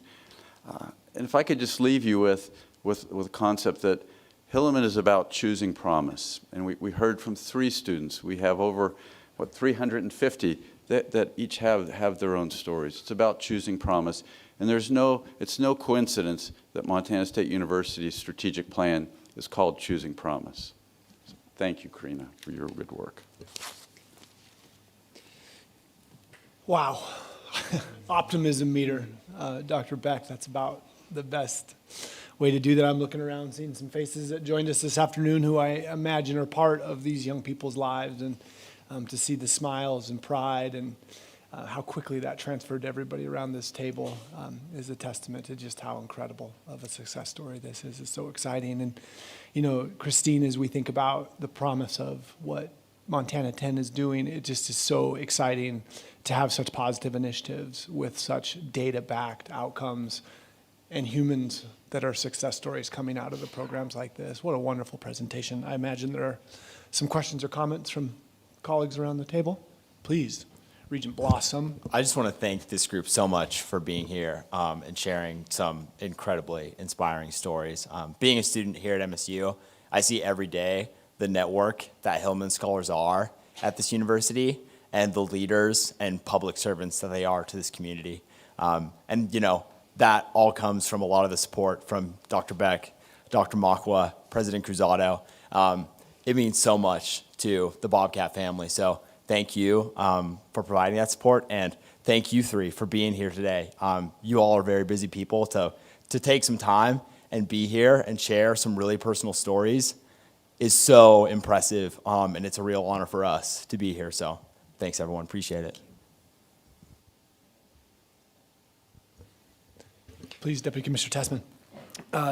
Well, Mr. Chair, it just strikes me that between this presentation and actually the research economic development presentation, it's like how amazing is the Montana University system that you have all of our campuses excelling at the highest level in fields like quantum computing, which I'll never understand, and reaching the highest levels in terms of research across the world, and then also these very complementary student success initiatives all wrapped into one system. It's just a great thing to contemplate, and I would guess that there aren't many systems across the country that can claim such excellence across such a wide range of efforts. So to the students in particular, that's, as you all know, it's just so meaningful to hear your stories directly. So thank you for taking the time to share those stories with us. Thank you.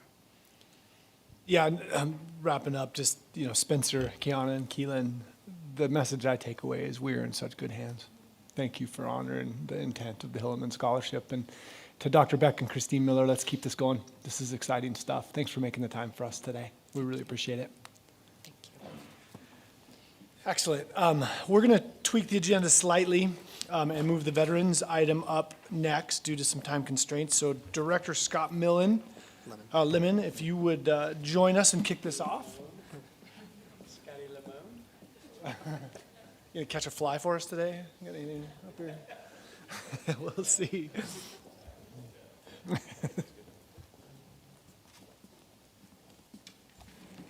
Thought it was a bat that came through the air that I snatched. I can't remember what that was. But Mr. Chair, members of the board, thank you so much for allowing us the opportunity to speak to you today about another incredibly important and also inspirational student population that we have in the Montana University system. And at the heart of what we're looking to do, we are doing within the Montana University system is finding these collaborative opportunities to work across every campus and support and represent, student populations across the state of Montana, one of which that is actually incredibly large and very diverse is our veteran student population on our campuses. And I want to take this as an opportunity to really notice the board that there's a lot more to come. This is the introductory conversation about our veteran student population on our campuses, and really get the board to understand the network that exists within the Montana University system now, that every campus is supporting student veterans as they come in a variety of fashions, and that takes a ton of resources, a ton of work to continue to deliver these opportunities for our students to continue to thrive on the campuses. And so this is one of many conversations we hope to have moving forward. And there's a lot of Montana State, Bozeman conversations today, a lot of great folks here. I've got some of them up here on this table, but it's every single campus. And I would like to speak to the University of Montana and the work that they've done in this space to be a national leader as well. I'd be remiss if I didn't mention specifically President Bodner and the work that he's done to lead a lot of these initiatives throughout the state. I've read no less than 3 articles in the last 2 weeks that have been nationally picked up for President Bodner's work in this space. Not to mention, when you've got a flagship president who is a West Point grad, a former Green Beret, and is currently serving the Montana National Guard, he continues to serve. And so I want to make sure that I'm pointing out President Bodner and his teams, Pat Beckwith. University of Montana actually asked the question, what can we do at OCHI to better support student veterans? And so we assembled a coalition of folks to continue to have these conversations. I've got 2 of the individuals up here that are going to speak to you about a lot of the issues I've got on the board. A lot of things that we need to continue to do. Review board policy, continue support, talk through the staff issues that we've got on our campuses. A lot of the folks that are working in this space are wearing multiple hats and are incredibly understaffed in their efforts to do this. Montana State University here in Bozeman, Joe and his team are doing a tremendous job to support these folks. So to give you a sample of the caliber of people we have working in this space, we've got John Stakoyak up here, who is the state Montana State Approving Agency for the Department of Labor and Industry. Not only is he at the forefront of helping every one of our campuses in the state of Montana to support student veterans, also active duty Army. He served from 2007 2011 as an infantryman, paratrooper with the 82nd Airborne Division. Used his GI Bill benefits, was deployed to OIF, has an amazing military and distinguished career in his own right, and continues to serve veterans today. He's going to talk to you here in a second. Joe Schumacher has been nationally recognized for his support here in the Veteran Support Services Center. Serves as the director of that Veteran Support Services Center here at MSU Bozeman. 10 years in the Army, United States Army, was an M1A2 Abrams tank gunner and tank commander, and has a combat deployment in Iraq in 2005. And I share that with you because these are some remarkable individuals. Every one of our campuses has a unique story for serving student veterans here overall. And so these folks are certainly passionate about it. We want to give an overview of the network of support that occurs here, how we've partnered with DLI, and John's work is tremendous as well, and kind of give this an overview to the board. There's many more conversations to come. We'll be taking a lot of different folks from a lot of different campuses to speak to the board as well, and speak to that support of veteran student success on our campuses overall. And so without further ado, I'll turn it over to John to give a few remarks. Thanks, Scott. Mr. Chair, members of the board, thank you for having me today. Good afternoon. One of the main questions I get, well, let me backtrack. Again, my name is John Stankoyak with the Montana State Approving Agency. One of the most common questions I get, what is the State Approving Agency? It's commonly known as the SAA, but not a lot of people know what it is. So if I could just give you a quick background on what it is and what it does. So the SAA, there's one in every state. And when the original GI Bill was enacted in 1944, the federal government basically recognized that the education function should stay at the state level. Therefore, the SAA was created. 2 of the primary duties of the State Approving Agency are basically work, provide oversight, provide assistance to and for the GI Bill approved programs for all the schools and training establishments for the state of Montana. Secondly is just safeguard and protect the GI Bill benefits. The SAA works closely with the VA, but it works closer with these student veteran representatives at each campus. And I'll get to that in just a second. Essentially, the SAA is the state liaison for the GI Bill program. Next slide, please, Scott. And just a quick overview of what the GI Bill is and what it does, some perks to it. Traditionally, every not every, but traditionally, most veterans have 36 months of GI Bill benefits when they get out of the military. And the notion of this 36 months is designed traditionally around, you go to school for 9 months, and you go to, for 4 years, there's your college degree, 36 months right there. But the GI Bill can be used other ways besides getting a college degree. As you can see in the slides, there's multiple ways. Institutions of higher learning, non-college degree schools, and this could be your welding school, your truck driving school, your cosmetology school. Here in Montana specifically, we have fly fishing guide schools, taxidermy schools, quite an array of choices there. And one of the most unknowns, or the biggest unknowns of using your GI Bill is during workforce training programs, such as structured apprenticeship and OJT programs. This provides supplemental income to trainees that are in these programs using their benefits on top of the wages they're already making with the employer. Lastly, but definitely not least, are your vocational flight training schools where you can get certifications to work as a pilot or anything in the aviation field. I will say that it's safe to say that more than 50% of individuals using their GI Bill use it at an institution of higher learning, an IHL. I feel comfortable, and anecdotally speaking, I think that's more to 75 or 80%. That traditional component there of using your GI Bill to get a college degree is still alive. The GI Bill covers tuition and fee. There's actually been recent legislation that almost makes every GI Bill student get in-state tuition. So that was a recent legislation that just passed. And on top of tuition and fees getting covered for GI Bill students, they also receive a book stipend and a substantial monthly housing allowance. And to put that in perspective, here in Montana, or here at MSU in Bozeman, that's about $1,700 a month. So a full-time student will be getting $1,700 a month to use for whatever. Rent, mortgage, car payments, anything they want. So that's a huge help for these students to get that, basically to use as out-of-pocket money. And definitely last but not least, GI Bill is not borrowed money. There is no interest. It's not taxable. It's not considered earned income. So it's for their benefit to be used. Next slide, please, Scott. Just to give you a general picture of what it looks like, the two flagships here, what I want to emphasize is even though in this chart it shows that the student veteran population is small, but when you look at the amount of money that's being given to the schools using the GI Bill benefits, it's mighty. So it's definitely a small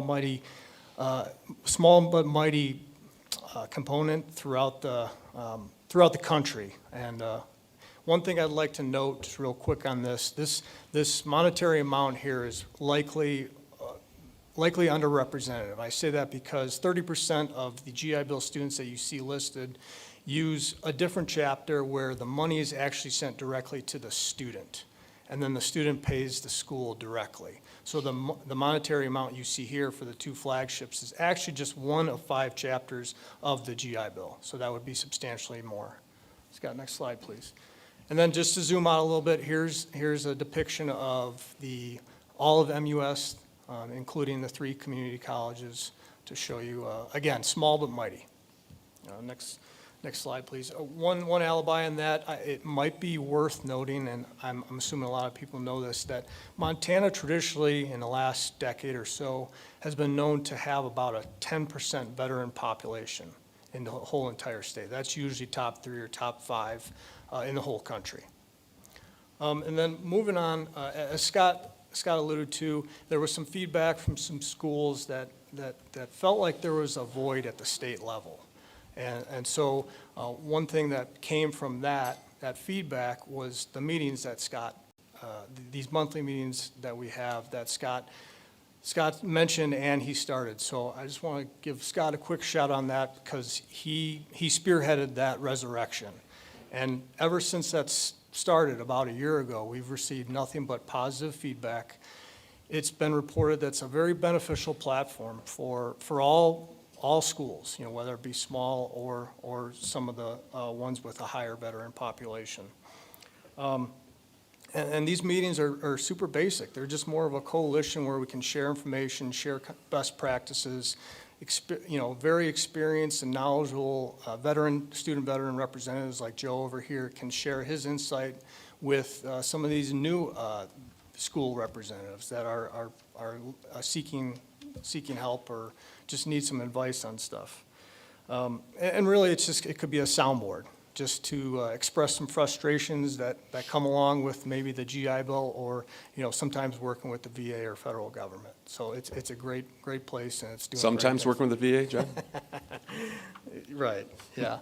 So, and then if you go back just a little bit, Scott. So with that, we're doing great things with schools, and again, we're getting a lot of good feedback, hope to continue that. And I don't mean to be heavy with the acronyms in this presentation, but when I talk about the student veteran representatives, in the VA's world, they're known as school certifying officials. They're the folks that send in the paperwork so veteran students can get paid, using their GI Bill. And SCOs are the liaison between the GI Bill students and the VA. SAAs and SCOs like Joe here, we work together. There's a lot of compliance requirements, approval requirements. It's an ever-changing criteria with all this new legislation, new VA policies, so it's quite substantial. And the best comparison I can have on that is it's similar to an accreditation process. We look at when you're doing either approvals or reapprovals that are either yearly or every 2 years. You're looking at everything from advertising to checking accreditation, have to do catalog reviews, make sure that new programs, as we talked about earlier, we're recording that for the VA so they can add that into the school's file so a student can use their benefits for that particular program. The SCOs like Joe, they have large responsibility, and it comes with a lot of liability. They're requested or required to interpret laws and policies and procedures that a lot of the time are very ambiguous and very hard to interpret, and the responsibility a lot of times falls on them. Financial accountability, again, they have to send in the amounts that are being certified to the VA, and if that's not correct, it could potentially lead to debt, whether it be to the school or the student. They don't just serve multiple roles institutionally. They also act as mentors, as resource coaches, really financial advisors. They have a huge impact on a student veteran's college experience. And they do a lot more than just send in that paperwork to the VA so they get paid. Years ago, VA recommended that for every 200 GI Bill student, there should be one school certified official. Well, that was about 10, 15 years ago, and since then, there's been a lot of substantial laws passed, adding a lot of burdens and extra requirements to these schools. So realistically, in my opinion, right now, that should be about 50 to 1. So I guess passing it over to Joe, who's one of the best SEOs in the business, their role in each school should not be overlooked, and it's quite substantial what they do for these student veterans. Thank you. Thanks, John. Thank you, Scott. Mr. Chair, members of the board, thank you for your time this afternoon. My name is Joe Schumacher. I serve as the Director of Veteran Services here at the Travis Atkins Veteran Support Center at Montana State. I'm also the Senior Certifying Official for Montana State University and Gallatin College, and it's a pleasure to be with you today. And John shared some of the more hard data points of the work that we do, and I was asked to share a little bit more of the qualitative side of our work, more of the work we do down in the trenches with our students on a day-to-day basis.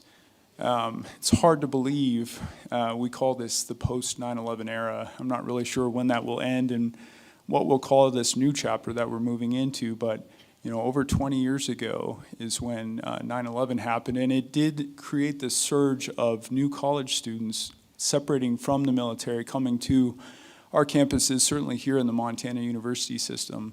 It wasn't actually until 2009 that the Department of Veterans Affairs created what we call the post-9/11 GI Bill, one of 5 current active chapters of VA educational benefits, Between that and the op tempo in the military and the Department of Defense, that created a surge of post 9/11 veterans sweeping across our nation and coming, seeking out the services we provide here in the Montana University system. Not only were the benefits better, but life in the military was becoming pretty difficult. Deployments were high, injuries and burnout were some of the top reasons that we heard that students were choosing to end their time in the military. We also, at that time, in the early days of the post 9/11 GI Bill, we had a lot of students who were seeking accommodations due to service-connected injuries. Many of those were what I like to call the visible scars of war. Certainly we know there are other types of injuries that come along with military service. A lot of them were what we call non-traditional age students who brought back home their families and complex financial situations as well, that we were able to help them navigate here with all the resources available in our university system. And they certainly had very complex retention issues that required devoted staff and programming that were provided, like those here at Montana State. Next slide, Scott. Fast forward to today, and it's interesting, again, we still call these veterans post 9/11 veterans, but they're very different than the veterans that we saw 10, 12 years ago. Hard to say, like the veterans from mine and John's generation, I don't feel that old, but they certainly are a little bit different, and we try to be flexible and serve the students that we actually see. This past fall semester, and in fact the last few fall semesters, the vast majority of veterans coming to our campuses have very few deployments under their belt, if any at all. Actually, less than 5% of this last incoming class at Montana State had ever left our country during their honorable tour of service. Fewer visible scars of war. However, the demand for mental health resources continues to climb as folks make that very difficult transition from a life in the military to not only life as a college student, but life as a civilian again. And that's where I'm proud to share with you, I'm sure you've seen in the news, that we're leading the nation right here in the state of Montana when it comes to innovating and serving these students where they are. In fact, right here on our two flagship campuses, Montana State University and the University of Montana, we've created the first two VA telehealth sites in the nation to exist on a college campus using the Atlas software system. In fact, just yesterday morning, I had a call from a college in the state of New York asking how we were able to get that done. So we are leading the nation here in Montana. We're seeing single enlistments, which means our student veterans are a little younger than they were about a decade ago, serving 4 years directly after high school, and coming to MSU and our other campuses in their early 20s, which means many of them are coming without families. We are seeing, though, that students using transfer benefits from their mom or dad, that number is growing very rapidly, which obviously changes a little bit of the way that we serve these students, right? This next point I just threw in there because it's fascinating to me and I'm still trying to figure it out, but the Marine Corps loves the state of Montana. The last 3 years here at Montana State University, and I've asked my colleagues around the state, a third, sometimes more, of our incoming class have served in the United States Marine Corps, which is really interesting because they're one of the smaller branches, but we're happy to have them. And we are continuing to see a large number of Montana Air and Army National Guard students coming to the Montana University system, I think in large part due to the tuition waiver provided by the Board of Regents and OCHI, which we're very grateful for. Next slide. As we look forward, collaborations like the one that John and Scott mentioned are very important because the VA is an ever-changing landscape. They generally change laws and regulations on us about twice a year, and it's important to be able to talk and collaborate and ensure that not only are the large flagship institutions prepared for these challenges, but we're doing our part in leading the state and sharing information with our smaller schools. We are, as I mentioned earlier, seeing a larger number of dependents using transfer benefits. So again, we want to serve the students that we actually have on our campus today, not just the ones that we think we have. we have seen that it is a challenge to serve these students. The further we get away from conflicts in Iraq and Afghanistan, it's only natural that we start to forget that every single day we have veterans transitioning from the military right here to our campuses in the Montana University system. And so I'm thankful to Scott for leading this effort to keep these very important students in the front of our minds.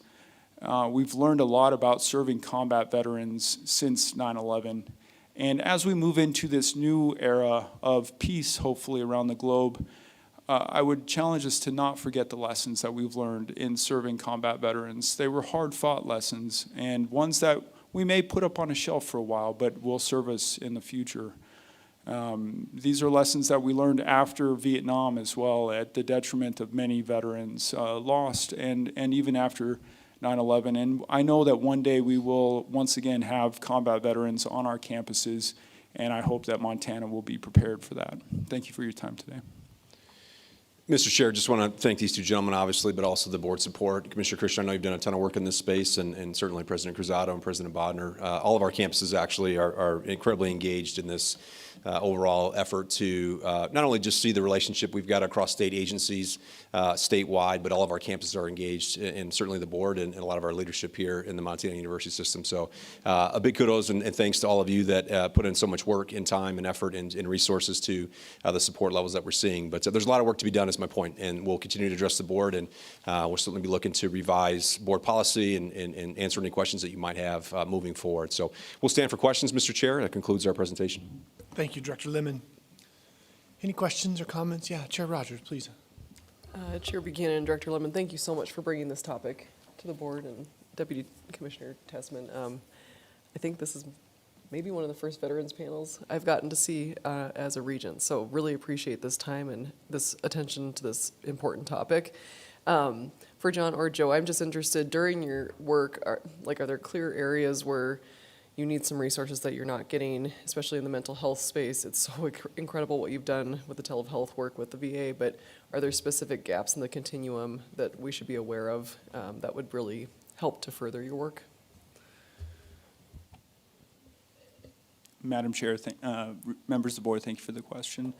I'm very grateful here at Montana State to have the support of the leadership, President Cruzado, Dr. Chris Kearns, who's my supervisor. We're really able to go to them and share with them the needs that we have. But through the collaborations that we've had around the state, we do realize that many individuals doing the work that I do today wear multiple hats. Oftentimes out around the state, they are also directors of financial aid or the registrar, not only trying to manage all of the very complicated issues of compliance, but having the time to do that, do their job, and also meet with students on a one-on-one basis. So staffing, of course, continues to be a challenge. People ask, as they want to create programs like what we have here and at the University of Montana, I think having that person that veterans know that they can go to, they have their Joe, they have their Pat Beckwith over in Missoula. Those are really incredible resources. And then having a place where veterans can gather, where they can unplug from the thousands of other students on campus and be around their comrades, be around somebody who knows a little bit about what they're going through. That's where the real magic of retention happens in the veteran space, and that's what we'd like to see around the state.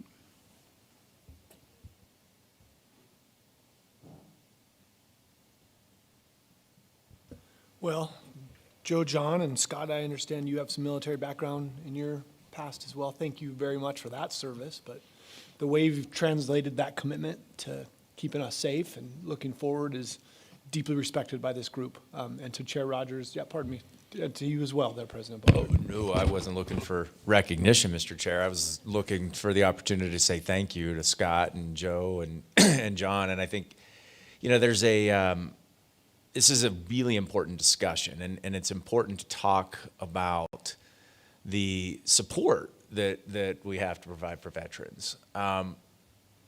What I want to make sure we don't lose in this conversation is the important recognition of veterans is really a strategic national resource. You know, the population of veterans who've served, overseas in combat or otherwise, bring to our universities a skill set and capabilities and a perspective that's really important, not just for the health of our campus, but for the future of the state. So, as an Army guy, I may have feelings about having too many Marines around.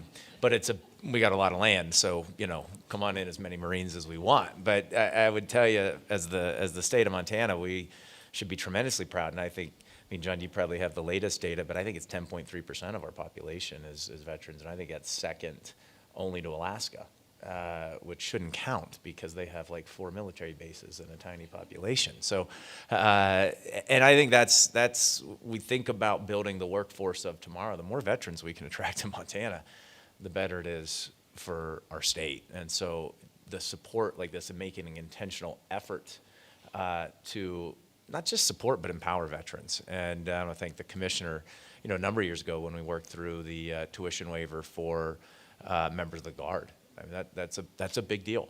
And we talk about access to educational pathways and earn while you learn. The National Guard is a great one. And so I think there's a lot of good progress here. Thank you, Scott, for highlighting it, and thank you guys for being here and for serving veterans so well. I appreciate you. Even despite the colors of your ties. I want to say thank you guys. A really good presentation, really, really important work. Thank you. Well, we commit to keeping this front and center as a priority and look forward to seeing you again. And at this pace, after these last 2 agenda items, is anybody else ready to run through the wall for the future? This is exciting stuff we got going. Thank you both very much. Thanks all 3 of you for the focus on this effort. We greatly appreciate it. Mr. Chair, I think our last item is on the docket, and if it's all right with you, can I invite Provost Makwa back to the podium to talk about regional initiatives in dental education. Thank you, Deputy Commissioner Tessman and Chair Buchanan. We're going to finish on time, I promise, Brock. We'll keep this moving along quickly. This is an update. We have heard the regions have had an opportunity to even approve and work with this RIDE program. But today I'm here to provide you an update of what we've done since then and where we're going. RIDE stands for Montana, or RIDE, the acronym stands for Regional Initiatives in Dental Education. Initiatives because it has 2 components. One is the education, the dental education component, the academic preparation. The other is the clinical rotations. And we've been collaborating with the University of Washington to develop both of those pieces for the state of Montana. The mission of the RIDE program is to provide dental education opportunities to Montana students. The purpose is to allow them to be able to improve access to oral health care in rural, underserved communities in Montana. This is important for a number of reasons that I'll describe, but in general, big picture, oral health is integral to the overall health and well-being. We know that untreated childhood dental caries manifest later in life as serious disease and poor health. So some of these conditions are shown on this slide: heart disease, stroke, diabetes, and so on. The issue we're facing as a state is illustrated in this map. Most of our dentists practice in the 9 most populous counties. And in fact, there's a federal classification which identifies areas that lack dental care or good oral health care. And they're classified as dental health professional shortage areas. 47 of Montana 56 counties are nationally identified as a dental health professional shortage area. This is a situation that we observe across the country where less than 5% of graduating dentists choose to practice in rural areas. This may sound a lot like the WWAMI medical education program, because the WWAMI program is also focused at addressing a similar need, which would, in the case of WWAMI, a shortage of medical providers in rural areas. And in fact, at Montana State University, as we advance in the future to develop the academic component, there will be a lot of synergies between the first-year RIDE education program and that WWAMI program that we have. The RIDE program was created by the University of Washington to address this shortage of dental care in rural areas. At the MSU program, our model is to have cohorts of 8 students. So when the program is fully built out after 4 years, we would have 32 students. As I mentioned, a big component of the RIDE initiative are these clinical rotation sites. So since we last discussed the RIDE program here at the Board of Regents, and that was back when it was approved in 2018, our academic proposal. We've continued to work with the University of Washington Dental School to develop clinical sites in Montana. Currently, these sites are being used for Washington students who are going through the University of Washington program, and they come in and they participate in their clinical rotations here in Montana. That in itself is a big benefit to the state, but it's not enough, because our overarching goal is to bring these dentists back to Montana to practice in these rural communities.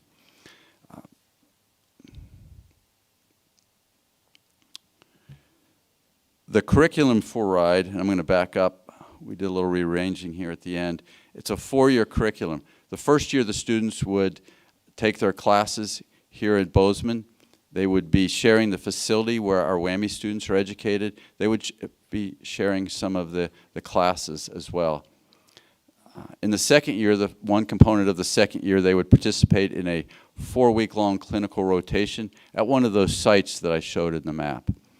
Then they would complete their second year at Eastern Washington University at a RIDE site where they're working with simulation devices and they have other clinical types of courses. In year 3, they would go to University of Washington and they would have experience at a comprehensive clinical training site at the University of Washington. Year 4, they returned to Montana to one of those sites that were identified on the map where they would have an in-depth 5-month clinical rotation. Not only are the students learning and becoming this super generalist, which kind of practitioner that we refer to RIDE students, because they have to do many more things than perhaps a dentist might do in a more urban environment. So not only are they learning their skills, but they're also giving back to the communities. Many of the treatments that they're providing are given free or at a very reduced cost. And so it's a big asset to the communities, these rotations in and of themselves. And this concludes my presentation.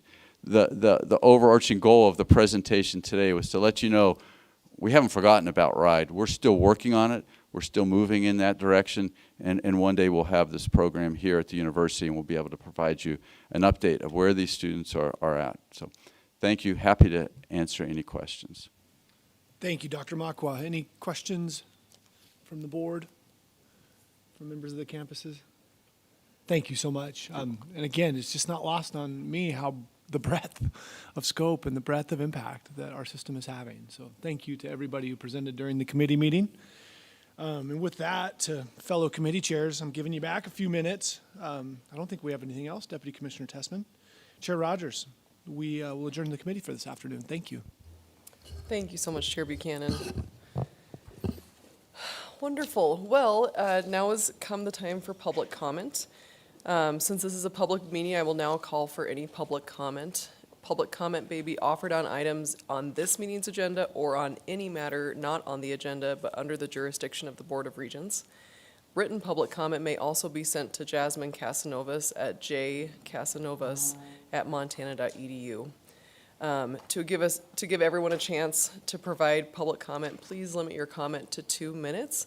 I see we have a lot of folks here to comment today, so I will encourage you, if you sort of have duplicative comment to what has already been stated, please do state your name for the record and that you concur with the prior comments. If you have something additional to add, please do. Don't feel like you have to take up the full 2 minutes if you don't have additional information to share. So please, do we have any public comment?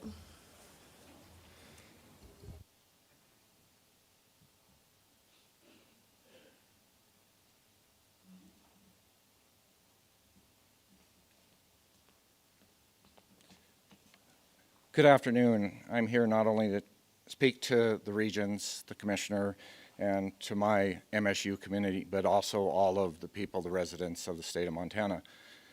I've been a resident of this state for 60 years, and I've been a taxpayer for 50.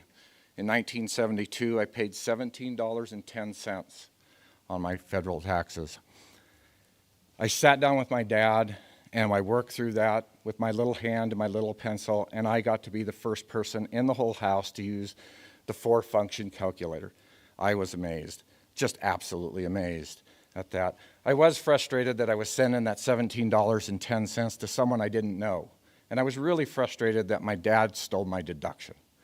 That upset me. My dad died a few years ago in 2020, and I've just finished going over his records. In those records, I found his complete tax returns from 1956 to 2020. My curiosity, I went back and found out why he stole my deduction. And I found out his return, by stealing my deduction, his return on investment was $386 that went back to the family. Good return on investment, really. My dad wasn't a communicator, and it took me 50 years to find out. I'm from Gallatin College, okay? And I want you to know what your return on investment is for this college. I have, for the last 15 years, taught in a high school facility, teaching 22 individuals how to weld.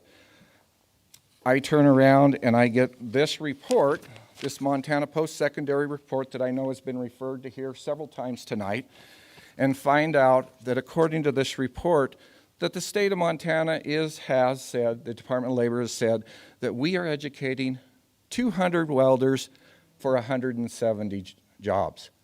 So I'm going to back up to my agriculture roots and this old dirty hat and say BS, okay? When I look through this entire study, I realize that this is a little bit fraudulent. It doesn't include, when I look at the math, the function on page 117, I realize that their N factor isn't relevant to this study. Why is it? I can call this BS because at any one given time, there are 25 to 75 out-of-state welders in this town building stuff in a 100-mile radius. Sir, you've reached your 2-minute time limit. Can you wrap it up? I can. I will. So I'll tell you this. When we look at the study and we look at what's being done at Gallatin College in a rented facility, and we have 84 people on a wait list, there's a problem that the Board of Regents, MSU, the state of Montana needs to address. Thank you for the 2 minutes. And may you please state your name for the record? Yeah, my name is David Konauer. Thank you so much. Thank you.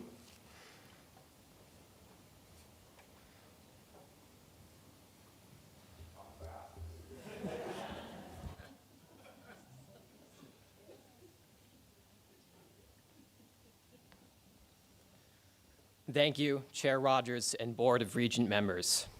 My name is Andrew Lander, and I'm an IT program student at Gallatin College. Gallatin College has made a significant impact in my life. It has given me opportunities, both academically and professionally, that would otherwise be financially unachievable had I chosen to go to a traditional four-year institution. I believe in Gallatin's mission, and the growth of the college is important to anyone who desires quality, low-cost education. Gallatin College's request has been removed from the long-range building plan, and the impact from this decision will harm local industry. The college will not be able to support the demand of applicants to the school if it is not allowed to grow. There will not be any other pathways in the county that offer similar quality of education to the lower class of the state. Restricting the college in this way will keep the poor communities of Montana poor. Me my friends, and my family could not have got where we are today without these pathways being available. If Gallatin is held back, the future workforce of Montana will find itself strangled by the leash placed upon the growth of the college. Thank you, Andrew. Welcome.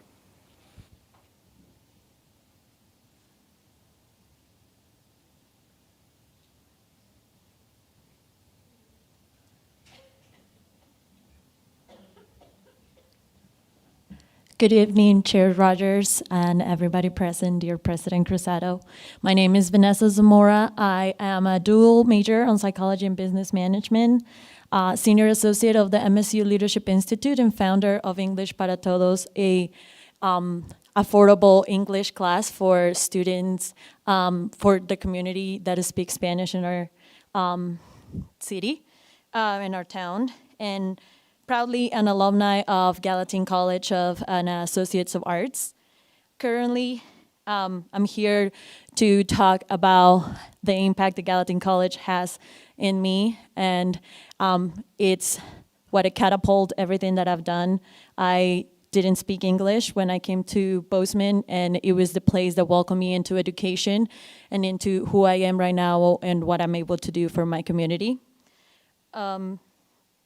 Gallatin College set me up for success and is helping me set up success for my community and the members in my community. I can talk from the perspective of student, alumni, and now teacher, since I've partnered with Gallatin College and they allow me to use their facility to teach my classes. And I tell you that it breaks my heart when my students can reach my classes due to transportation. Current local transportation and public transportation do not go to the building of Gallatin College. And other opportunities that do not allow students to come to class. Hispanic and Latinx students that also want to assist the Gallatin College classes and are not able to do so. So I'd rather not have my students drop out of my classes just because they can't get to the English class to succeed as immigrants. Thank you. Thank you, Vanessa.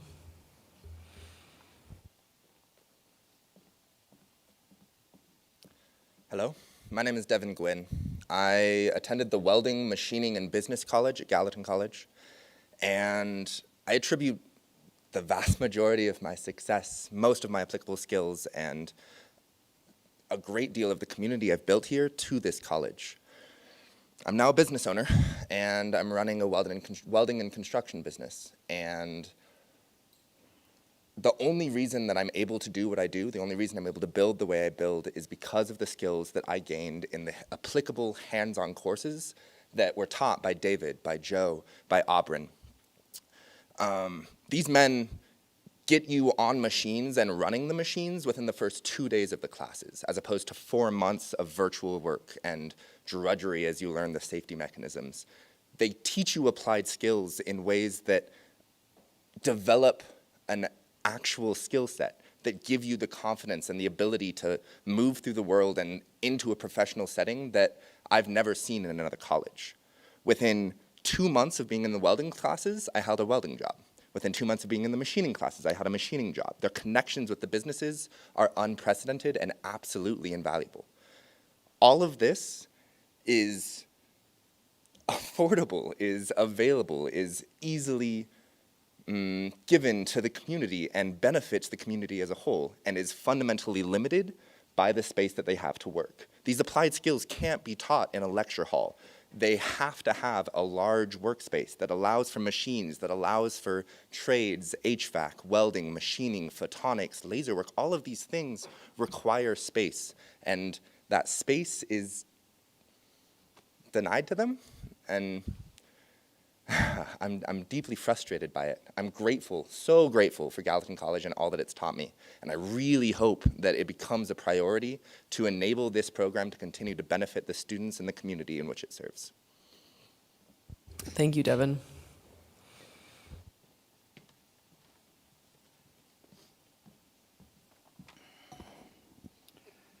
Thank you, Chair Rogers and Regents.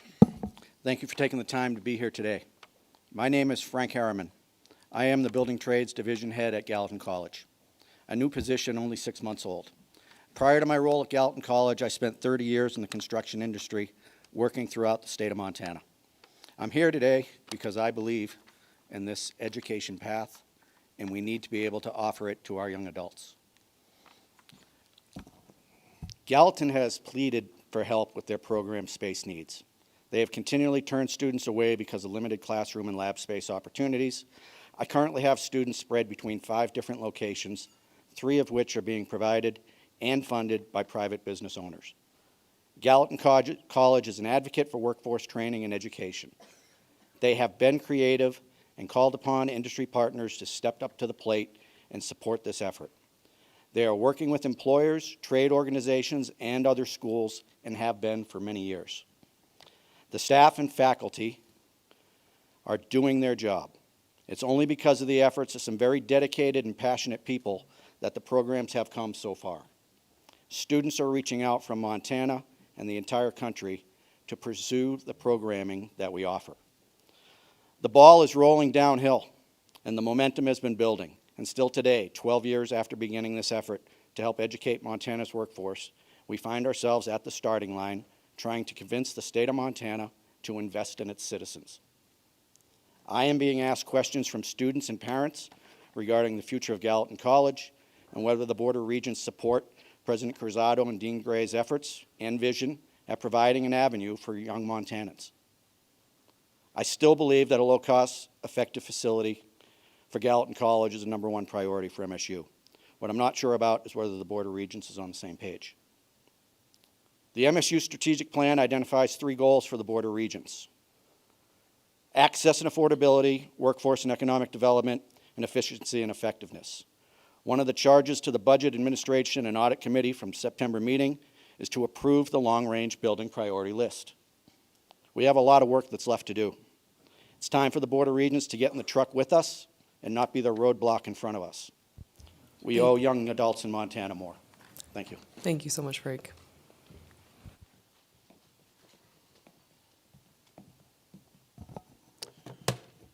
Thank you, Chair Rogers and Board of Regent members. My name is Riley Decker, and I'm an HVAC instructor at Gallatin College and proud technician by trade. Montana is growing. We continue to see our population grow at an incredible rate, and with that growth comes construction. The American West has a long history of being, The American West has a long history of having been exploited by profiteers, and in a country with ever-shrinking open space and skies filled with buildings instead of mountains, my greatest fear is that that may happen again. In a state with no licensing for my trade, I've seen questionable building practices and a discipline where mistakes can cost a life, something I attempt to impress upon my students.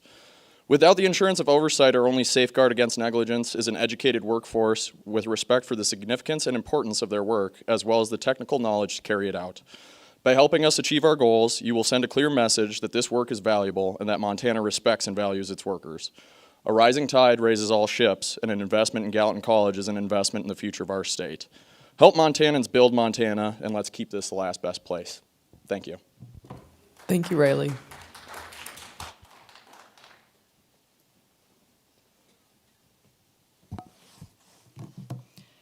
Hi, my name is Joey Tassell. I'm a current student at Gallatin College in their carpentry program. My instructors have done a really good job at trying to give us the best experience they can with the resources and space that they have, but that hasn't come without its challenges. Our main space for our classroom right now is pretty much a double-wide trailer, and there's 12 of us, and that can get pretty cramped before we start doing projects. And by the time we have projects built, you can barely move around in there. Our other lab space is an outdoor facility. It's just an outdoor kind of parking lot, concrete slab. And I mean, it's Montana. We've had a lot of weather, and working outside isn't always super fun or easy. The only reason that we've been able to do this is because of some industry partners. That's the outside lab space that we have. And I think it would benefit everyone in the program currently and in the future a lot if we had better space for us to work with.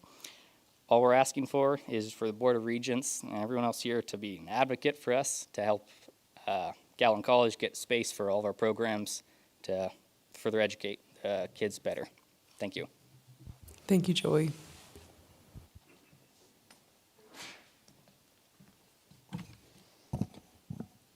My name's Mike Hope. I'm a graduate of Montana State University, a big believer in Gallatin College, part of industry.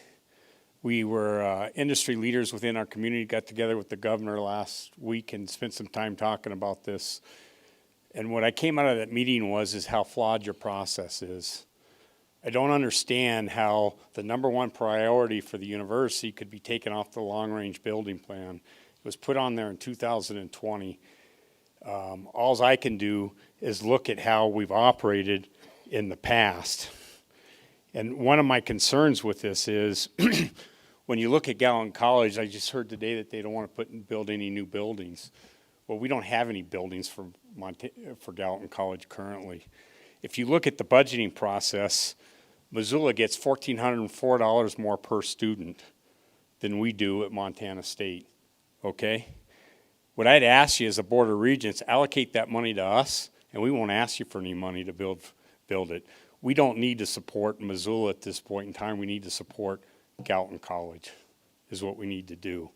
I'm very disappointed in the Commissioner of Higher Education because I think you're the one in charge and the process is flawed.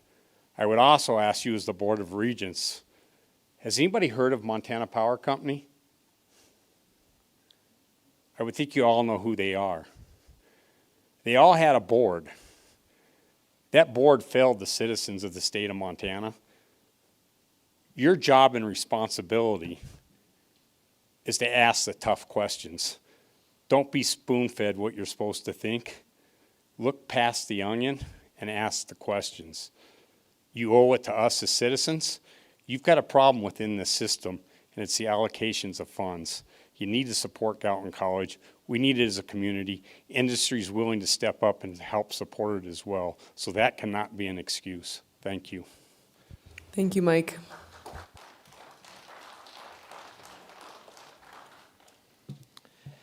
My name is Jackie Haynes, and I grew up in Missoula, and I received my bachelor's and master's degree in economics from MSU, and I love Montana, its people, and its communities. A lot of public debate currently in our society is centered around the role of government and what that plays in our communities. As an economist, the way that I think about government guides a lot of what I believe. And I believe that one of the roles that government needs to manage is externalities.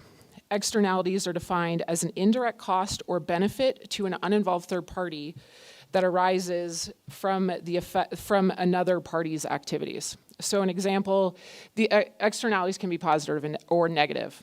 An example of a negative externality is pollution. An example of a positive externality is a highly educated society. Because of the nature of externalities, they are underinvested. Positive externalities are underinvested in. And I believe that the role of government is to help invest in public education because a highly educated society benefits all of us. And there is a role for private industry to invest in education, but there needs to be government partnership in that so we can achieve an optimal level of education for our society. And if left to businesses alone, you don't achieve the highest form of investment. And so I believe that I would ask the Board of Regents to please reconsider investing in Gallatin College because it's important and it can't be left to businesses alone. Thank you. Thank you, Jackie.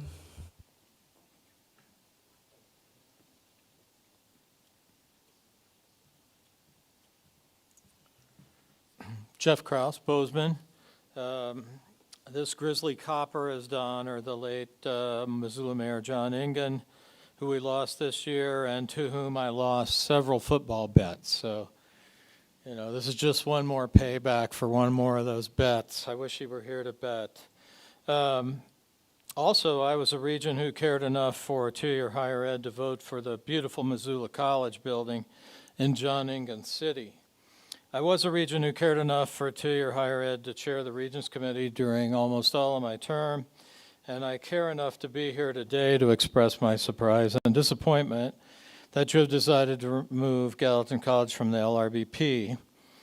My involvement in two-year education here in Southwest Montana started when Montana's two-year college system was in the bottom 5, if not in the bottom 1 in the nation. There were only 26 degree-seeking students at the College of Technology of Great Falls programs in Bozeman. Try that acronym on for size. That 26 is now 619 degree-seeking students, a 2,281% increase. Gallatin College did that unconventionally, innovatively, with a bootstrap effort, physically by locating in commercial rentals and discovered spaces, and academically with an effort to find what was needed by students and by employers and match the two in the curriculum. That curriculum has grown from 2 programs to 22, and that's a 1,000% increase. Is it that we haven't grown sufficiently? Or are you telling us, whoa, we don't want any more of that growth in two-year education? Because there is demand here to change that 619 to 2,000. 619 if Gallatin College is properly funded and built. Gallatin College is Montana's fastest growing two-year college. Students scrambling across the valley to get to class on time in makeshift classrooms are generally the first in their family to attend college. They work while attending classes. They pay for school on their own. 86% of Gallatin College students are Montana residents, and many are adults changing careers or managing families and are place-bound. Ordinary taxpayers of Gallatin County saw the future clearly when they voted to fund an unproved concept, a two-year college in Southwest Montana. I think the regents now have a chance to see what those citizens saw because that concept is now proven. Gallatin College, though, appears to have no place in your priorities. Gallatin College has no building to renovate. But Gallatin College is Dr. Cruzado's #1 priority. But Gallatin College has local support, a local tax levy, rapid growth, and the innovation to find and educate for career paths that we didn't guess at 15 years ago. Jeff, you've reached your time limit. Can you wrap it up? I will wrap it up. Building Gallatin College will expand two-year education in Montana faster than any other strategy the regents can adopt. Be the regents. Stand up for higher education. Listen to your flagship president. Build Gallatin College. Thank you, Regent Kraus. Thank you.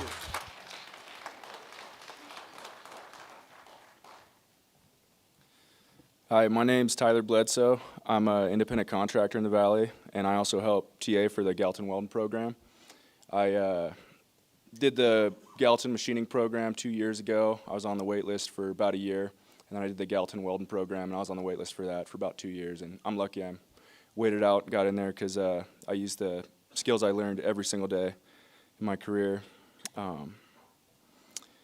As of 2017, 72% of Gallatin County's population is working in the labor force, and so I don't understand how you can shut down such a major provider of the labor market. So that's all I have to say. Thank you, Tyler. Good evening. My name is Tim Rote, and I am one of the owners of Dovetail Construction here in Bozeman, Montana. And I feel that I am a perfect example of what Gallatin College can create if given the opportunity. Quite frankly, I was a horrible high school student, absolutely atrocious. I was misdirected, I needed focus, and a vocational program in my high school system allowed me to understand the trade of carpentry. In doing so, I was then able to be an apprentice to a master builder who dropped out of Harvard because he did not feel that he was being taught anything in the Ivy League university. I then learned the trade of carpentry and the pride of working with your hands, and was encouraged by him to pursue a collegiate apprenticeship, if you will. And I went to a college in Boston, Massachusetts called Wentworth Institute of Technology. Wentworth was a school that allowed poor students with poor SAT grades to have a chance and to learn construction management, building construction technology similar to the CET program here at MSU. I entered with the thought to go for a 2-year associate's program and ended up getting attracted to their cooperative work experience to where I went on for a 4-year Bachelor of Science degree in construction management. My first job out of college was with one of the world's largest general contractors, Morrison Knudsen.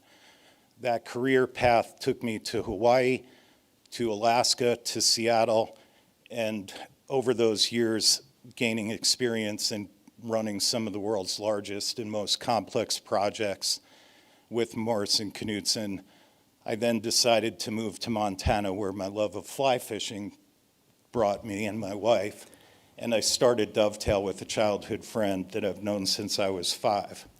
Tim, you've reached the end of your time. Can you Thank wrap it up? I will wrap it up. We currently employ over 30 people, not including subcontractors and vendors. The cost of living here prevents many tradesmen and women from entering our community. And I think that if we have an opportunity to trade people here through Gallatin College, in my specific realm of carpentry and the other trades that Gallatin College provides, it's a wonderful solution to the many challenges that our community and the education system faces. So I would strongly recommend you reconsider funding Gallatin College. Thank you very much. Thank you, Tim.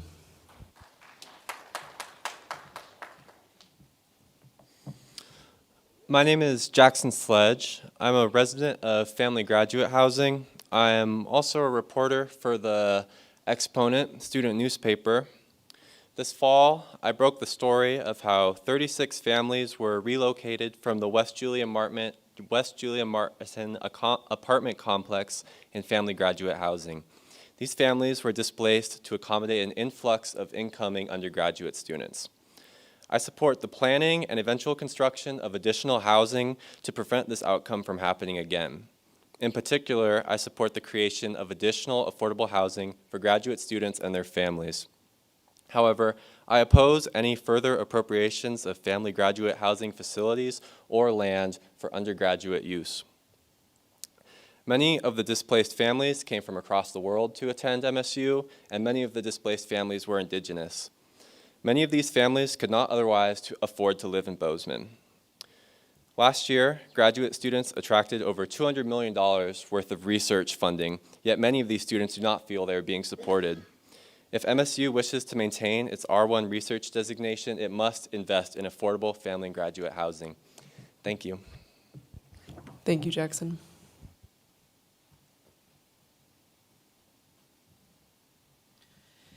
Good evening, Chair Rogers and Regents. Thank you for your time this evening.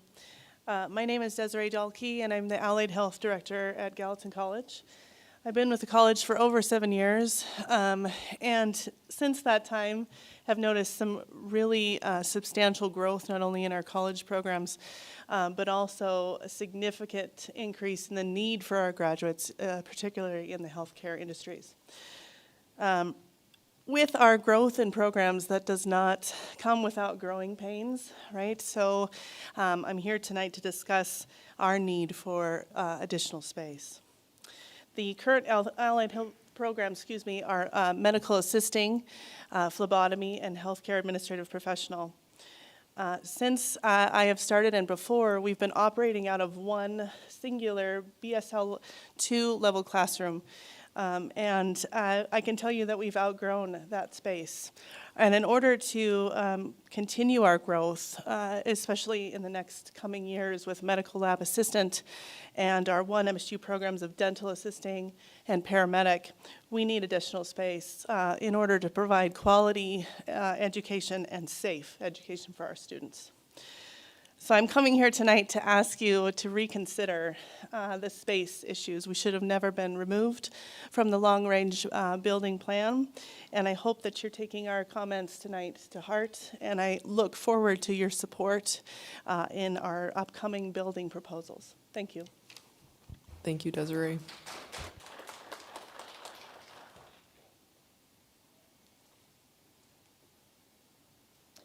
Hi, my name is Crystal Fiedler, and I'm the Executive Officer for the Southwest Montana Building Industry Association and a local business owner.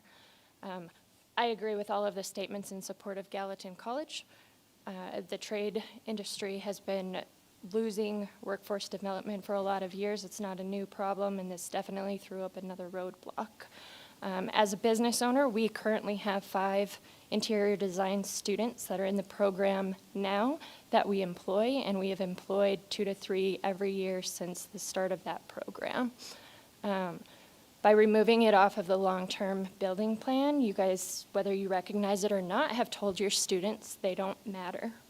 They're not important, and they are. Your community sees it, and I think we can do better. Thank you. Thank you, Crystal.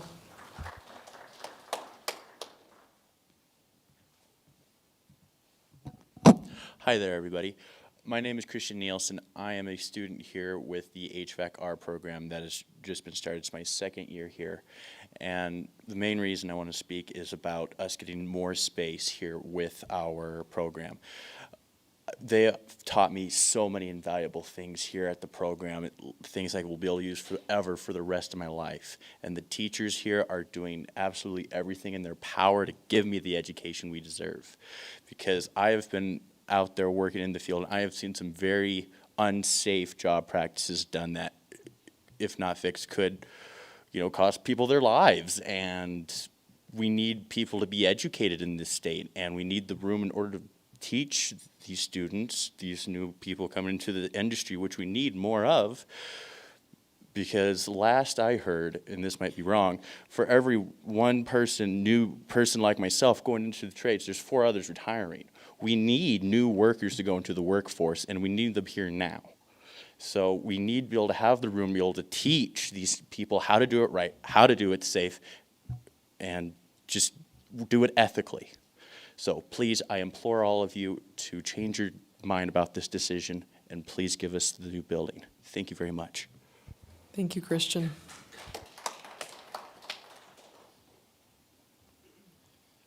Hi, my name is Tyler Schaff. I'm a 2nd-year student at Gallatin College for the HVAC program.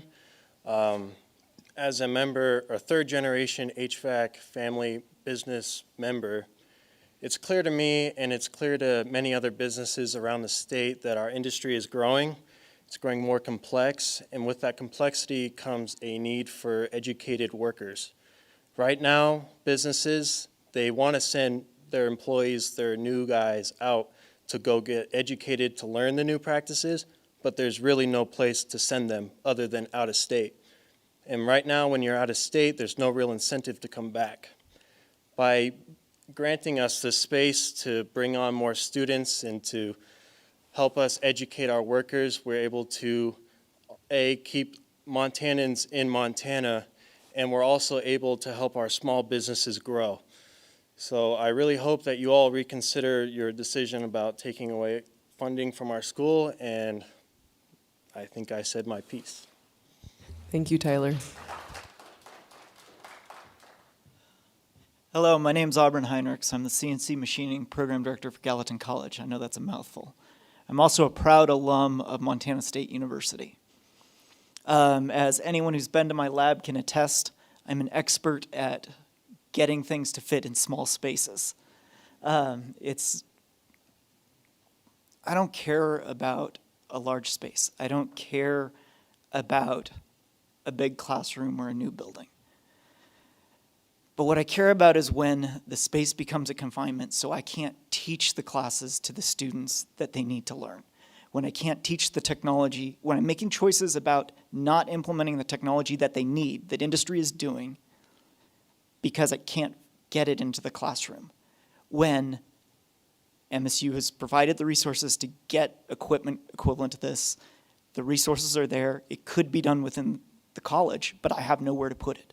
Gallatin College already owns several pieces of equipment, but right now it's scattered between the high school, up here at MSU, over at Gallatin College East. We have no place we can put it together so we can use this combined across these programs so that our students, right now my students aren't here speaking to you because they're in class. They're taking cybersecurity with the networking class that's next door to them right now, because that's a skill a machinist needs today. That wasn't a skill a machinist needed 5 years ago. But those are the classes we're teaching.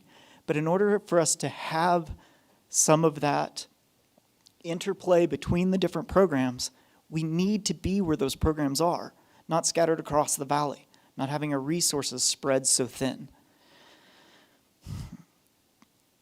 If we don't ask for this now from you as the Board of Regents, if you don't ask for it in this legislative session, it's just getting kicked down that much farther, and we will be that much farther behind.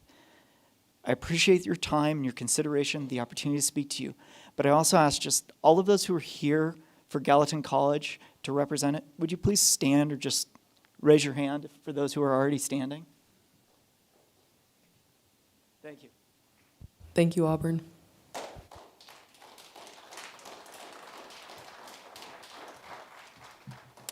Hi, my name is Taylor, and I'm an independent contractor in the Valley.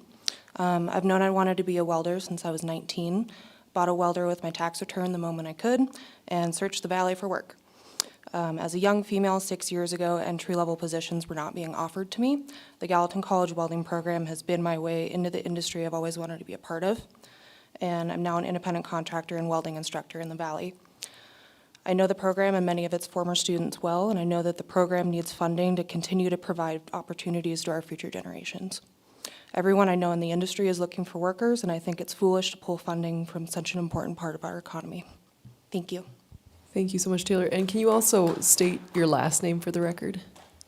Taylor Gallagher. Thank you so much. Thank you.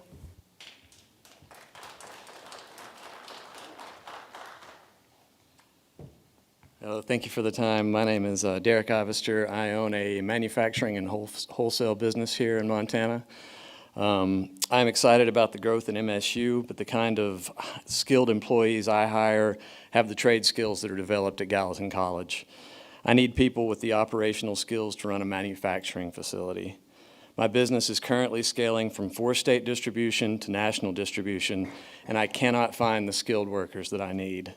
I am not alone. I talk to other owners daily who relate their hiring issues, and we are using workers with skills meant for Hobby Lobby or McDonald's to run safety audits, compliant issues, IT, machine repair, and other crucial jobs that we simply don't have the infrastructure to properly train the specific workforce without Gallatin College.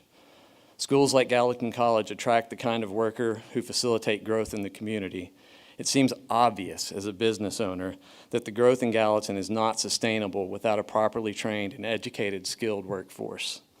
Please reconsider this decision and invest in the future of Montana's skilled workforce, which means you will be investing in the future of manufacturing businesses like mine. Thank you for your time.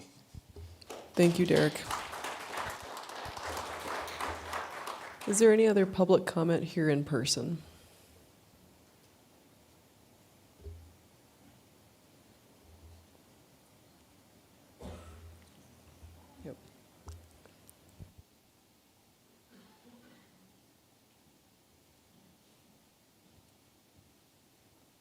Greeting Regents and Board. My name is Morgan Peters, and I'm here in favor of funding Gallatin College fully and building a proper college campus to house all of Gallatin College's very important workforce programs, in addition to their 2-year degree general education programs, which I am a part of.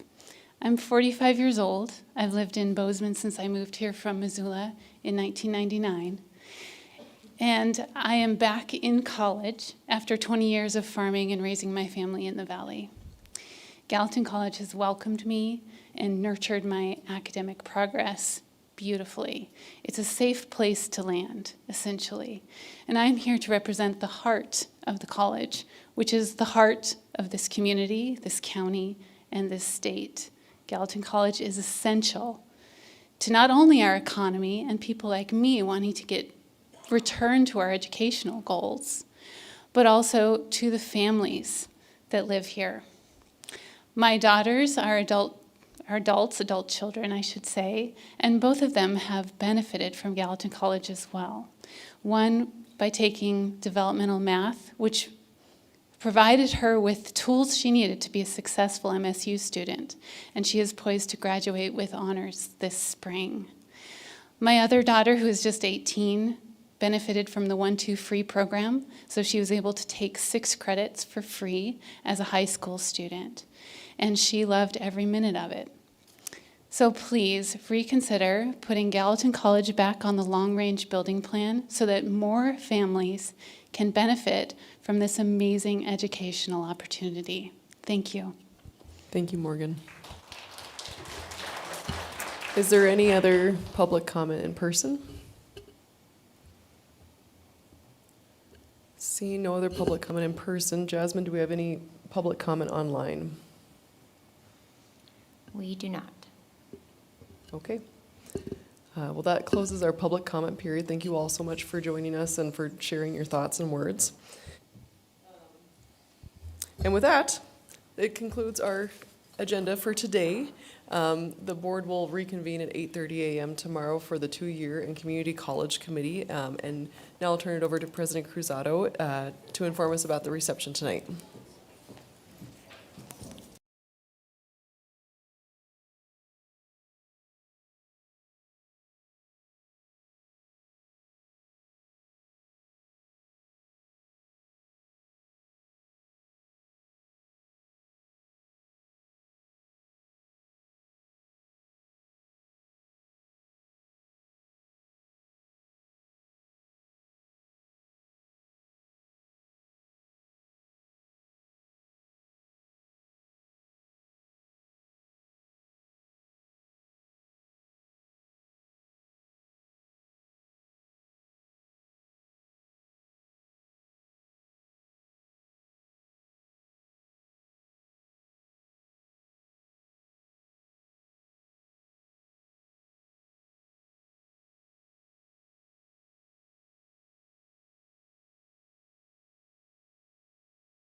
Good morning, everyone. So wonderful to see you all again this morning. Thank you so much for being with us again. We're going to start it right away with the 2-year and community college committee. So I'll send it over to Chair Southworth. Hi, good morning, everyone. Still loading up here, so maybe Dr. Tessman, we can just launch right into agenda item 1. That'd be great. That sounds good. Thanks, Mr. Chair, and good morning to members of the board. We have, I think, a really exciting 2-year and community college committee agenda this morning, and we're kicking off with a tremendously exciting agenda item, the Sprint Degree Update.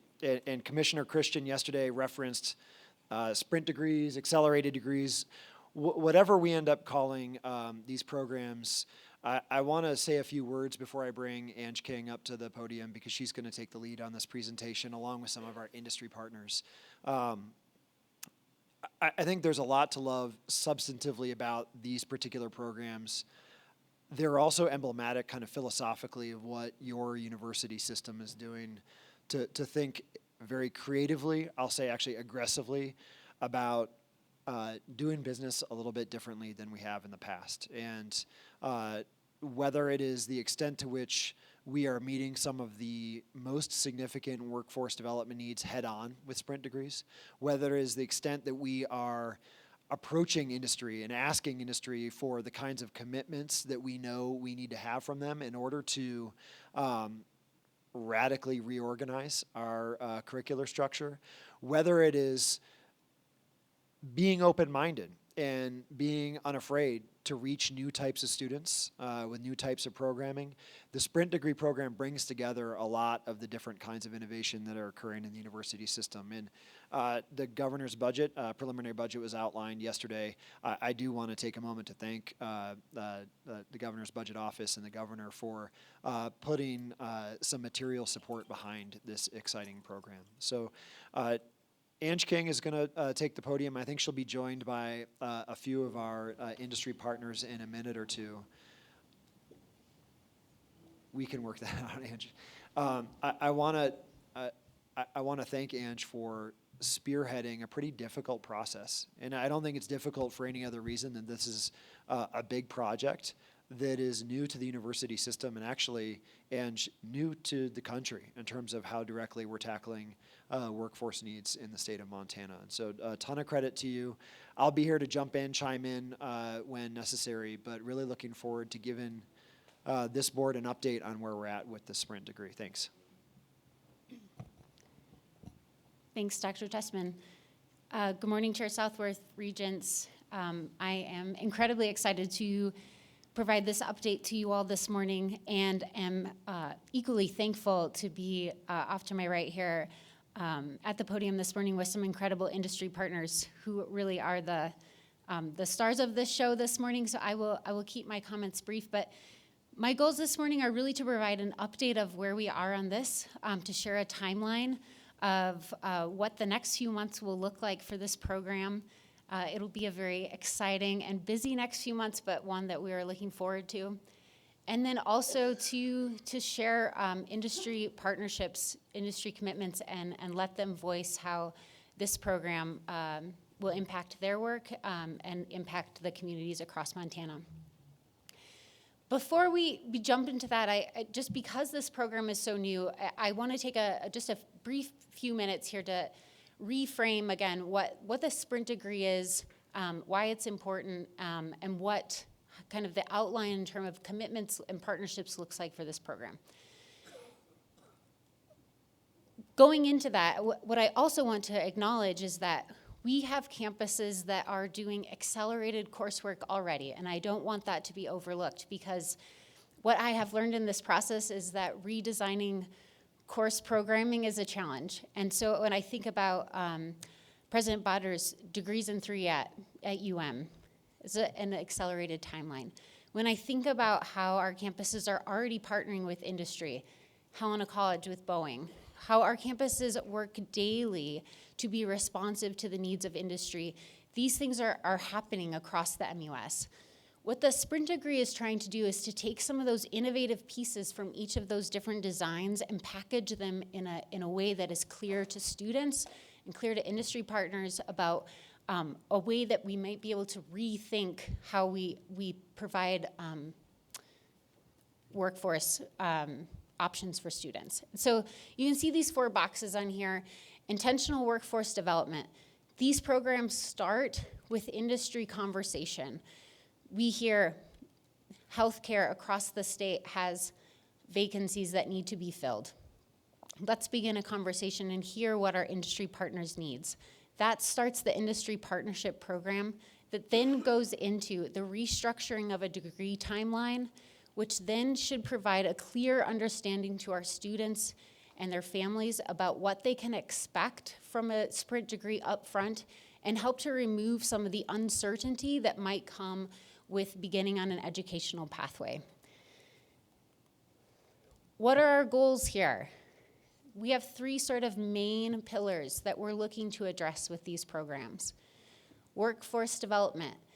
We know that Montana has lots feels like not a strong enough word, but lots of need in high wage areas that could provide a very positive quality of life to our Montana students and their families going forward. We have high academic quality.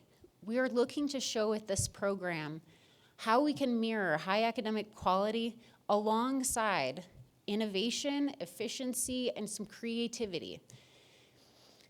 And last, I want to really hit on this student access portion, which to me is a real highlight of a goal. My talented colleagues will be up here in just a few minutes to talk about perceptions of higher education, what it means to have a degree, the values of those degrees. One of the two main reasons that we see students pulling back from higher ed is that it costs too much and they don't understand what the perceived value of their degree is. They don't understand the linkage always between what their college degree and that educational path will look like and what that looks like on the exit. The sprint degrees are not going to solve all these problems, but I do think that it provides a win for us in a lot of different areas, and it challenges us to think about how we can serve Montana students a little bit differently. And that's my excitement around this program. So I should accelerate my comments here. That's a fun joke. So this is a partnership, and I'm a visual learner. Somebody mentioned that yesterday, but there are really three partnerships here. Everybody is kind of giving and taking and getting something out of this. We have industry, we have students, and we have campuses. Everybody is sort of entering this on a contract, understanding what their commitment is and what that looks like for the outlook of the program. Here are our student commitments. They need to know this up front. When a student will be applying to a sprint degree, we are letting them know, here's what you're signing on to at the time of application, that you will take and pass the required coursework. When I think back to President Cruzado's introductory remarks about the power of having just the start with 15, about what that has done for student success here at MSU. In the same way, we're hoping that providing students with a clear track, here are the classes that you will take each semester to be a completer in this program, hopefully will remove some of that anxiety, but again, paint this clear trajectory for a student. They will meet with an advisor and a student coach, just the way that our current students do. We will have somebody that's dedicated to them that can help them through this accelerated program, that will help continue that academic momentum that we know is such a best practice for our students. Financial documents.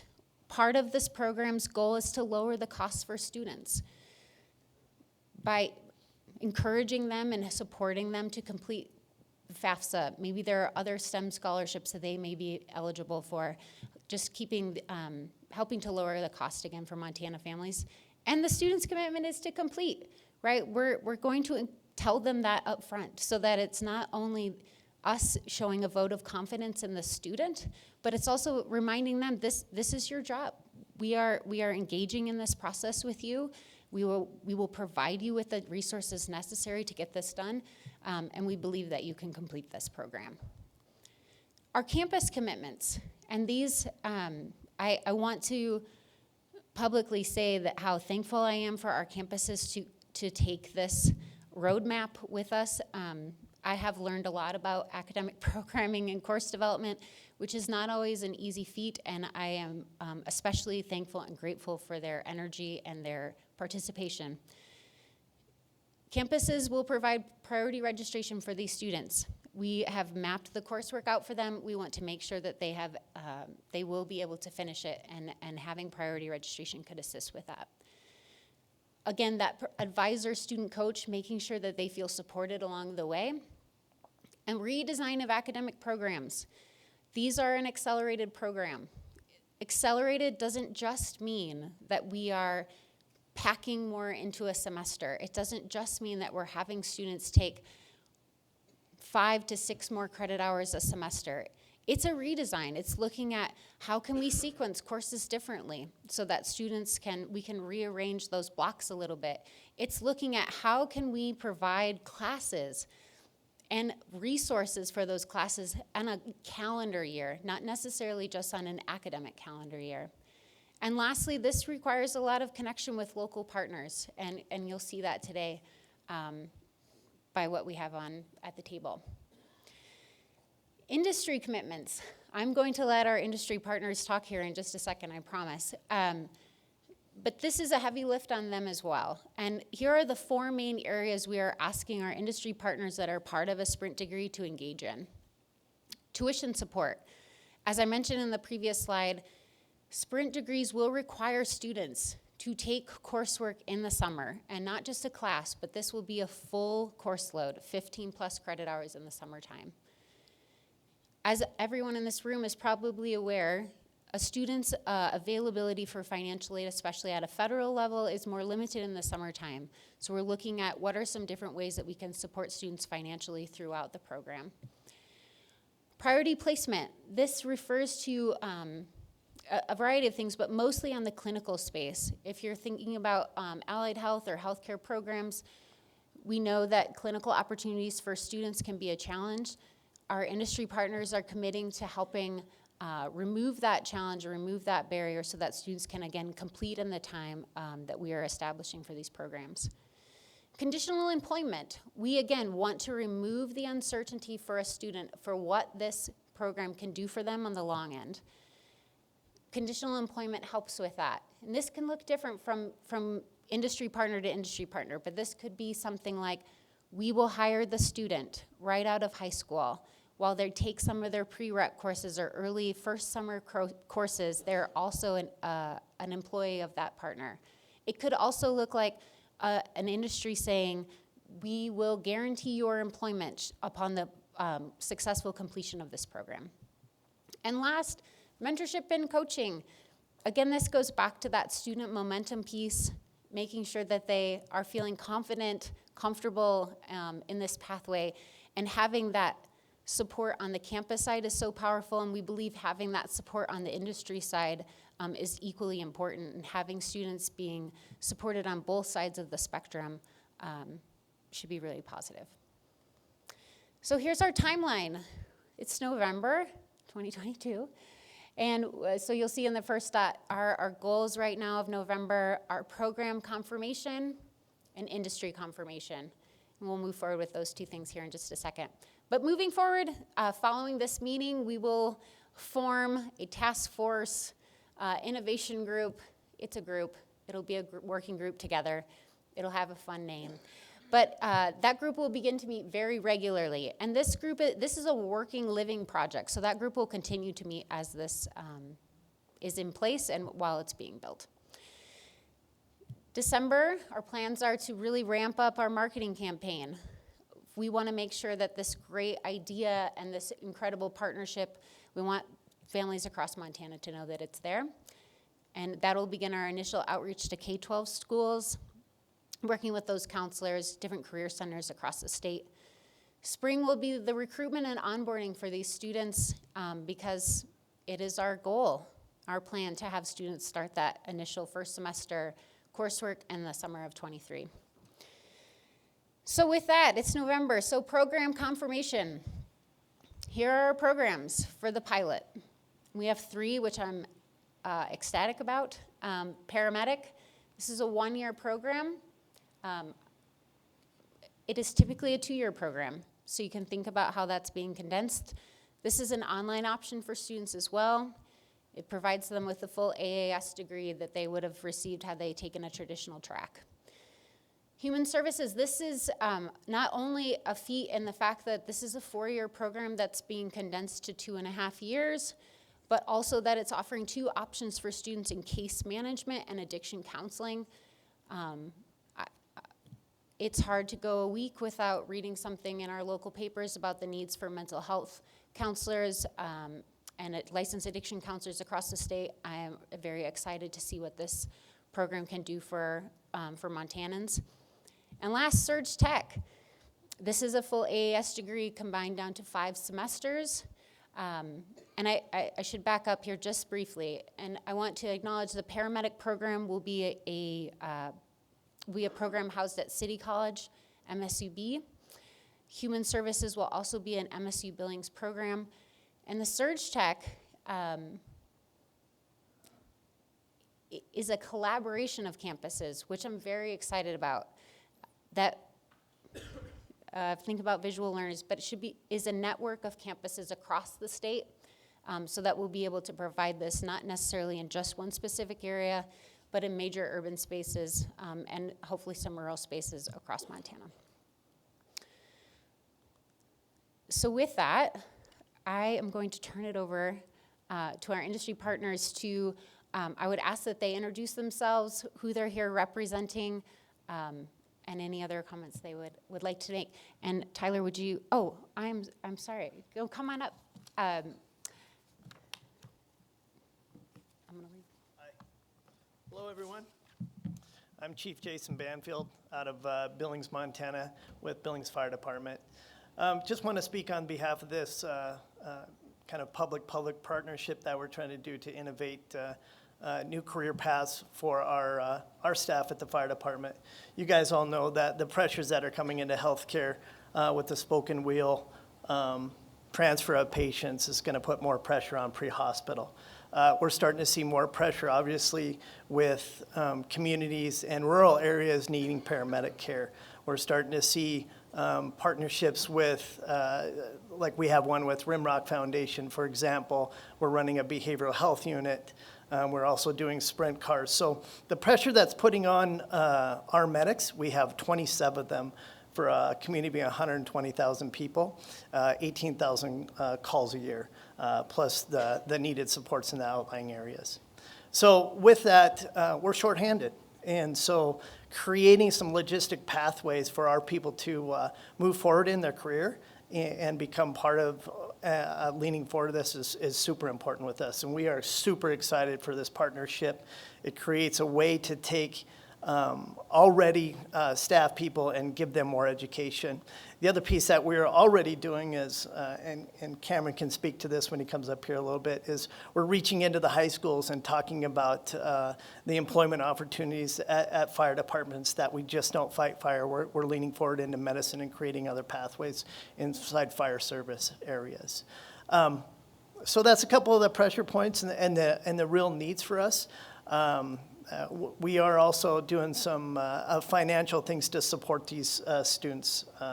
I've gone in basically after some capital money to support them in their career development paths too.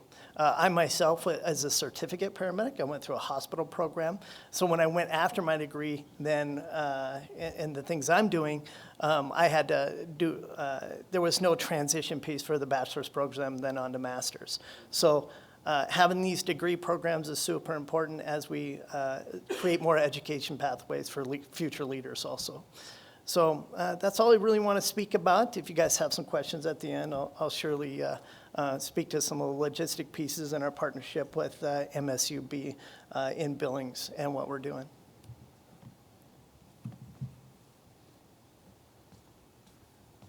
Good morning. How are you guys doing?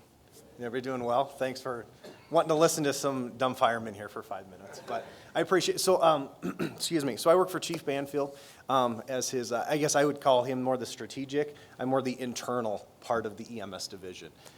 This program, from my aspect, is super exciting. One, for already our current employees. We hire A+ people, we really do, but very few of those are paramedics coming in.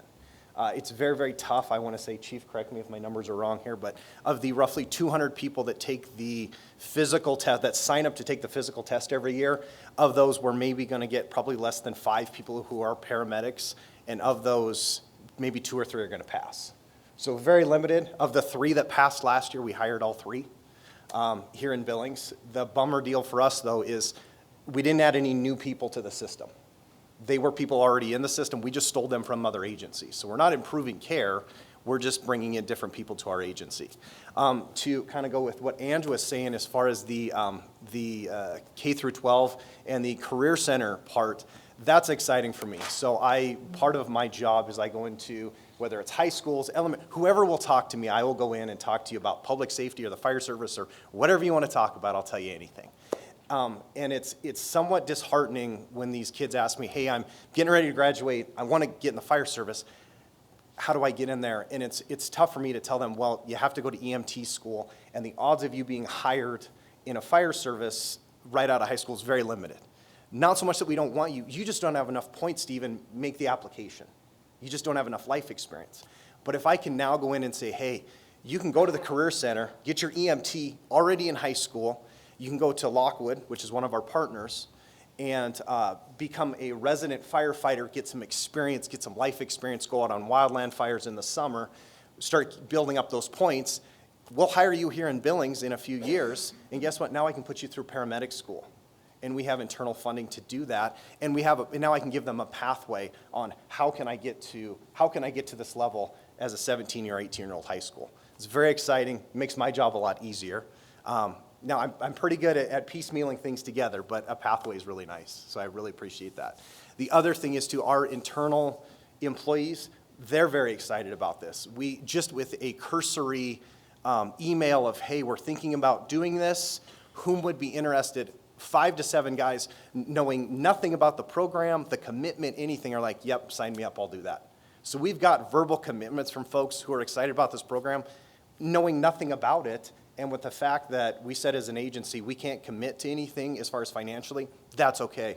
They're willing to take on the cost, just as long as we can get them a pathway that makes their world and their life a little bit easier to get to where they want to go. And then the financial piece, that's just a sweetener if we can put that in. So again, from my side, from the internal, from the education side, and from the trying to get new people in the fire service. Eventually, myself and Chief Banfield are going to retire, so it's probably sooner than later.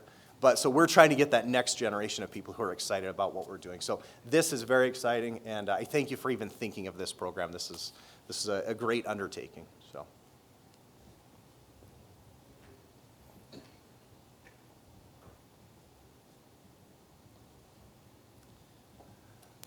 Well, good morning, everyone. I'm Tyler Wilchin. I'm the president of the St. Vincent Foundation down in Billings and a vice president for Intermountain Healthcare's philanthropy unit here in Montana. And I'm pleased to be with you here today. And on behalf of our CEO, Jen Aldifer, and our Chief Nursing Officer, Melissa Filter, I just want to thank you for this opportunity and for the forward-thinking aspects of this program. They regret that they couldn't be here, and they asked me to step in this morning since I was going to be in town for a small event happening tomorrow here in Bozeman. I don't think that there's any mystery around the fact that healthcare is facing significant workforce shortage problems right now. They've been exacerbated by the pandemic. We've seen quality individuals choose to retire early or simply exit the professions just because of burnout and the challenges of a very difficult time. And now that we are hopefully on the other side of the pandemic, we're seeing the results of that being some significant financial challenges for hospitals, not just here in Montana, but across the country. And so programs like this are incredibly timely because those workforce shortages have gotten worse. In fact, at St. Vincent right now, when we look at our surgical programs, it's taking us an average of 50 days to fill critical positions. And right now, we've got positions for surgical techs that have been open for over 100 days. And patients can't wait 100 days to have a surgery or to have their lives changed or have their lives saved in many cases. And so we've had to resort to having our registered nurses scrub surgical cases, which takes them away from their important duties and requires us to hire more nurses, which are in a critical shortage at the moment as well. And so this is timely, and I look at that timeline, is there any way we could even do this maybe in December, just get this kicked off to start the new year, because this is critical. And so I thank you for your partnership in helping develop this situation, because we've been having to think about, are we going to train these people ourselves? Much similar to our firefighter colleagues here, talking about, well, we're just stealing other workers from other organizations around town, so we're not really increasing the labor pool, so this program's essential. And we stand ready to go shoulder to shoulder, providing those critical rotations, those internships, financial support through scholarships, whatever we need to do to help ensure the success of this program. So I encourage you to support it. And to also remember that not only will our organizations reap the benefits of this program, but these students do as well. Because we're seeing more and more students wanting to do non-traditional routes to get into healthcare. This is a great pathway to get them into healthcare professions that will not only change their lives, but the lives of their families and generations to come. So thank you for your support, and I encourage you to get behind this.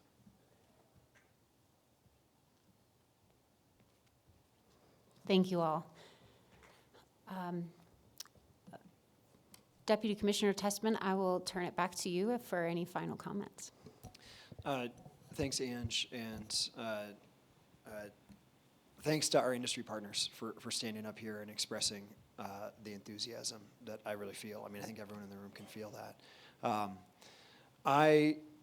Look, just thinking about the commissioner's report yesterday, the topics that came up, the workforce development report, mental health, enrollment. This program, yeah, there's some, anxiety-ridden moments when I look at that calendar as well. I think there have been hard conversations in terms of some of the redesign that's required. This program is tackling these highest level challenges that we've sort of spotlighted as a system head on. Mental health. I mean, some of the industry partners, some of the career fields and programs that we're talking about are going to help address mental health challenges in the state of Montana. Workforce development, meeting industry where they are, providing more skilled graduates that are needed. We heard about that in the enrollment or the workforce development report. This program will address that head on. If we think about enrollment, and Director Lemon yesterday painted a picture of enrollment over the last decade, and we have to think aggressively about how to attract new kinds of students by offering a different value proposition. This does that head on. And dang it, it is hard. And there's some building of the plane or whatever you want to say as it's flying. But, I always want to end with the students. The last thing that came up yesterday was the Hilleman Scholars presentation with those students sitting there and talking about their story and the chances that they've taken in their lives. It is so inspiring. Karina Beck talked about the optimism meter being off the charts. This does not equate to what those students have done. I'm not suggesting that. But if you think about trying to model the behavior that we so appreciate in our students as a system, this is the kind of chance we need to take and the kind of creativity we need to display if we're going to reach new heights as a system. So I thank you all so much, and I thank you so much. And I also want to thank this board for being so supportive and in lighting a bit of a fire around this program as well. And I'm sure you may have questions along the way, and I think you're the expert here. So if you can stay up there and help me answer them, that'd be terrific. Thanks. Yeah, thank you, Brock. That was, I don't want to duplicate things that you said. You summarized that up quite well, but I do want to just, say special thanks to Ange and to Brock and everybody at Ochi that's behind the curtain on this. Shout out to Regent Bao. Montana is fortunate to have access to a brain. This has really been spearheaded by him. The communications come through him, and it's something that gets me very excited. Thank you to Stephanie and Sepp over at MSU Billings. Brilliant concept, lots of hard work that go into the sprint degree, the excitement, the innovation, and just that we fully recognize this is disruptive, and it can't be successful without campus leadership and faculty support. And I just want the campus that's working on it now, and as this grows, to just that we understand that, and we appreciate it, and we appreciate your minds and your hard work behind this. And last and not least, the outcome is extremely exciting for industry partners in the state of Montana. This is something that is, this is big for our state. So I'm proud to just ride on the coattails of this and to be able to MC this portion of it. And with that, just questions, comments from the regents. Well, thank you for the kind comments. I think, when we step back and think about this, again, a big thank you to Ochi with Deputy Commissioner Tessman and Ange, because we've really pulled together the elements. I mean, I thought the presentation from the fire department is fantastic, because, we sit here a little bit in our ivory tower and don't understand what it looks like on the ground day to day. And we have an idea, but we wanted to create a grassroots element. So how do we create a program that's win-win-win? And so the way I look at it, it still starts with the student and the parents at the kitchen table. And are we putting a value proposition in front of them? Everybody in this room understands the value of a 4-year or 2-year education. That's why we're here, right? But we're only getting 30% of the students who graduate from the state of Montana into that value chain, right? And so I think the important part of this is we can create a little bit of a tighter link around the kitchen table between why you want to graduate from high school and what your future looks like. And I appreciate the comments from Chief Banfield, and because I think that really makes that link tighter, and it will get more buy-in. So industry wins because they need well-trained workers. We win because we increase the participation of Montana high school graduates going into ongoing programs.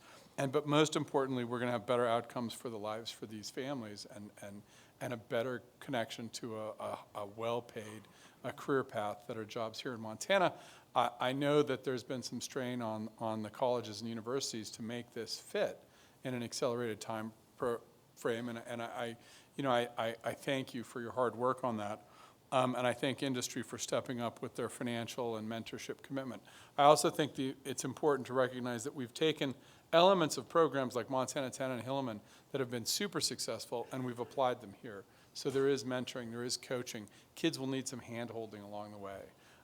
And I couldn't be more excited about this program, and I thank everyone for their hard work, but we look forward to the results because we hope to do 50 students in this very initial program, but we have other industries and other campuses targeted for the next rollout. But we know we need to create a sense of FOMO to a certain extent to around this first program. And so we look forward to that, and we look forward to rolling it out, and thank you for your hard work.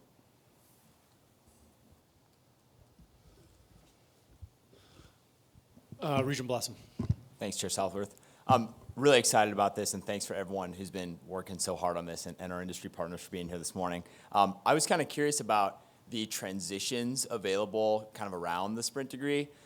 So if a student starts in a sprint degree working towards a bachelor's and they have a desire to transfer to a 4-year bachelor's degree, is that an option available? And then kind of on the flip side, this first group is pretty selective, so this is probably a question more for the future. But if a student starts in a traditional degree and wants to jump into a sprint degree, is that transition available? I know kind of that's a little bit counter to the point of the sprint degree, right? Like it's students that are really focused and have an idea of what they want to go do. But I still think that we should expect some of that desire of students to transition. So just kind of having an idea of how we'll approach that when that probably comes up to some degree in the coming years.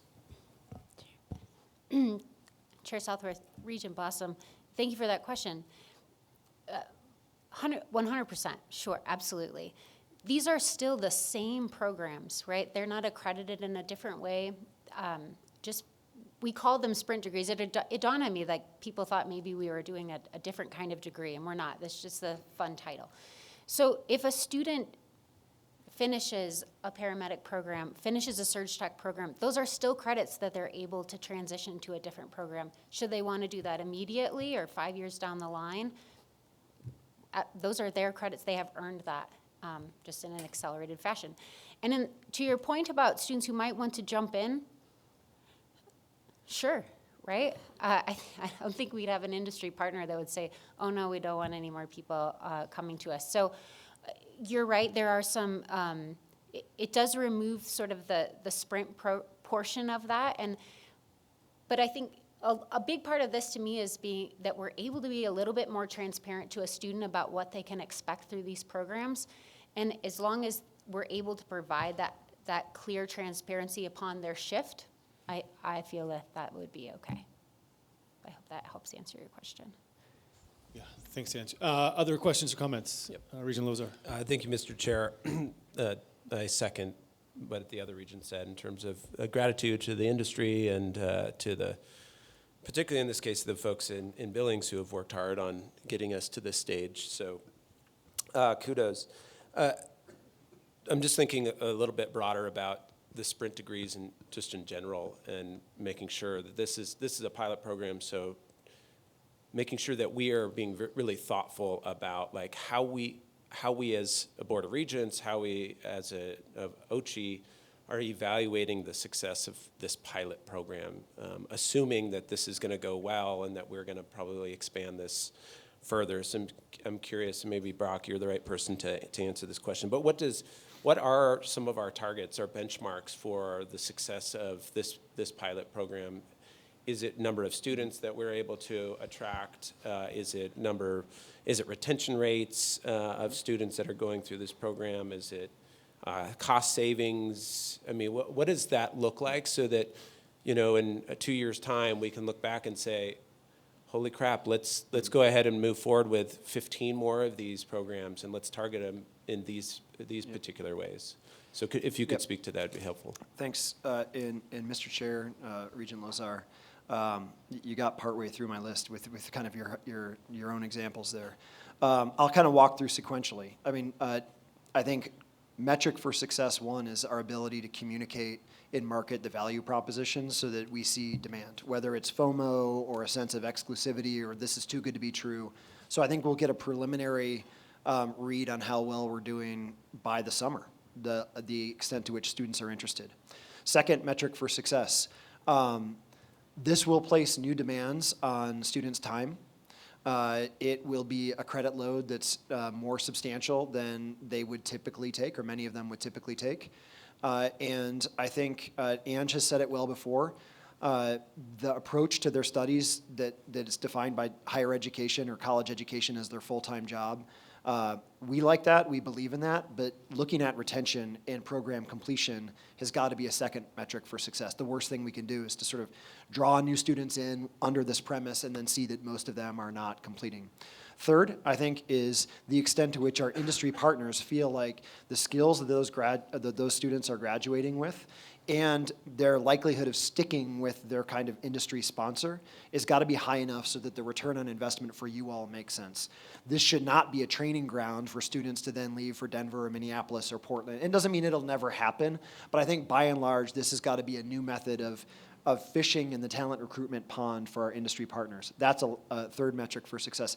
Last one, I think for us as an institution, campuses and a system, being able to see that we can substantially reorganize models that we've relied upon for a very long time to positive effect is the ultimate metric for success. Because it may not be that these three programs are the end of the story. It could be that in 5 years, these three are gone, and instead we have 11 new ones that reflect new demands in Montana's economy. And so the ability to sort of pivot as a system and redesign at a level of high quality is actually the highest sort of metric for success. I think that's the philosophical testing ground here.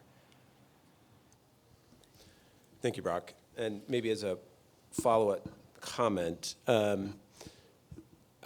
mean, for this program to be successful, we're going to need to market the program very, very well. And obviously, you guys have thought through that and how you've laid out the sort of sequencing of getting this up off the ground. Regent Val mentioned the importance of getting this program to the kitchen table.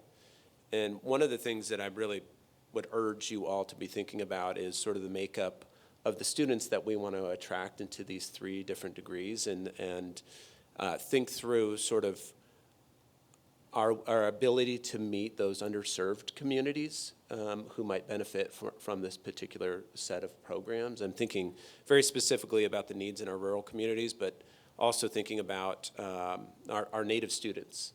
And so when we're pushing the program, highly encourage you all to be out in rural parts of the state, but also meeting with all the different reservation schools and creating the pipeline to these really exciting opportunities. Thank you.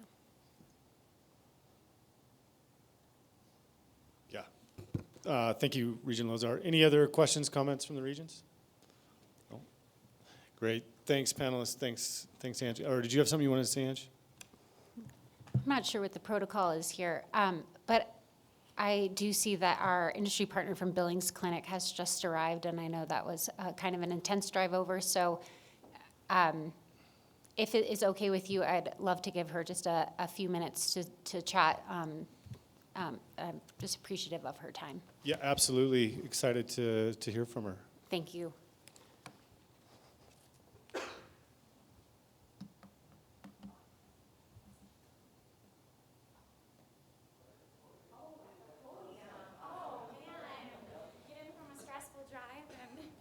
To the podium.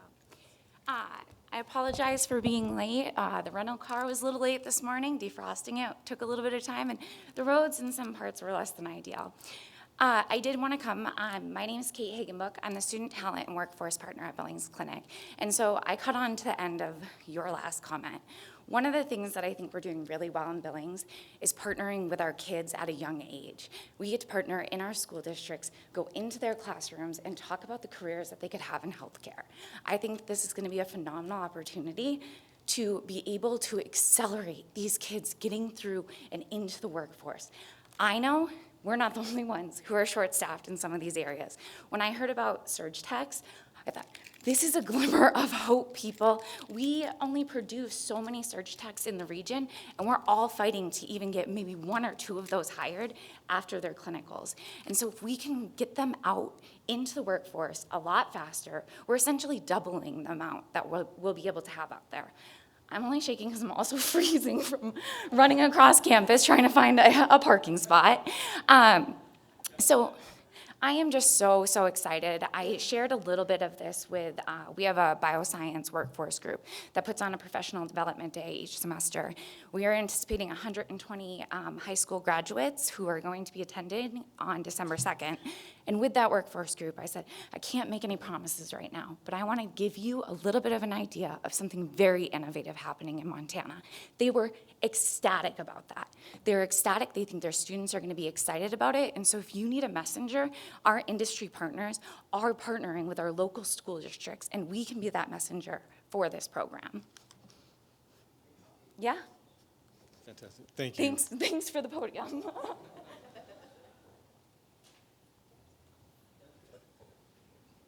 Dr. Testman, agenda item number 2, I believe developmental education in the MUS. Absolutely. Thanks, Mr. Chair and members of the board. And thanks again, Katie, thank you for making the drive. So good to hear from our industry partners.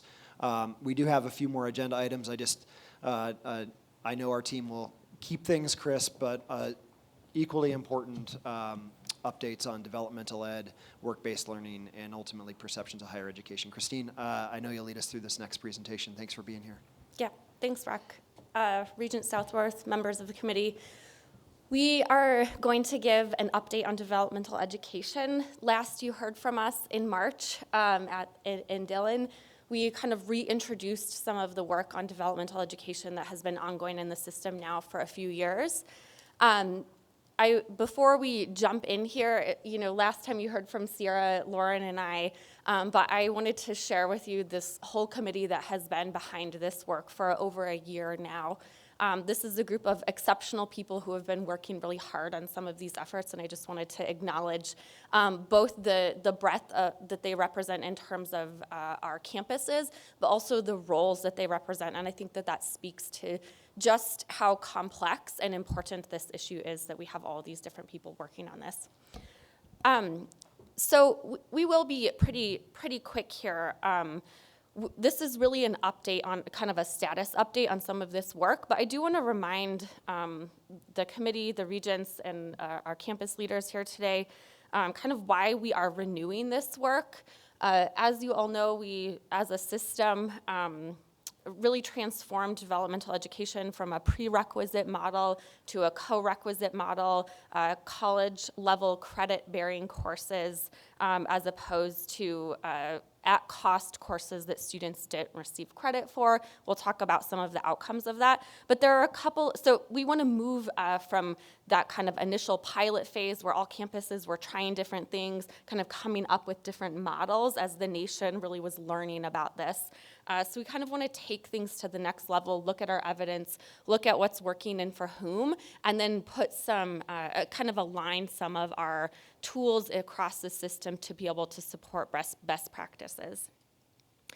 We also are renewing this work because as we look at test scores all the way back to 3rd grade, we see some losses in math and writing competency, and we know that as we are seeking to increase access across Montana, and we know that we're just serving a population of students for the next, however many years that will have increased developmental education needs, we want to be prepared for that.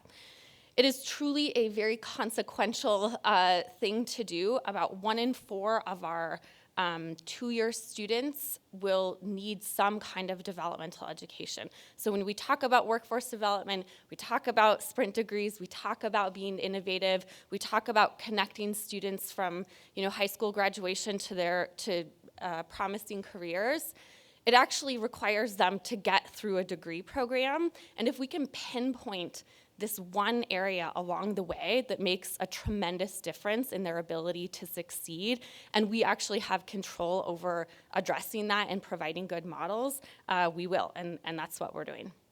So since you last saw us, we have done a campus survey to kind of assess the landscape We have put in place new data structures. Our committee has come up with some recommendations based on those findings and that data. And we have also gotten a grant from Complete College America that is supporting us with technical assistance, expertise, convening, many, many things. So as we move along in this path, we will have their support in addition to our committee and Sierra and Lauren. I'm going to really quickly run through these recommendations for adoptions. I encourage you to take a look at the proposal as an attachment item. The steering committee is recommending that our system gather a group together to review our placement strategies and come up with a recommendation for system-wide placement. We are going to make a recommendation on adjusting our performance funding metric so that campuses are incentivized to get students through those gateway courses more quickly. We want to align our Board of Regents policy that supports developmental education around best practices. And finally, and I think most importantly, this next step, we will gather campus teams. We have asked our provosts to participate in this and help identify teams to do kind of engage in a professional development and some institutional planning and reform over the next 6 months to a year. So Lauren will talk about that in a little bit. I'm going to hand it over to Sierra to kind of quickly go through some of our survey findings from campuses and then hit some high points of the data that we newly have in our system that tells us a little bit about why this is such an important issue. Thanks, Christine. So I'll just start really quickly by giving a brief overview of our survey findings and then jump into the data. Both the survey and the data that we got from the system were really important in informing those recommendations that Christine mentioned earlier. And so the four kind of main findings that we had from the campus survey is that the co-requisite model is being offered across the NUS, but how it's being offered varies pretty dramatically from campus to campus. In addition to that, the placement mechanisms that campuses use to determine whether a student needs developmental education or is underprepared also varies pretty dramatically from campus to campus. There are some commonalities. ACT scores are still pretty commonly used across the system. And then there's also discrepancies or differences in how those placement outcomes inform enrollment into a developmental education course, whether a student ultimately is self-placed or whether a student is required to be in a co-requisite or remedial course, depending on that placement practice. And then the last area that there was some commonality among campuses were in the challenges identified in their developmental education models and placement models. And those were concerns about placement, whether they really were doing the most effective taking the most effective measures, concerns about misadvising, excuse me, and a desire for more institutional resources that support scheduling and budget models for increased co-requisite demand, and curricular and pedagogical support to ensure that we're really doing the best practices when we do developmental education and specifically co-requisite models in the classroom. And Sierra, I don't want to interrupt you, but sure. I think we can run through some of these kind of data outcomes and just sort of hit our highest points. Sure, and I'll even start. The three kind of main takeaways that we want to demonstrate in the data is that when we look at our co-requisites compared to our remedial courses, that outcomes are much better for our students in the co-requisite math or writing courses. Secondly, that when we look at our populations of students who are Pell recipients, our American Indian students, our low ACT scores, our underprepared students, they're disproportionately represented in developmental education and in remedial education.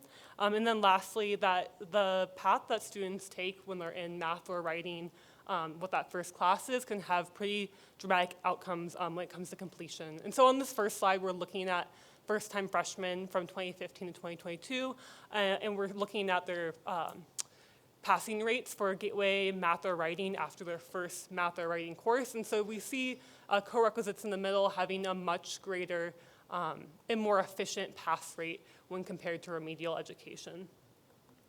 On this next slide, we're looking at really similar information. We're looking at those pass and fail rates across remedial, co-requisite, and college level enrollment, but we're looking at it as a proportion of total enrollment in math and writing.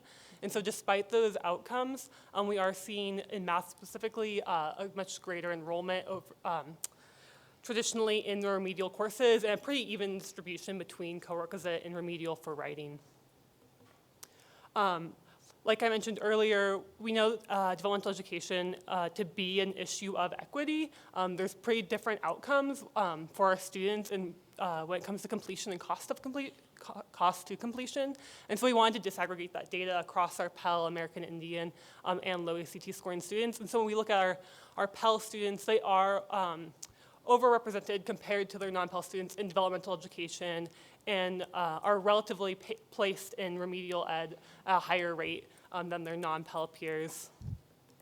We see that similarly for our American Indian students. And I also want to note that for our American Indian populations, they're more likely to be placed in a developmental education math course than they are to go straight into a college level math. And that I will also mention that among this population, the co-requisite outcomes are actually a little bit less than any other population, but still improved compared to the remedial education outcomes. When we look at those ACT scores for on the slide math in particular, as you'd expect, the high and mid-scoring students don't really show up in developmental education in high numbers. But when we look at low to very low scoring students who come to our system, they're taking mostly developmental education courses with, again, very different outcomes depending on where they are placed. For writing, that's not as dramatic. It's actually a bit more evenly split, but we do still see that the low to very low ACT scoring students are the ones that are making up the most of the developmental education enrollment. So briefly, I'll touch on the completion, the correlation we see with completion. And so when we look at two-year education, which is really where a majority of our developmental education takes place, that co-requisite pathway in both math and writing has better outcomes when we look at on-time and eventual completion of a two-year degree. When we look at the four-year graduation rate, we do see that correlation in math. We don't see that in writing, but I will share that I think the reasoning for this is that when we look at those four-year graduation rates, we're looking at the early rollout of co-requisites in the MUS, where it really was primarily focused in the two-year space in the math pathway, and so those co-req writing numbers are really quite small. And then the last slide that I'll touch on quickly is that we have over time seen improvements in growth in co-requisite offerings across the MUS and a decline in remedial education, which is fantastic. I mean, I think to Christine's recommendations earlier, they aren't really something new as much of an alignment with what we're already doing in the system and making sure that we're continuing to make progress and are on the right track. I'll also point out that most recent sort of data trend, there was a decline in remedial and decline in co-requisite and an increase in remedial, so that's something we're going to be keeping our eye on. But I think with those recommendations earlier, we're on the right track.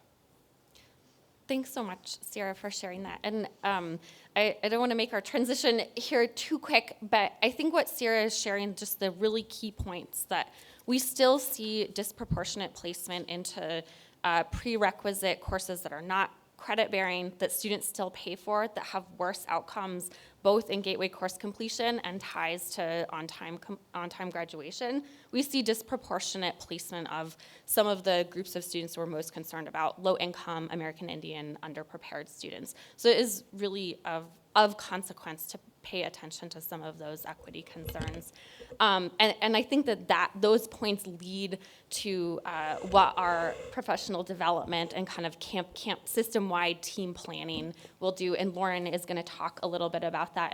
And we're very lucky to have Lauren Fern, assistant professor at Missoula College here, and also nationally recognized faculty member and kind of a lead thinker in developmental education across the country, and we're very lucky and happy to have her right here at home. So Lauren, please share with us a little bit about what we're going to be asking campus teams to do over the next couple of semesters. Thank you, Christine. I appreciate the introduction, but really I'm just still on my path of learning and how to I'm constantly reassessing my own progress and looking at continual development of my own work. I just happen to be extraordinarily passionate about sharing the beauty of mathematics. So, Chair Southworth, Regents, I'm thrilled to be here today talking to all of you. Back in 2019, I was part of the inaugural cohort of the MUS Teaching Scholars. And at that time, my goal was to form a learning community with Missoula College and the University of Montana to do precisely this work. We met, we discussed best practices, we shared challenges, what works, what doesn't work, and we really helped each other be better for our students and meet the needs of this very unique population. Not only did we talk about what we were doing, but we also discussed various pedagogical strategies that would help our students learn. At that time, I dreamt about bringing it to the university system, and I would tell Christine about these things. So come full circle, here we are today. Just briefly, I'm going to go very quickly through this. My experience, I developed and implemented the co-requisite math courses at the University of Montana, and since I've moved to Missoula College, I'm now doing that there. Also at UM, we recently implemented a new placement model. It's learner-centered, skill-based, using multiple measures. But during all of that time, I began my work at the Dana Center through the University of Texas at Austin, where I've served as a facilitator and a consultant. In addition to the consulting work that I've done at numerous colleges and professional development series that I've run throughout the country. I've worked with over a dozen university systems in multi-day workshops on professional development and working to improve these student outcomes. My work specifically has been in the math pathways, best practices using placement, and as well as co-requisites. This work involves people at all levels. I've worked with the faculty, of course, advising institutional leaders as well as system-wide leaders. Now is the time that we do this here. Getting that CCA PEP grant opens us up to so many resources. It's super exciting. We have the survey, we've gotten the landscape, we've collected some really compelling data. And just briefly, in terms of the professional development that we want to run, our overarching goal is to engage leadership, faculty, advisors, with professional learning opportunities and high-quality resources and tools so that each institution can continually improve and develop what the work we've already began. We were given this initiative years ago.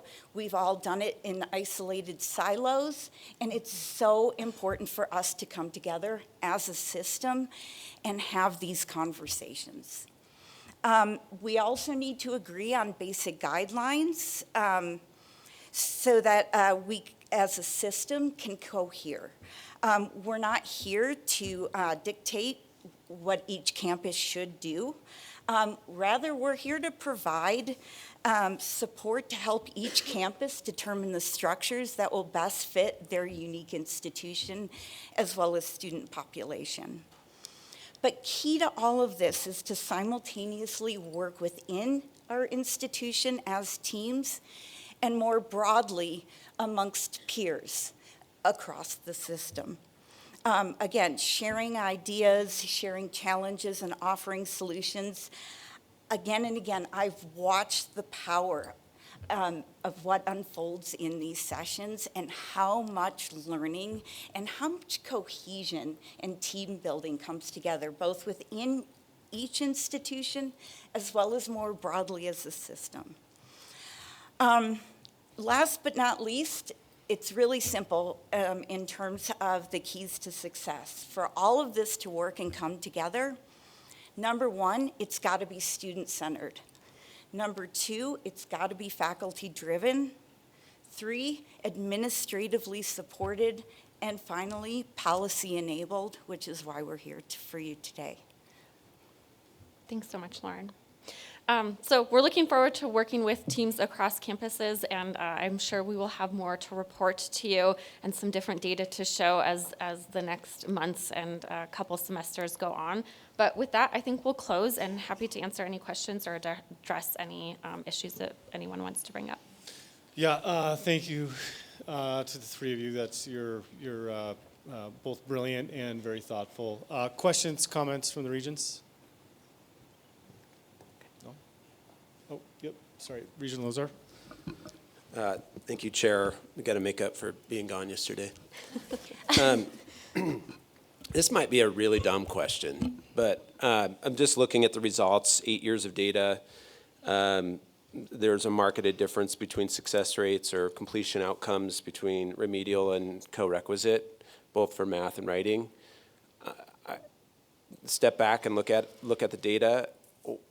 Why are we doing remedial developmental education?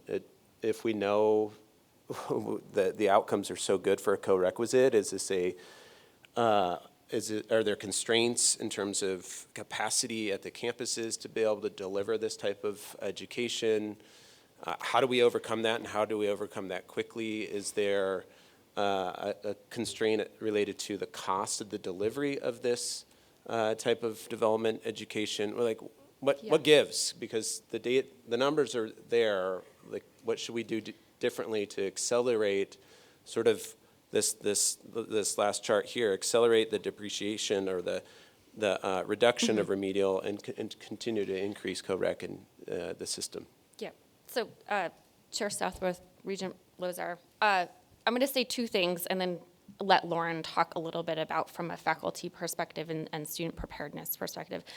There are a couple of things. One is that when our system first sort of tried out the co-requisite model, our state, and thanks to Commissioner Christian and partnership with Complete College America and others, we were really kind of leaders in the country in testing this out. And so our institutions were trying different models of what this looks like, and not just different pedagogical strategies, but different kind of structural models, like number of credits. Is the support portion a lab section? Is it built into the class? And those have implications for faculty credit, faculty load and credit load and cost.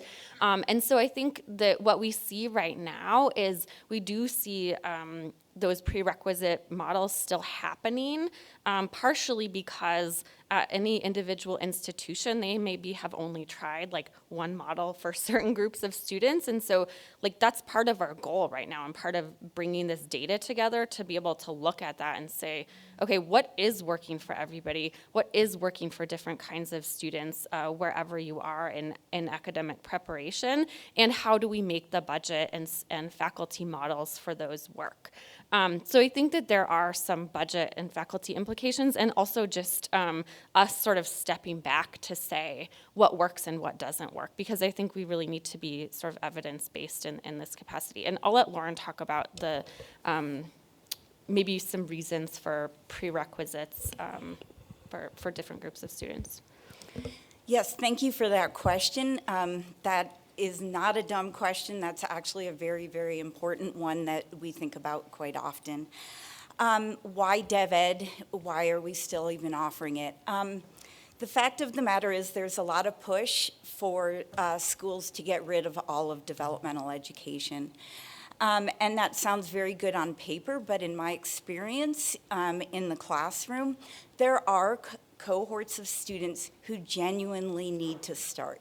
So for example, take a non-traditional student who graduated high school decades ago. Haven't thought about math probably for a really long time. And I'm speaking from the mathematics perspective because that's what I can talk to. They might need to start out reviewing fractions, decimals, and percents and that sort of thing. So to have that available, even if it's through a community partner with a lifelong learning center, I think is really important. It is the case that with certain math pathways, many of our students can go pretty much directly into the co-requisite courses. But the issue is with the STEM students. STEM students need to have a very, very solid footing and background in the mathematics in order for them to be successful. In an ideal world, we would be able to take them and put them into a college algebra co-rec and they would be successful. But the fact of the matter is, there is a certain amount of algebra background, for example, that we do need to assume in a college algebra course prior to a student entering into the class. And again, having that solid mathematical framework is absolutely essential for success in future math or science courses. The other issue is, you know, all of our institutions work differently. We have Western, we have Great Falls College, and they're on more of the block system. And I cannot imagine teaching a co-requisite course in 3 weeks. I just don't see it as possible. So again, you know, we have to make this work for each institution, but I will put forward that for those who are on the block system, our ultimate goal is for our students to complete their first college level math or writing course in their first year. And given the speed with those systems, those institutions are succeeding in that goal. So. Thanks so much, Lauren. Yeah. Yeah, thank you, Lauren. Thank you, Christine. Maybe just as a follow-up, that makes sense that maybe co-requisite is not perfect for everyone. So it kind of transitions to sort of the next question, which is really, what are we doing differently as it relates to new innovations, new strategies to teach prerequisites, to teach remedial education, so we don't have, you know, 60% of students not ever passing the first math course. So is there, similar in nature to sort of the energy and the passion around co-requisites and CCA, is there a similar track in trying to improve the delivery of remedial education so we can meet the students and see the increases in their ability to pass that first development ed class? Certainly. I think that all of us who teach this cohort of students constantly think about our pedagogy, constantly think about how we're presenting the material and how we're having our students engage in the material. From the mathematics perspective, many of these students walk into the classroom with a lot of baggage. People have lack of confidence, maybe not the best history in math and don't feel that. So whenever we teach, whether it's remedial level courses or co-requisite level courses, it's really important to look at the students holistically and look at how to learn, because many students, for example, learning mathematics is a very different thing than learning other subject areas. So focusing on learning strategies, study strategies, and really meeting the students where they're at, both in their mindset as well as mathematically. So this is something that we discuss, and with my cohort of instructors at Missoula College, we discuss this very regularly because there's always room to improve. Other questions or comments from the regents? Thanks, Thank Mr. Chair and members of the board. I extend my appreciation to Christine and Sierra and Lauren. Really been nice to get periodic updates, but also to see a lot of progress happening with the cross-campus collaboration on this. And also really happy to see the regents, you know, thinking at a deep level about how we're going to achieve transformation, you know, more completely in the years ahead. We have two agenda items left, Chair Southworth, and the next one, you know, it connects again to a lot of the major themes that we've addressed throughout this meeting. Jackie Treaster, I think, is going to highlight our work-based learning collaborative, and I think talk a lot about partnerships here. And Jackie, you got the time you need, so this is an important topic. Really looking forward to hearing where we're at and collaborating with our statewide partners. Thanks. Thanks, Brock, Mr. Chair, members of the committee, happy to be here. I just want to tell you about this really exciting collaborative that is taking place. We have so many great partners across the state, and excited, I think, over the next several months and couple of years, I think we're going to have some pretty exciting outcomes. So you will be seeing me again. You'll probably see some of the partners that we're working with, and we'll be able to give you some exciting updates in the future. First, I want to talk a little bit about what exactly is work-based learning. So I think the important thing here is to remember that work-based learning is a continuum. And so we can really start at the, step one with our youngest students. Some students are starting in kindergarten. It's basically just awareness, getting students to know what types of occupations are out there.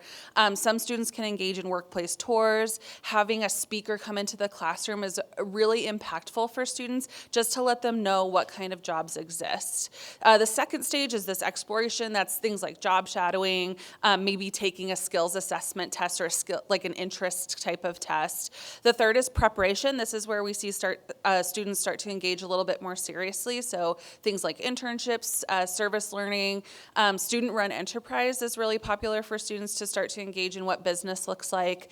And so those are ways that they can kind of prepare themselves for the workplace. And then finally, training. So, apprenticeships, paid internships, starting to earn those industry recognized credentials. That's kind of the highest tier of work-based learning that we're looking at. So this slide is from the U.S. Department of Education. They have a fantastic work-based learning toolkit, and it just gives kind of these 3 areas of framework that are important to think about as we're talking about work-based learning. The first is that alignment between classroom and workplace learning. And so, working with both a teacher and somebody at the business who can, they can talk and they can figure out what exactly is working between the two and what's useful for the student. The second is application of academic, technical, and employability skills in a work setting. We want to make sure that our students aren't just sweeping for 4 hours a day. They're not just making coffee and then sitting around for the rest of the day. They're actually engaging in a valuable experience that is giving them skills that are useful for them in the future. The third is support from classroom or workplace mentors. We've seen that research has shown that students that engage, especially with peer mentors, so maybe a student who is a couple of years older than them that has been through the process, that the students really report having such a valuable experience when they're able to engage with mentors. So the Montana Work-Based Learning Collaborative Continuum, and a huge shout out to Kelly Street at Reach Higher Montana. I did not make any of these pretty infographics, and so Kelly at Reach Higher has done this and has done an amazing job. So as we're looking at just the relationship and the benefit that students and education gets, and really that our business partners get at the same time. So students are able to explore, and they're getting exposure to some of those areas that businesses are looking to hire in. Students are starting to engage, and that can result in recruitment for businesses, again, that are looking for a workforce. And then as students get immersed in their experiences and they feel value from what they're experiencing, that ends up being a retention strategy as well. They're retained in the jobs that they're working in. So this work-based learning collaborative, it was organized by Reach Higher Montana. Our friend Kelly Cresswell from Reach Higher is in the audience today, and she just had this fantastic vision of getting these amazing partners together, and this list really keeps on growing. There are so many people that find incredible value in work-based learning experiences and getting these students engaged earlier and earlier, and so you can see the list of partners up there. It's just been such a great group of folks that are all really passionate about this type of work. Just a little bit about the timeline. So in August 2020, this is kind of the initial planning. We were so fortunate to be hosted at West Creek Ranch in June of 2021 with all of our partners, and just had such a productive few days there. And then we actually were able to go back this last August to West Creek Ranch and again engage. And we've had some really exciting outcomes just from those meetings. There have also been a lot of other meetings as a whole, and then we have several committees that that have been meeting along this entire timeline as well. And so we've been able to get quite a bit of exciting work done. The one I want to talk to you all about today is this teacher externships. And so Shannon Boswell from OPI, Jason Butcher from Reach Higher, and Patty Fleming from the Montana Manufacturing Extension Center here at Montana State worked together to get this set up. And essentially what's happening is the teacher is getting engaged with a local business partner.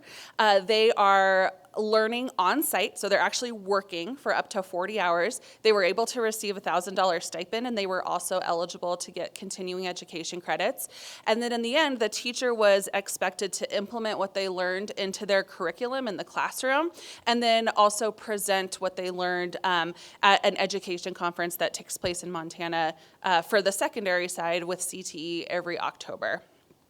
And so, this externship participation, we had 7 manufacturing employers and 7 teachers that are teaching manufacturing in the classroom. And I think one thing to really think about that's so important with this type of model is that technology is changing so rapidly. And so we're very fortunate to have CTE teachers in the classroom that have been a part of industry. But if you're out of working in industry for 3, 5, 10 years, you're missing some of the technology that's up and coming. And so getting the teachers back into the workplace to learn some of those new skills and new technologies and be able to bring those back to their students is hugely important. And so that's really where this externship model has come up. Here's a picture of some of the teachers that are working. It's just a major success. Everybody was really excited about it and super happy about it. We have some really positive feedback from both the participants and the businesses, and so I won't read this to you. You can go through it. But I think a couple of things that we're really thinking about as we're moving forward. One is I think we can expand this model. So these were just secondary teachers. I think that we could consider implementing this type of model on the post-secondary side. I think there are faculty that would find value in partnering with an industry member, partnering with a business, and getting back into some kind of workplace, maybe for an opportunity for a stipend, and go back and evaluate their curriculum and see where they could make some changes. The second is I think that we could really think hard about expanding this model into other career pathways. I think IT would make a lot of sense, again, because of that technology component where things are changing so quickly. I think there are some healthcare fields where it would make a lot of sense for faculty to get back out into the workforce. And so we're really thinking about ways that we can expand this model because it was so exciting and it was so positive, and folks really did find a lot of value in it. So again, Kelly Street at Reach Higher Montana created a fantastic website with work-based learning information for Montana, has a lot more information about the collaborative and things that we're working on. And then as always, you're more than welcome to contact me if you want more information. We have a lot of folks that want to partner in this, and so if you're interested in doing that, let me know. Otherwise, I know I kind of went through that quickly. We're under a little bit of a time crunch, but happy to answer any questions that you all may have. Thank you, Jackie. Questions or comments from the Regents? Yeah, I'm excited to continue to follow this. This is great work. Thank you. Thanks. Thanks, Jackie. And I think this board knows that it's an eligible agency. It receives $6.5 million every year in order to support career and technical education in the state of Montana through the Perkins Grant. That grant succeeds because of partnerships with the Office of Public Instruction, our 2-year colleges across the state, and employers, other agency partners. That's one thing. It's also really important to recognize that Jackie and her team connect us to other partners like Reach Higher Montana, like the Montana Manufacturing Extension Center. It's a team effort that's required in order to achieve progress in those areas. This is our last item, Mr. Chair. And Joe and Christine, I think you can come up to the podium. We're gonna just kind of do a sneak preview of this because, quite frankly, it's something that requires a deeper dive than I think what we can do today. But Joe and Christine led a couple years ago now a really successful grant proposal with the Lumina Foundation, a couple $100,000. There were multiple components to that grant, but one of them was something that I think is going to be a resource for this board and the state for a number of years ahead. It was a largest that we know of survey of Montanans of all sorts across the state. About 10,000 surveys sent out, well over 1,000 responses around perceptions of higher education and the value of higher education in the state of Montana. So asking about things like trust, affordability, 2-year and 4-year education, micro-credentials. Joe and Christine have, I think, digested that report, have some very high-level takeaways. Like I said, and I think we just agreed here, that maybe in March, having you back would be really good to present. But do you two want to say anything about the resource that's available now? It's linked, there's kind of a summary presentation linked through the board agenda. And I think you'd be available to provide some follow-up information if board members had an interest between now and March when you're up here again in front of them. Is that safe to say? Yeah, thanks, Brock. And yeah, let's dive in at a time when there's a little bit more time to discuss, because I think it is, there's a lot there.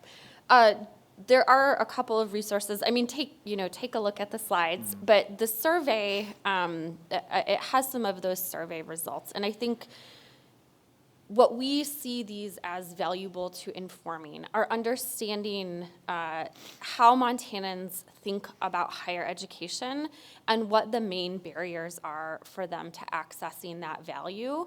And then kind of as a second point of that, what the consequences, good and bad, are for us in thinking about our strategies around affordability, around success, around some of our workforce development strategies going forward. And so, that's a very brief framing, but I think if you have those things in mind as you take a look at this, and maybe this is a good opportunity to invite you to take a look, dig in, and actually I'll invite some questions and comments so that we can have a more robust discussion, maybe in March. Fantastic. Thanks, Christine. Thanks, Joe. Thank you. Mr. Chair, I think that's the end of our agenda as far as I can tell. Yes, I believe it is. Before I pass the mic to Chair Rogers, I just would, I guess it's an honor to be able to kick this one around the table, but I get to start. So I think it's been almost a year since I first got to meet you. You're fantastic. I was with you for like 2.6 seconds before I knew that I was definitely not the smartest person in the room. You're going to be a massive loss for the entire state of Montana, but I'm excited for your future to go home to Michigan. Just appreciated, the mentorship that you've given me and the good ideas that you've shared with me and pulling me aside. And go Lions. Chair Rogers, can I step in and share a thought there too? Brock, it's one of those situations where, we're disappointed we're not going to have a chance to keep working with you as you take this new chapter. At the same time, super excited for you, and it's from my opinion, there's a couple of congratulations that are in order. One, you and Chris, who, from my perspective, I knew and got to work with her first, and excited for the role that you guys will play on campus there in Michigan. I also have to say congratulations on the bench you've built. The leadership that you have cultivated on some enormously important priorities within our system give us confidence that although it may be in a different tone and with some different nuances, we won't miss a beat in keeping some of these priorities moving forward. And that's a reflection of the leadership that we hear your colleagues talk about and share and recognize that they're not going to continue to work with moving forward. So with that regard, we are a bit disappointed. I'll wrap up by saying I can't wait for the picture you text me when you're covered in face paint and at a football game and maybe starting the undie run at Michigan as you go there. But best of luck to you and your family with your transition. We're all grateful for the leadership you've provided.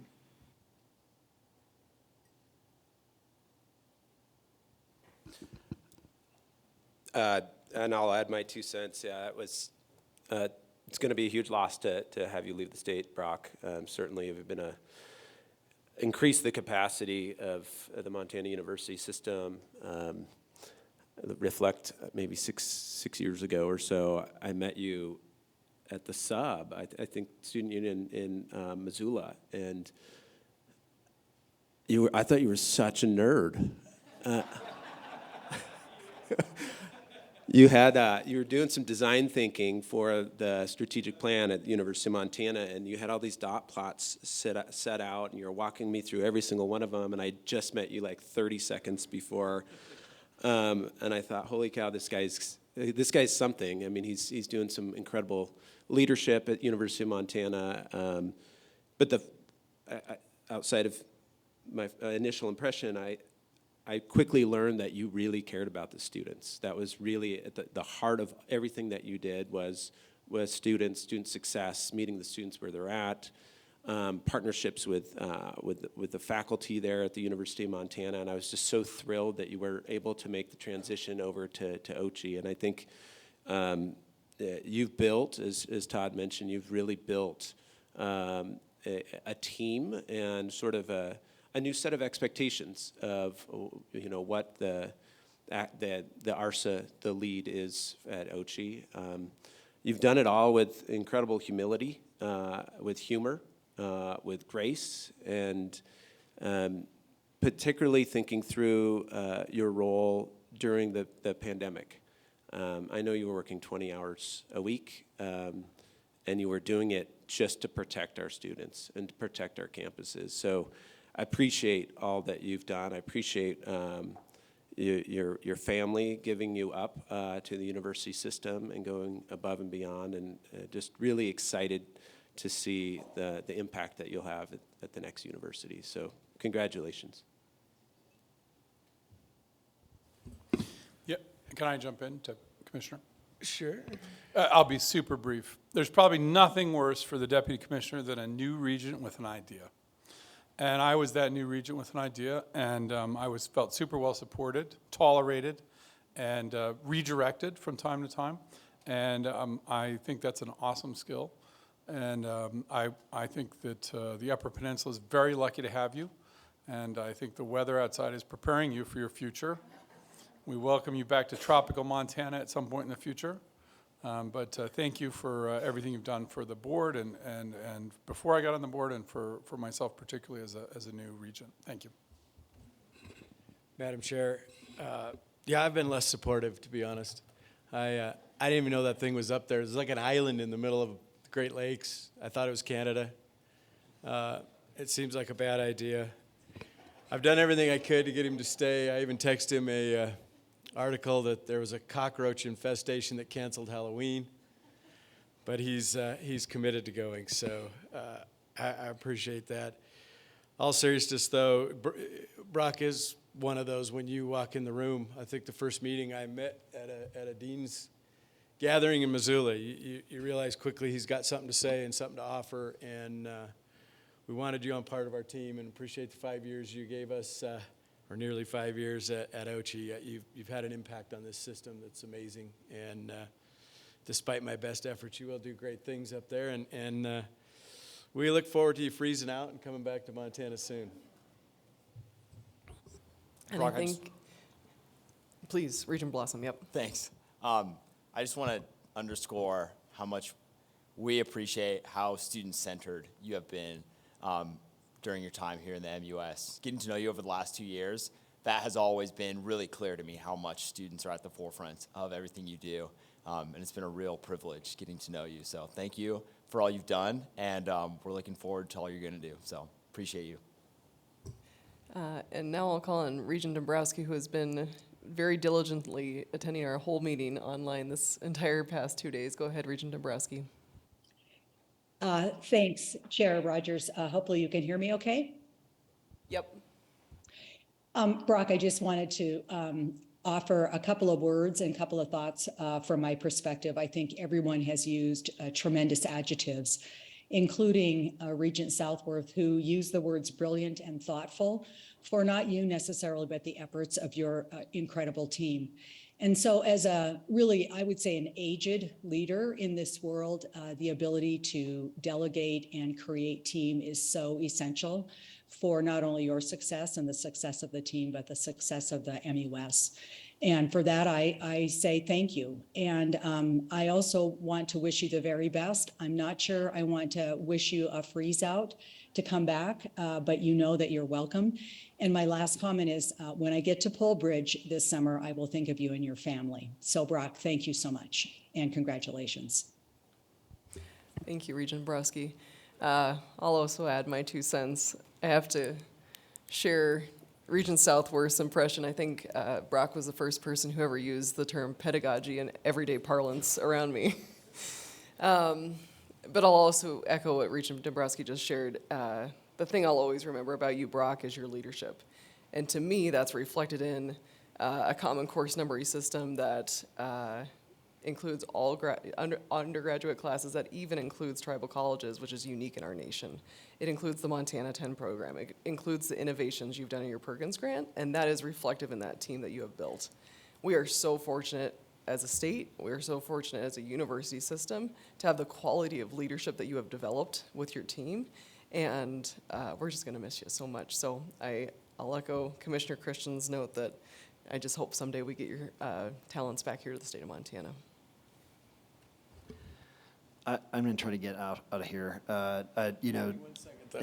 Oh, no. Mr. Chair, if we could, Yeah. we got a couple people on Zoom. Can we do that? Yeah, absolutely. I think the first is Bob Nystuen, former regent. Good morning. Madam Chair, members of the board, Mr. Commissioner, I too would like to extend my sincere thanks to Brock for his great service to the Montana University system, the campuses, and the entire state. You've done a masterful job of helping direct the 2-year Education and Community College Committee and beyond. I will fondly remember the good times that we spent on CEO searches and working through lots of other challenges, including the COVID years. And we couldn't have done it without you. So with that, Brock, I tip my hat to you for your great accomplishments. Also, while I quickly have the floor here, I would like to acknowledge the 10-year anniversary of Commissioner Christian. I had the privilege of serving on the board for almost 7 years with you, 7 of your 10 years. And Clay, the only message I have for you at this juncture is you're only half done. You've got another 10 to go. So with that, No, I'm not. I think we should just anoint you the commissioner for the next 10 years. We'll tell you when you're done. So with that, one final thing is I too am very supportive of the work that everyone's doing to get Gallatin College a new facility. I saw President Cruzado this fall, and I think she told me that you've got locations in 7 different locations where you're teaching community college and 2-year programs. So I'd really encourage the regents, about half of you come from Gallatin County. I'd really encourage you to rally behind industry partners and make this truly a public-private partnership to get going here. I think about President Karras up at FECC that raised $21 million for the new Wacholz Community Center, fabulous new building, and it was all done through philanthropy. And I'm not suggesting that be the case here for Gallatin College, but certainly with what you've got going here in Gallatin County, with the building trades and the expansion in the population, I think there's great opportunities to really make this a showcase, a centerpiece for what 2-year education can really be evolved to for in the future. With that, again, Brock, congratulations, Clay, and best wishes to all of you on the Board of Regents. I miss all of you and the campus community. Those were 7 great years I was able to spend with you. So with that, I'll sign off and wish you all well and wish the best team wins tomorrow. Thanks, everybody. Thank you, Regent Nystuen. Mr. Chair, if we could, we have Fran Albrecht, former regent. Good morning, everyone. Fran Albrecht here, and I just want to, Dr. Brock Tessman, I had such a pleasure of working with you, and your legacy will be felt for many years to come after you leave. And certainly you have a warm welcome back here in Montana. what a gift it was for me to work with you over the years. And certainly just appreciate all that you've done. Your commitment, your passion is palatable. And I really have such high regard for you and the work. So thank you for your diligence. And I wish you and your family the best in Michigan. We will miss you. Commissioner Christian, 10 years, just doesn't feel that long. But I have always maintained such high regard for you, certainly enjoyed working with you alongside of you, and have such respect for your ability to navigate difficult waters, difficult situations, and you've done so much in your leadership and your commitment for our university system. So thank you for your continued commitment, and carry on, my friend. We need you, and we appreciate you. Thanks so much, and congratulations. Thanks, Regent Albrecht. Mr. Chair, one more. I believe we have Regent Sheehy standing by. This could get good.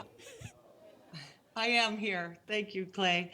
I want to start by congratulating you, Commissioner, for 10 years of service to the state of Montana. I suspect that the 3 years that you didn't spend with me in that position went a lot faster than the 7 that you spent in my company. We had a lot of fun together, though.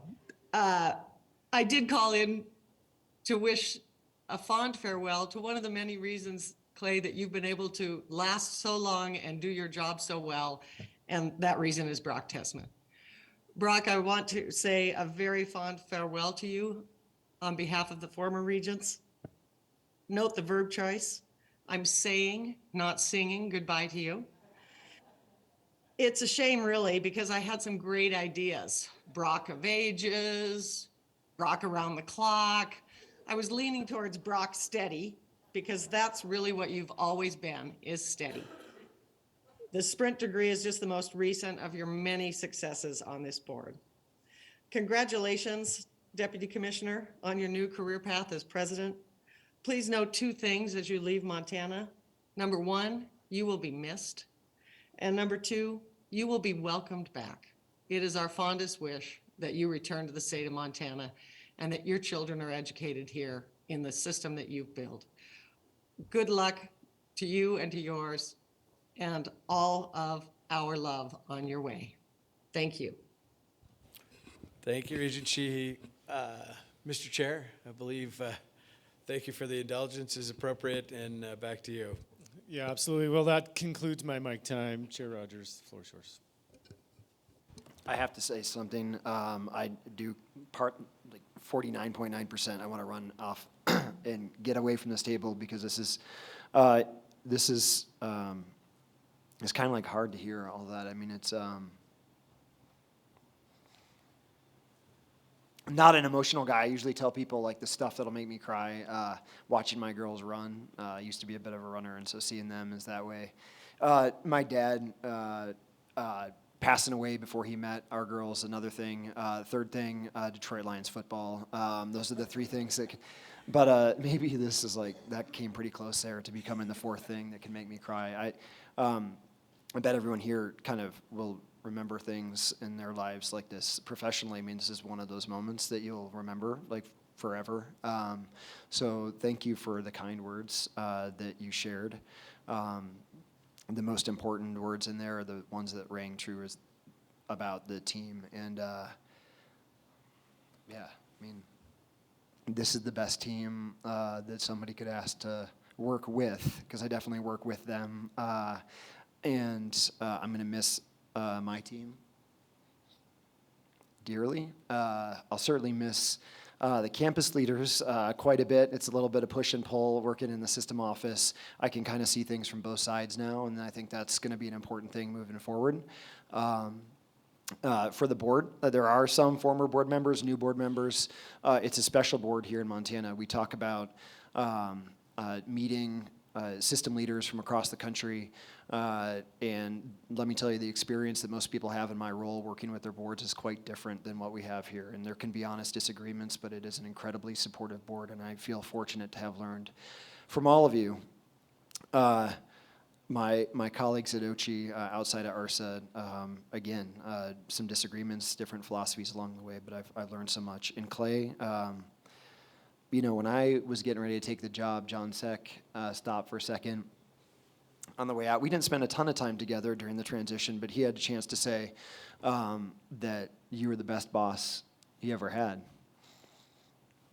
We're pretty different in lots of ways, for sure, but that's been an amazing thing for me. Like, I've learned a lot from you, and you have done nothing but support me and be patient with me, and you're the best boss I have ever had, for sure. So I am going to leave now before I make a fool of myself. Thanks, everybody, for what you said, and just know I'm taking so much of Montana with me, wisdom and otherwise, and we will not be strangers. So we'll see you soon. Thanks all.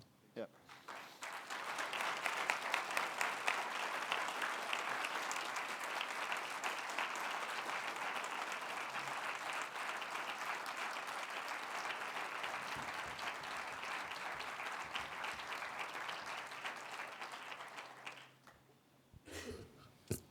Thank you all so much for indulging us in a little bit of that extra time there. Now we've moved on to the public comment portion of our meeting. Since this is a public meeting, I will now call for any public comment. Public comment may be offered on items on this agenda's meeting or on any matter not on the agenda but under the jurisdiction of the Board of Regents. Written public comment may also be sent to Jasmine Casanovas at jcasanovas@montana.edu. To allow to give everyone a chance to comment, please limit your comment to 2 minutes. Is there any in-person public comment?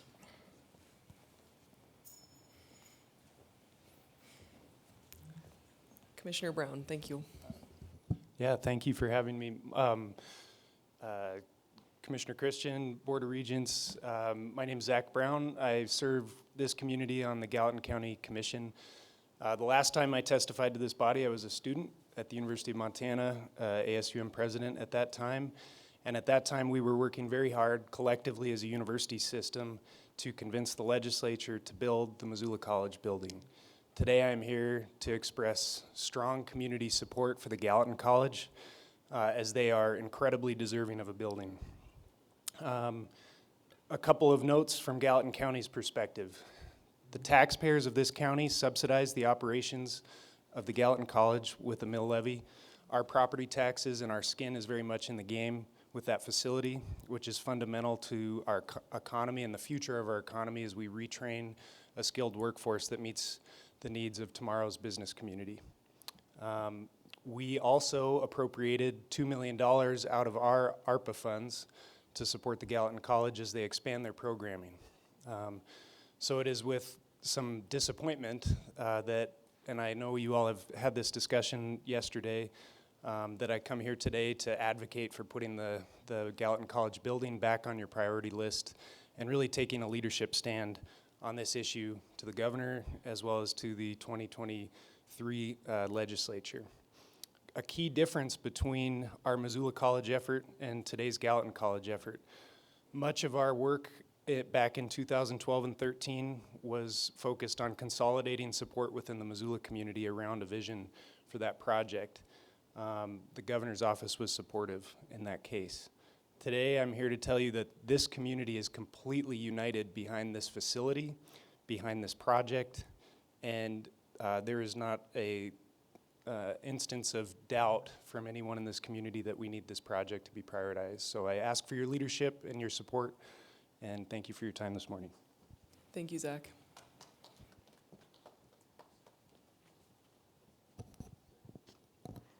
Welcome, esteemed guests. My name is Julie Brown. I am the contract administrator here at MSU Bozeman, and I'm also the president of the Montana University System Staff Association, and we do call ourselves MUSA. First, as I'm going to put on my MUSA president hat, I would like to thank the Board of Regents for meeting us at MUSA in May of 22, and y'all interacted with us and listened to the concerns that our staff has within the Montana University system. We at MUSA recognize that the Board of Regents has to negotiate through restrictions because of the confines of government mandates, rules, and regulations in an attempt to meet the staff concerns. You address our concerns. That is why MUSA was especially pleased to see 2 proposals related to issues presented in May being voted on up next. The dependent waiver is an amazing work of art. Changing the waiting period from 5 years to 120 days is fantastic. Also, allowing 2 family members to utilize a waiver, whether it is an employee and dependent or 2 dependents, is more than MUSA could have asked for. And we at All Staff Council at MSU Bozeman, our comment is, not everyone plants their children 4 years apart. This updated tuition waiver not only makes sense, but it makes me feel as though staff and their families' education goals are supported by the Montana University system. Also, I would like to thank you for bringing forth an official remote work policy. As each university has been enduring the great exodus, this policy will allow certain positions the ability to remote work and hopefully broaden the pool of candidates to help fill vacant positions. We also appreciate the Board of Regents allowing the supervisor the flexibility to work with their eligible staff members to make a schedule that works for that unit. For me personally, I live 40 miles away. I come to Bozeman, here at MSU Bozeman. Some weeks I come in 1 day a week, some days I come in 5 days a week. It depends on what my schedule is, and the hybrid section of the policy allows this flexibility. And I was here yesterday and some questions came up regarding, the hybrid proposal, policy 715. And I just want to remind everybody, it provides the flexibility for certain positions that qualify for the remote work agreement. The monitoring of quality and quantity of work being produced is that of the supervisor's responsibility. If the work produced does not meet the expectations of the supervisor, the remote work policy will be canceled. And there are specific requirements that the supervisor, in the remote work agreement, that the supervisor and the employee both sign and agree to. And Julie, you've reached the end of your time. I'm sorry. Can you... And also, thank you all for doing DocuSigns after hours. You're an inspiration. Thank you so much, Julie. Thank you for 2 minutes. Regents, Commissioner, campus leaders, OCHI, impressive work. I've been impressed by watching you here today. I'm Ellen Payton. I'm a native Montanan, a Fortune 500 retiree, and a former adjunct professor in business.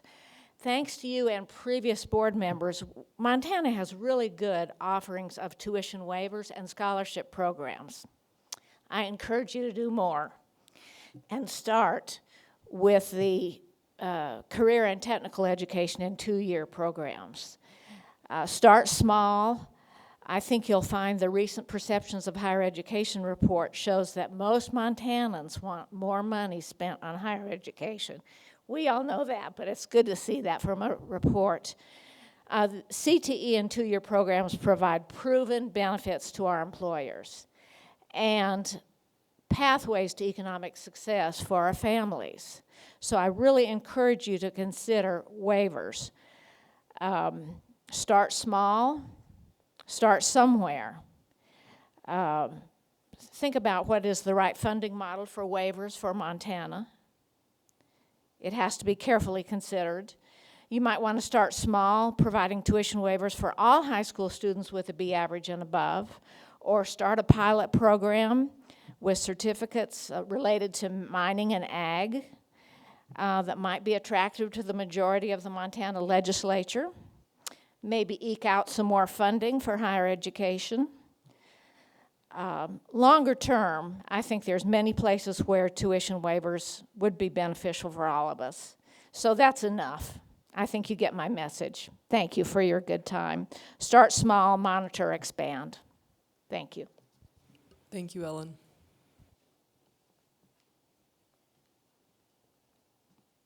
Hi, thank you, Board.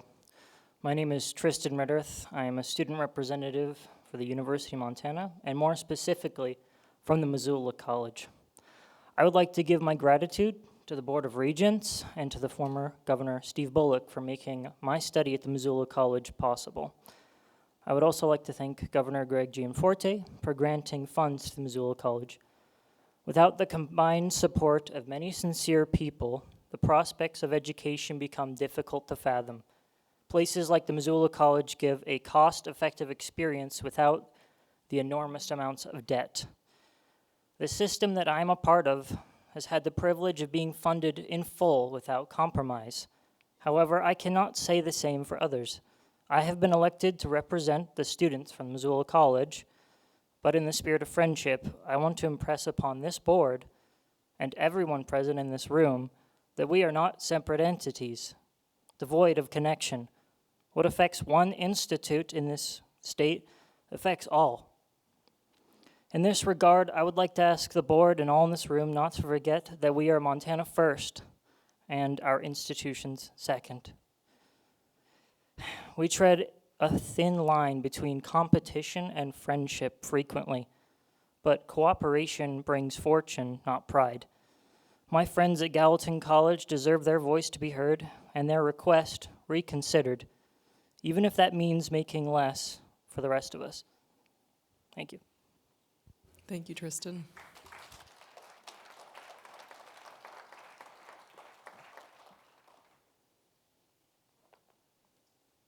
Good morning, Madam Chair, Regents. Thank you for having me here today.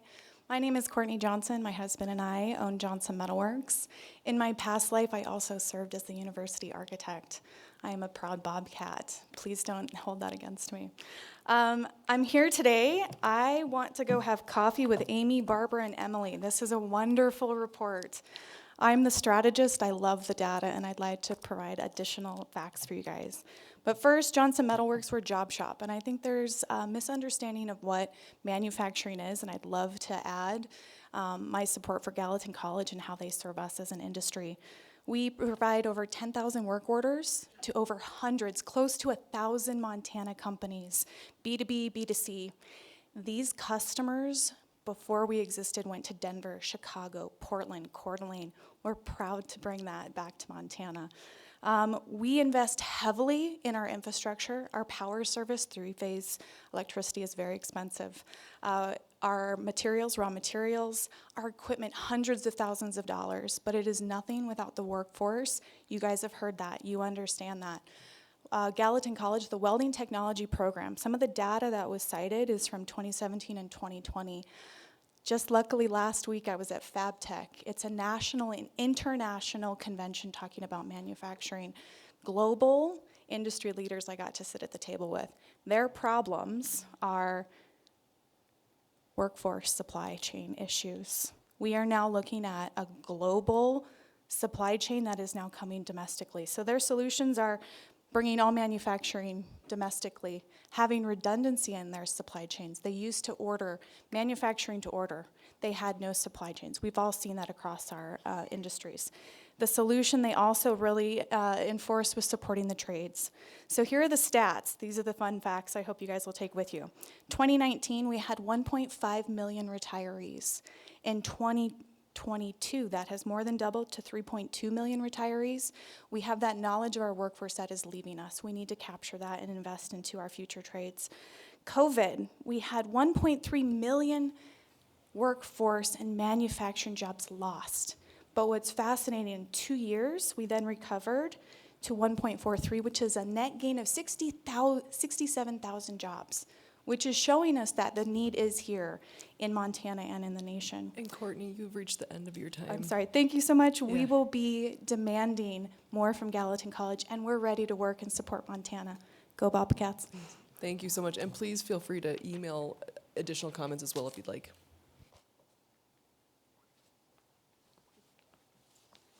Hi, my name's Bobby Kettlehead. This is my daughter, Melena. We actually live south of Missoula in Florence. I am also a school board trustee.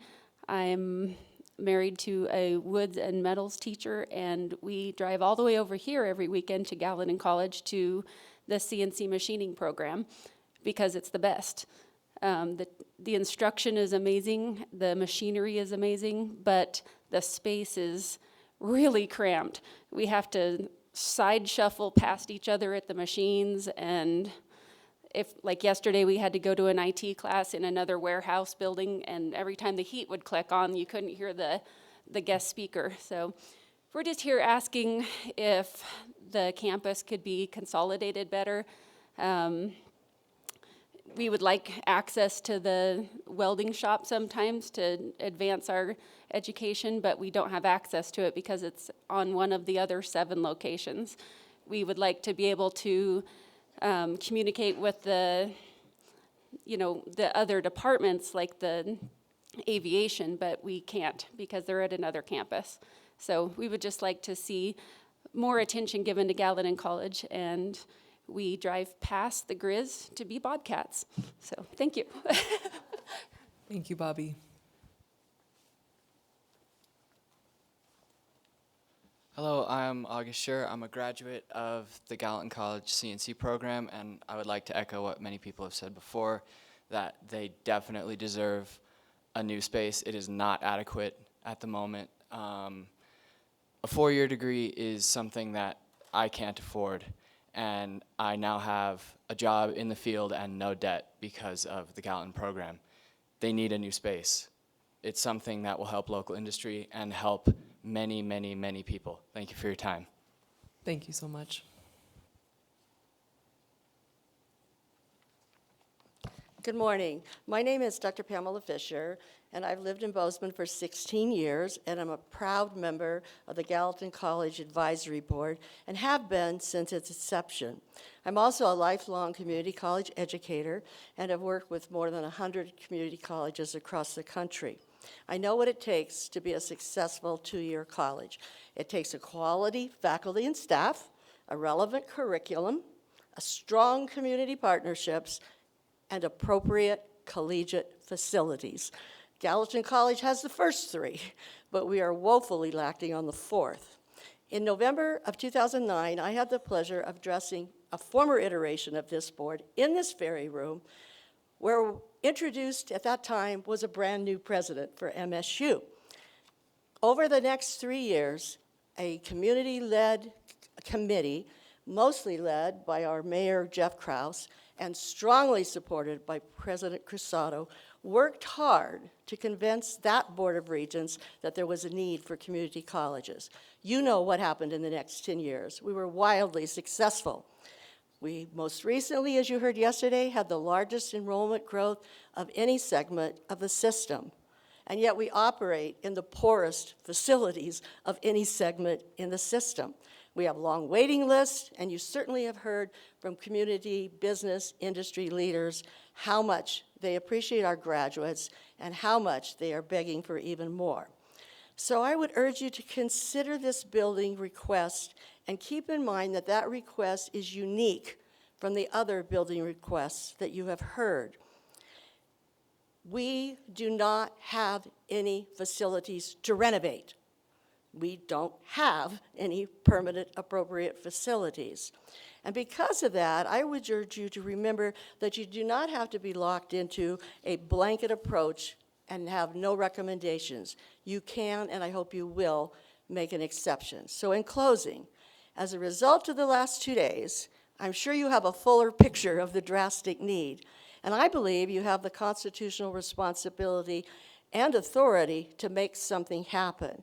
And when you do that, you will have made a great contribution to your own legacy for this community. Thank you for listening. Thank you, Dr. Fisher. Good morning, Chair Rogers, President Cruzado, President Bodnar, Commissioner Christian, and Board of Regents. My name is Caitlin Drake, and I proudly serve as the System Director of Clinical and Professional Education at Bozeman Health, and I also serve on the Gallatin College Workforce Advisory Council. With me today is Denise Juneau, our Chief Government and Community Affairs Officer.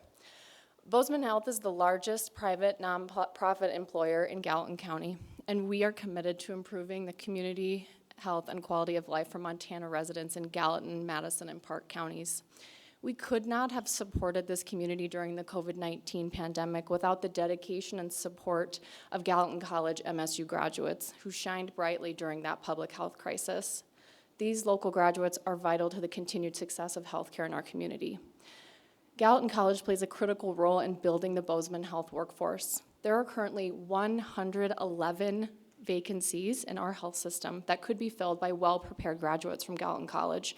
Those vacancies include roles in direct patient care, like medical assistants, respiratory therapists, phlebotomists, and surgical technicians. Many of the other positions that need to be filled are not things you would necessarily associate with the health system, but are vital in our ability to provide high quality and safe care. Roles like food and nutrition services, office coordinators, information technology professionals, and others. Current programs and the programs yet to be developed must have adequate space to create an environment conducive to learning and growth. Bozeman Health continues to struggle with a workforce shortage, and we are in need of a workforce pipeline. Gallatin College will help make sure that we are able to provide high-quality patient care across Southwest Montana for years to come. We encourage the Board of Regents to include the Gallatin College Montana State University building proposal in their long-range project list. Our future workforce will benefit from a place where our graduates can get a degree, find a job, and continue their work in their community. Thank you, Chair Rogers and Board, for your consideration, and Bozeman Health looks forward to your continued partnership as we build a vibrant workforce to serve the community. Thank you. Thank you, Caitlin.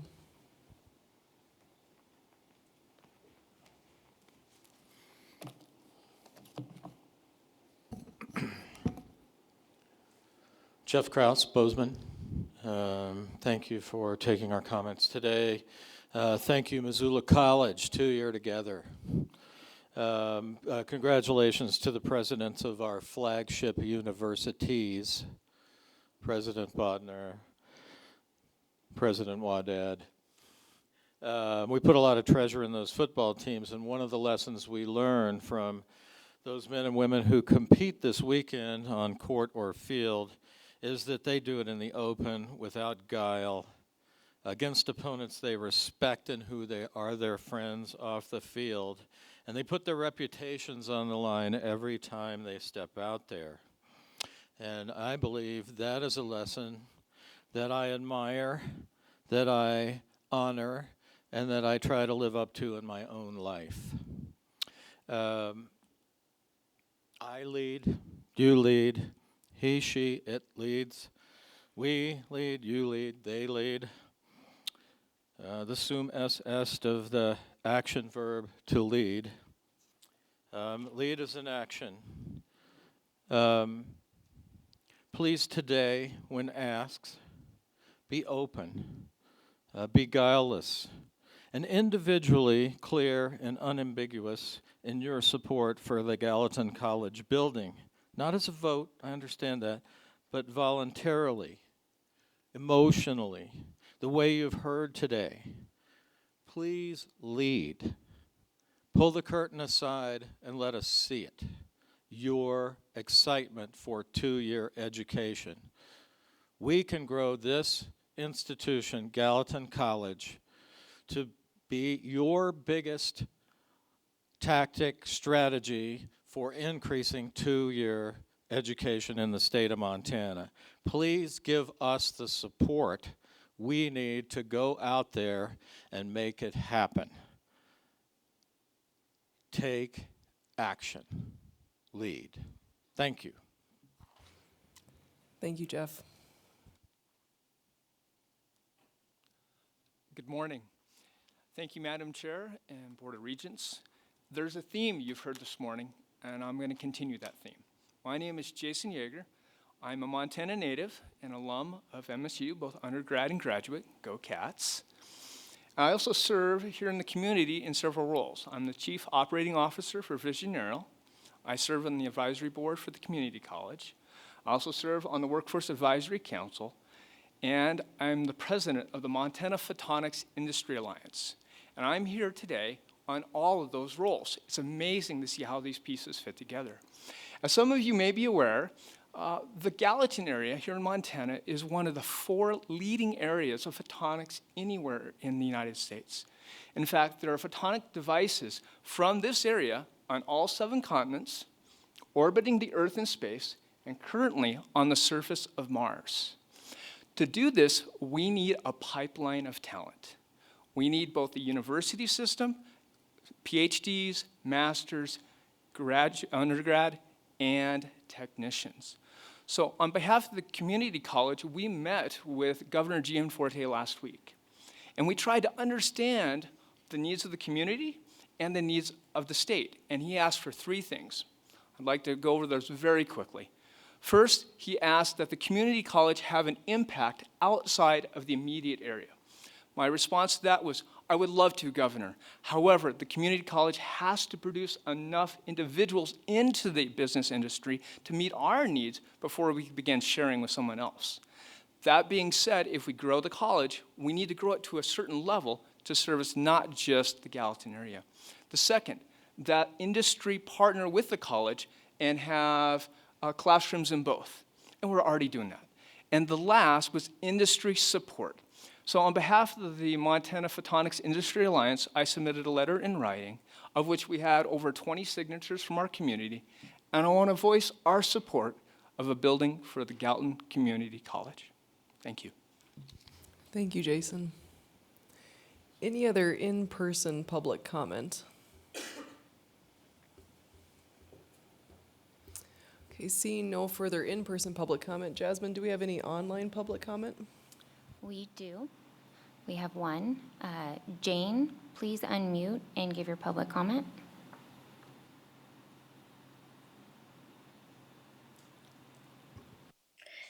Good morning, Chair. Good morning, Regents. My name is Representative Jane Gillette, and I come from Gallatin County, no surprise. And my district is House District 64. That is Four Corners, Gallatin Gateway, Big Sky, and West Yellowstone. And first, I just wanted to say I was tuning in when Brock was getting all those wonderful comments, and I can say that I've worked with him quite a bit, and he is second to none. And I know our state will miss him deeply. And I too hope he comes back one day. So I was reaching out to you today about Gallatin College, just like a lot of people have talked with you about. And first, I just want to say thank you. I know that must have been a really difficult decision. I'm sure it's complicated and nuanced, and I feel even bad giving comment on it because I don't have obviously the whole background like you do. And I'm sure there was a really good reason to prioritize other needs before this one. I would like to say that on a personal level, I mean, I've been working a lot with Gallatin College lately and with President Cruzado on two programs and two concepts. One is to make sure that our youth who are aging out of foster care from day one, and this is youth all over the state that are engaged in foster care and aging out, from day one that they have a place where they can live and they can go to school and they receive a free education and no expenses to them with respect to housing, and then host families. That's the first one. And then also, as a former dentist, I've been talking with the Gallatin College about the potential of a certified dental assisting school and maybe even another dental hygiene school. We have such a crisis in workforce, and I was thinking about the role of two-year colleges recently, that it's not like a four-year college where we're educating philosophy majors or art history majors. It's literally to educate our workforce. And we have such a deep need and crisis around in the Southwest area for workforce.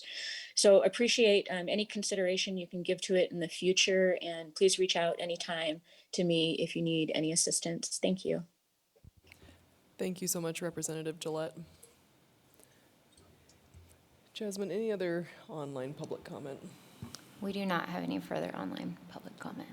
Thank you so much for running that. It's a great new offering for the system. I really appreciate it. Wonderful. Well, now we will move on to the voting portion of our agenda. And we'll begin with the Budget Administration and Audit Committee. So first, I will entertain a motion to approve the consent agenda. So moved. Moved by Regent Buchanan. Is there any discussion or corrections from the board? Any discussion from campuses? Any public comment on the consent agenda?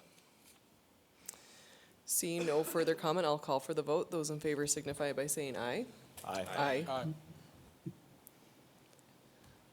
Those opposed, same sign. The motion passes. Moving on to the action agenda, I'll entertain a motion to approve action item A, a request for authorization to design a new residence hall at UM. So moved. Moved by Regent Lozar. Any discussion from the board? Discussion from campuses? And any public comment? Seeing no further public comment, those signify in favor by saying aye. Aye. Aye. Any opposed, same sign. The motion passes. On to action item B, request for authorization to plan, program, and design a new student housing facility at MSU. Is there a motion? So moved. Moved by Regent Blossom. Any corrections or discussion from the board? From the campuses? And any public comment? Seeing no comment, I will call for the vote. Those in favor signify by saying aye. Aye. Those opposed, same sign. The motion passes. Budget item C, request authorization to enter into a lease for Galton College MSU. Can I hear a motion to approve this? So moved. Moved by Regent Blossom. Any discussion or corrections from the board? Discussion or corrections by the campuses? And any public comment? Seeing no further comment, I will call for the vote. Those in favor signify by saying aye. Aye. Any opposed, same sign. The motion passes. I'll entertain a motion to approve action item D, request for authorization to execute the refinancing of Series F 2018 bonds. So moved. Moved by Regent Buchanan. Any discussion or corrections from members of the board? Any discussion from the campuses? And any public comment? Seeing no further comment, I will call for the vote. Those in favor signify by saying aye. Aye. Those opposed, same side. The motion passes. On to E. I'll entertain a motion to approve action item E, a request for authorization to program and design an indoor practice facility at MSU. So moved. Moved by Regent Bao. Any discussion or corrections from members of the board? Discussion from campuses? And any public comment?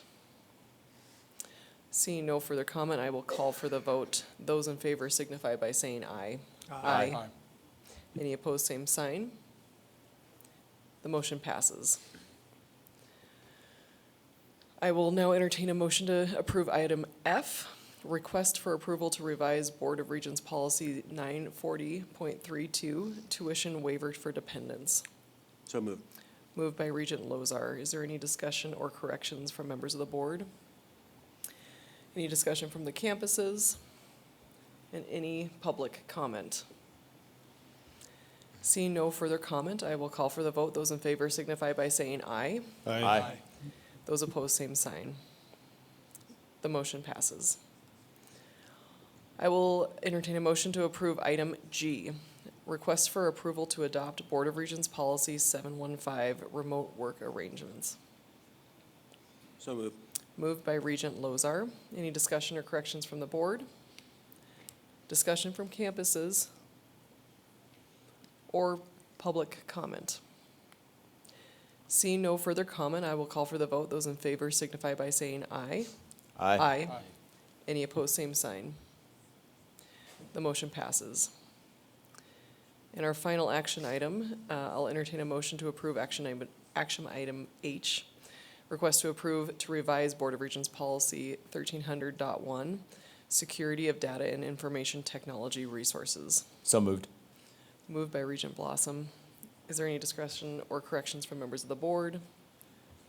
Discussion from campuses? Or public comment? Seeing no further comment, I will call for the vote. Those in favor signify by saying aye. Aye. Any opposed, same sign. The motion passes. We'll now move on to the Academic Research and Student Affairs Committee. We have 4 action items. Starting with action item A, I'll entertain a motion to approve action item A, our honorary doctorate at MSU. So moved. Moved by Regent Bao. Any discussion or corrections from members of the board? Any discussion from campuses? Any public comment? Seeing no further public comment, I will call for the vote. Those in favor signify by saying aye. Aye. Those opposed, same sign. The motion passes. I'll entertain a motion to approve action item B, the request to plan proposals. So moved. Moved by Regent Blossom. Is there any discussion or corrections from members of the board? Discussion from campuses? And any public comment? Seeing no further comment, I will call for the vote. Those in favor signify by saying aye. Aye. Any opposed, same sign. The motion passes.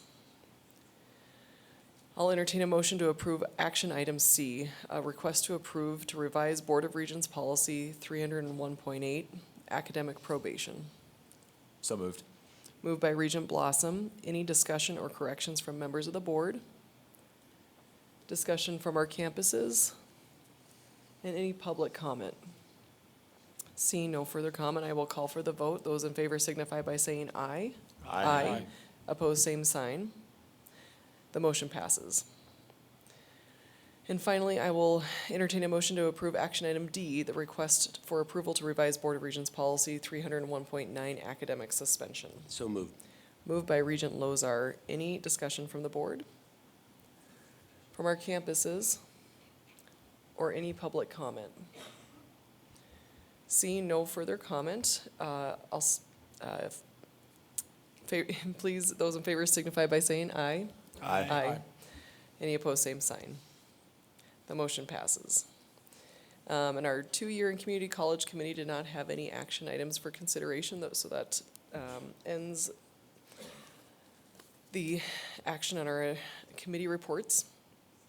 And next we have consideration of appeals. Each appeal has been given a number, and for each of the 7 appeals, you have received the commissioner's decision and the written appeal with supporting documents submitted by the campus and the appellant. The issue before the board for each appeal is whether to consider the appeal at a later meeting. Our appeal policy does not require us to accept an appeal if we are satisfied with the commissioner's review and decision. The sole question is whether any regent believes the issues addressed in the commissioner's decision need further review by the board. If you do not wish to hear an appeal at the board level, it is not necessary to make an motion. A lack of action on our part will signify our decision not to hear the case. The appeal is confidential. The board will not address the individual involved by name, identify the campus involved, or discuss the facts or specific issues.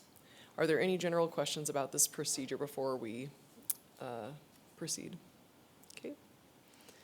I'll now entertain a motion to hear any of the appeals before the board. If you wish to move an appeal, please identify the appeal by number and not the name of the appellant. Any motion to hear any appeal, number 1 through number 7? There being no motion to hear any of the appeals, the appellant's request that we entertain these appeals are denied. The commissioner's decision in each of the appeals is upheld. And that brings us to the end of our meeting.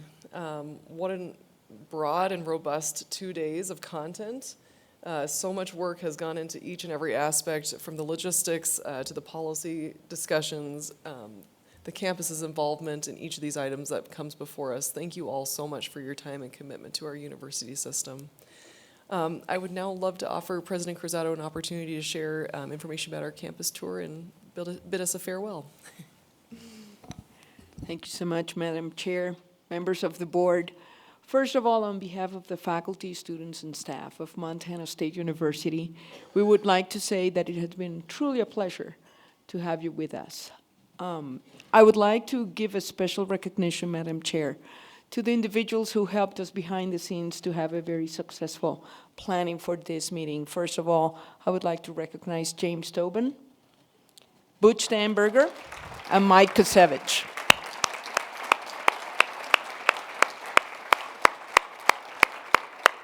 It's no exaggeration to tell you that they worked their little tails off to make sure that this meeting was a success.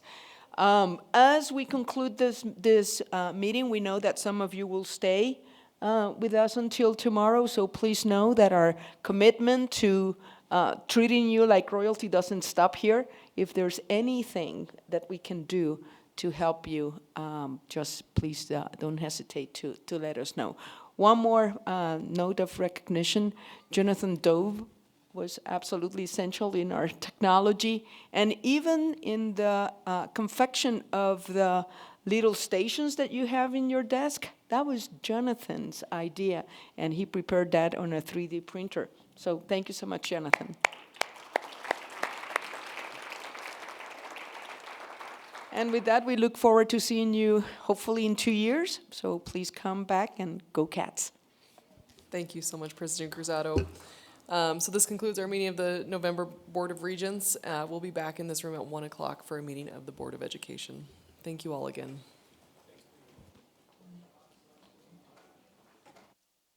And there are box lunches in the back right here if anyone is looking for a lunch. Thank you.